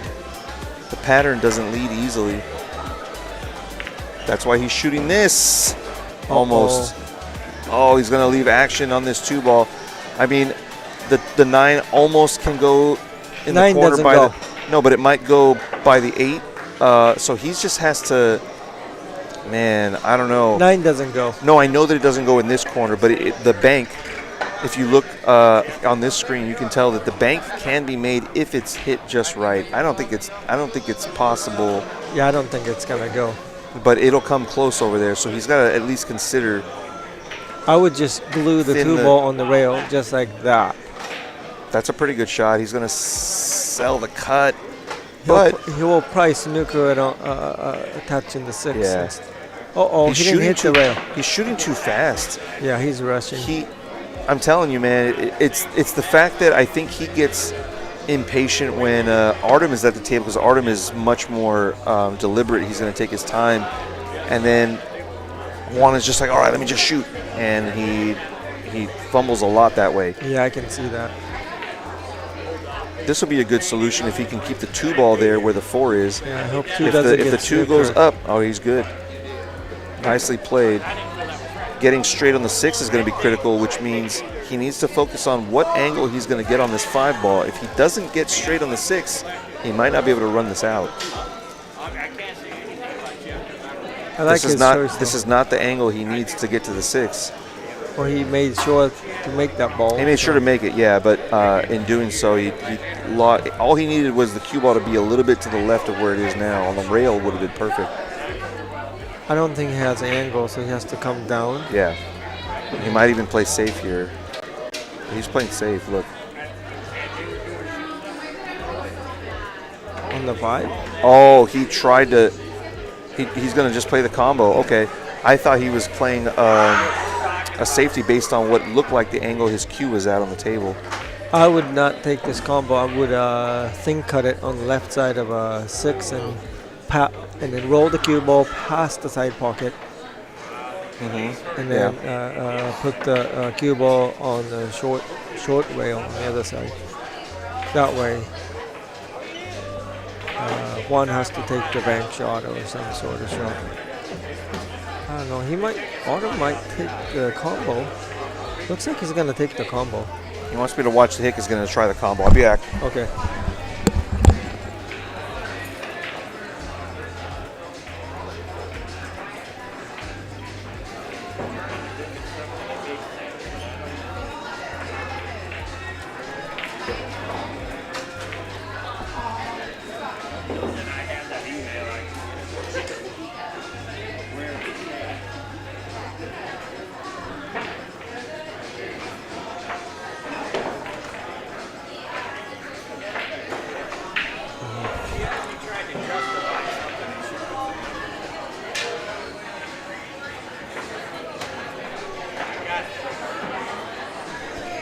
I think he overhit that, causing that rattle.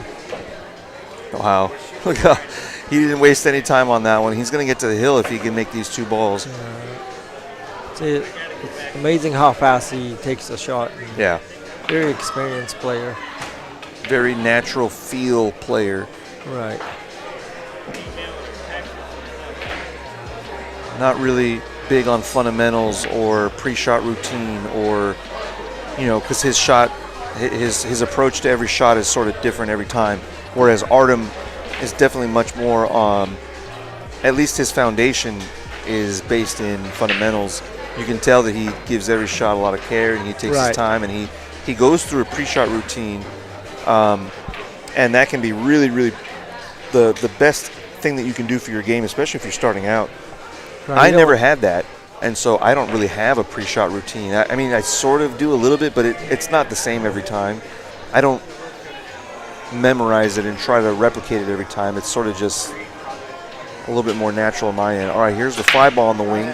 5 balls down. Here comes the 1 and the cue ball. Could have been better. Unfortunate here. But he gave himself the best chance. He made the shot and he sent the 1 ball up table. That's how you get break and runs. That's how he's gotten all his break and runs on this table, were that exact formula. And he didn't even smash him that hard, and most of the balls are up table. I think he's going to push. He should push down. Oh, he's going to go this way. I wouldn't take this. Can he see it? He can see it. He can put him under the. He can put him under the 2 ball maybe. I would hide it behind the 6 ball. I don't know if he can get behind the 6. The angle is going the other way. So now he's going to be in jail. Yeah, he can stop it right there. Yeah. He's a little elevated, so. Oh, he touched it. Fouled. Yeah, he's rushing. You're right. Again, the rushing is what's causing that. So now Artem is in the better position that he can put the cue ball off the rail here and play safe for sure. Yeah, the 1 ball doesn't really lead to the 2, and the opportunity for safe is just too simple here. Yep, hold it and glue it. I would just glue it on 3 and then send the 1 ball. Is he gonna take this shot? Really? It looks like he will. Oh no, that's good. Well, you got to watch out for making the ball. Oh man, right. He left an easy one for Juan here. I'm pretty sure he can swerve around this 3. I don't know why he shoot it that way. Yeah. We'll have a little talk. He's my league mate in USA PL. Yeah. What's he doing here? Oh wow, he scratched. That's unlucky, but that's 2 consecutive. No way, he's on 2 fouls, but it's difficult to 3 foul him. And it's difficult to 3 foul him from this position. There's no wall of balls that's easy to get behind. I think he needs to go for the run out, and if a safety presents itself, then go ahead and take it.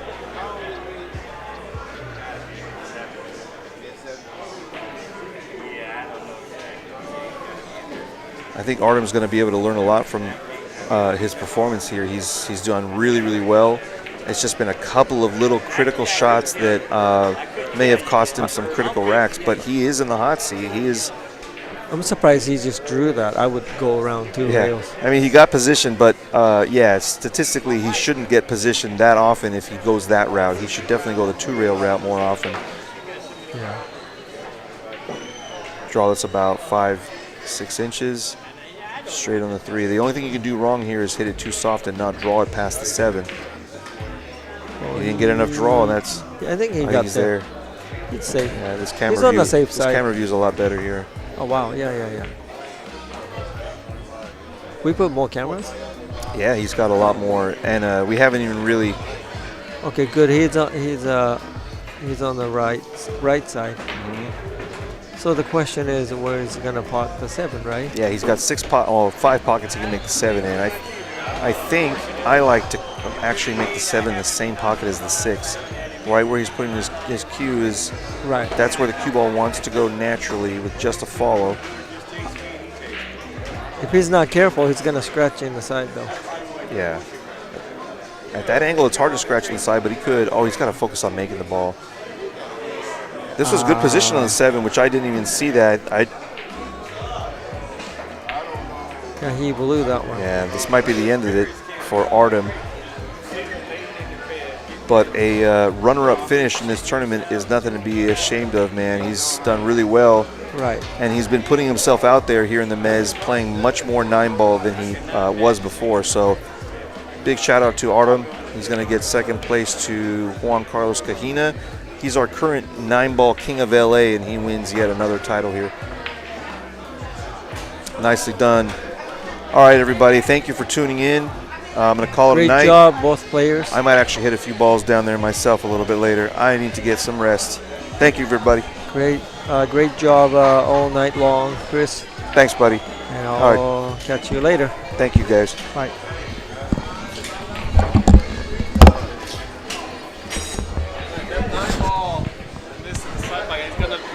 I'm gonna wake up in the middle of the night because of that.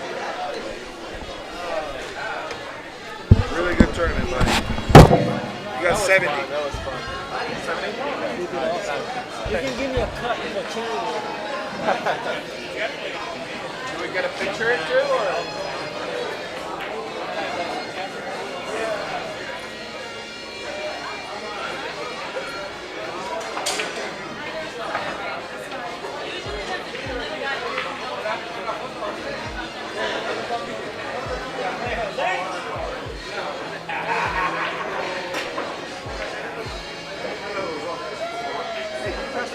My phone?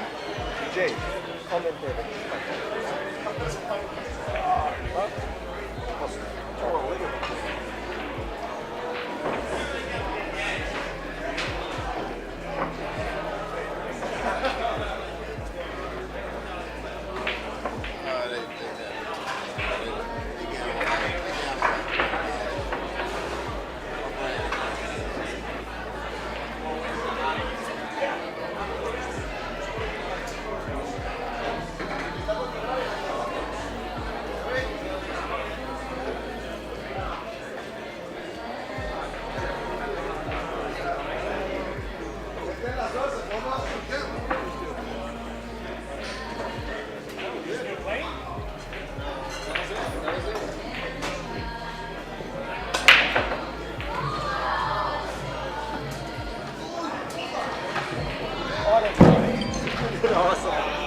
Okay, because we're talking about that, right?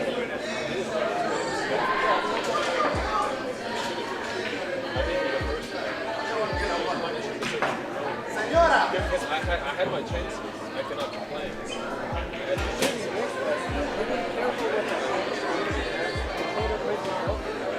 Yeah, especially on that combination with the paintball. It was so messy.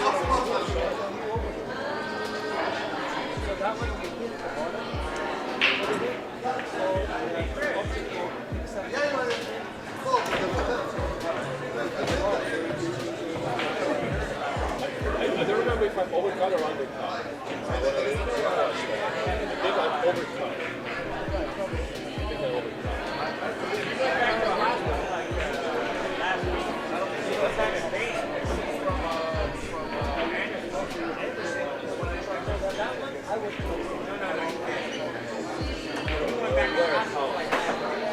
Just leave it on the rail. Just leave it on the rail and then bring the cue ball away. Yeah, but you were right there, so I don't know if you. I don't know. You was making that too. So I can't say it. I would thin it. I made a compromise. So I would thin on the left side of a 6, roll the 6 towards 8, roll the 6 towards 8, and then you roll the cue ball past the side pocket, and then leave the cue ball on that short rail.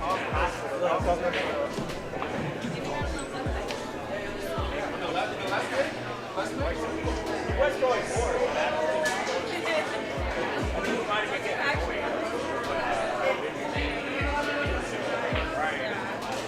He was trying the brothers. Maybe I don't know.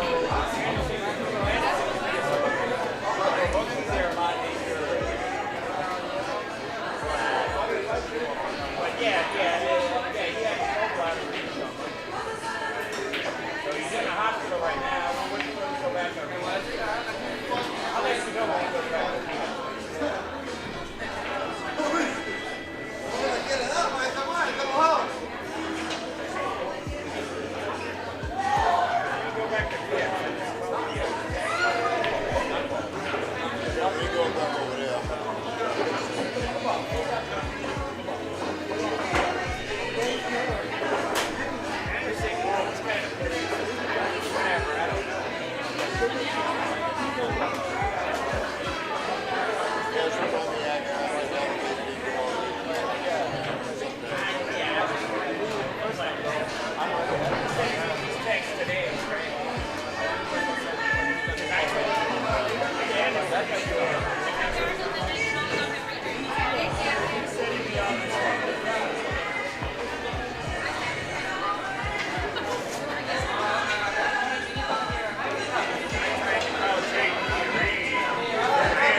He's trying to tell the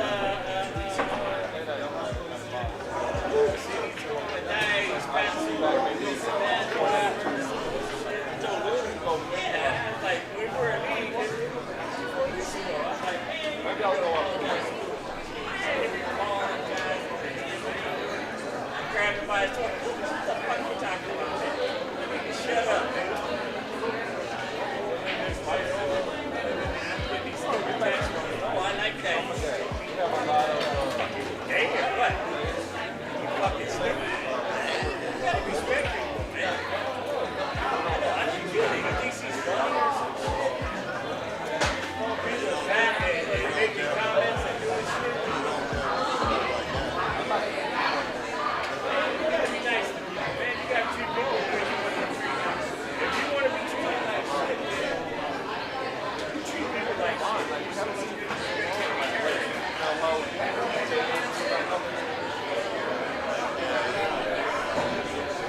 One was missing my easy shots.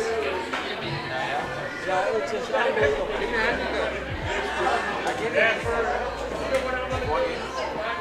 And he was pumping it. He was pumping it really good, so it's probably he thought he was easy win for him, and he got you know, pressure from the That's fine. Small table. 6'5". That's a different story. It's the same thing. It's one power. It's not a shorter race. 9 ball. What are you trying to accomplish? That's what I'm trying to think in my head.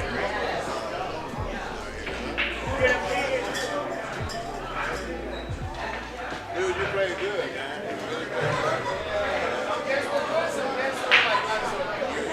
You really played good, yeah. You just got to keep practicing with this guy.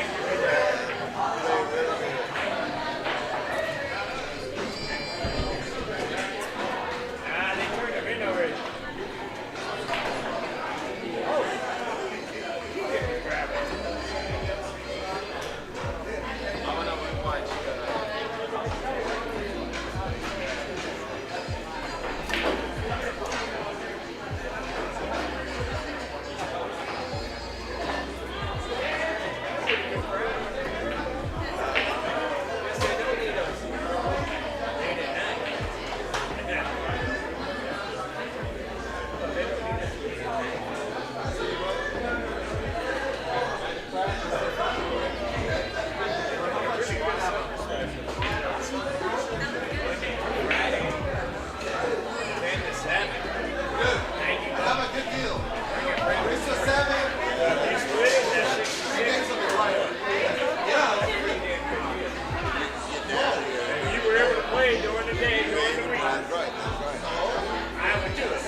Hey, Jay, is this your play? Man, somebody left their phone at this time.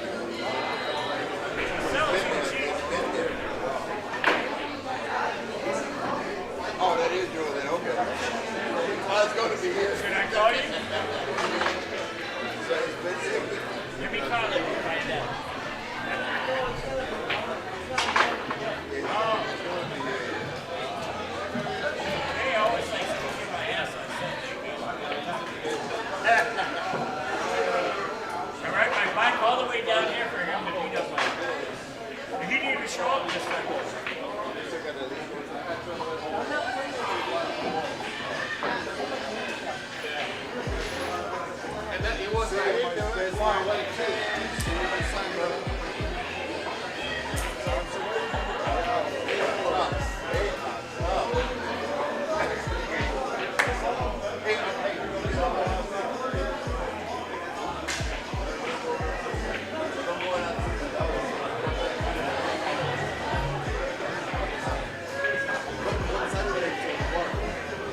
What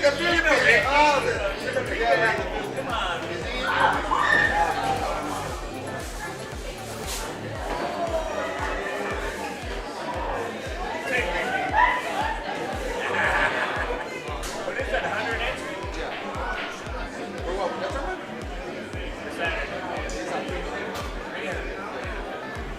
That's serious.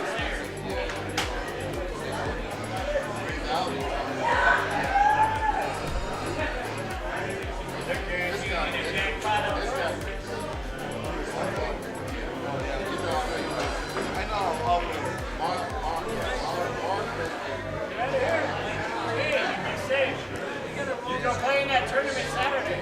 You're gonna be here Sunday?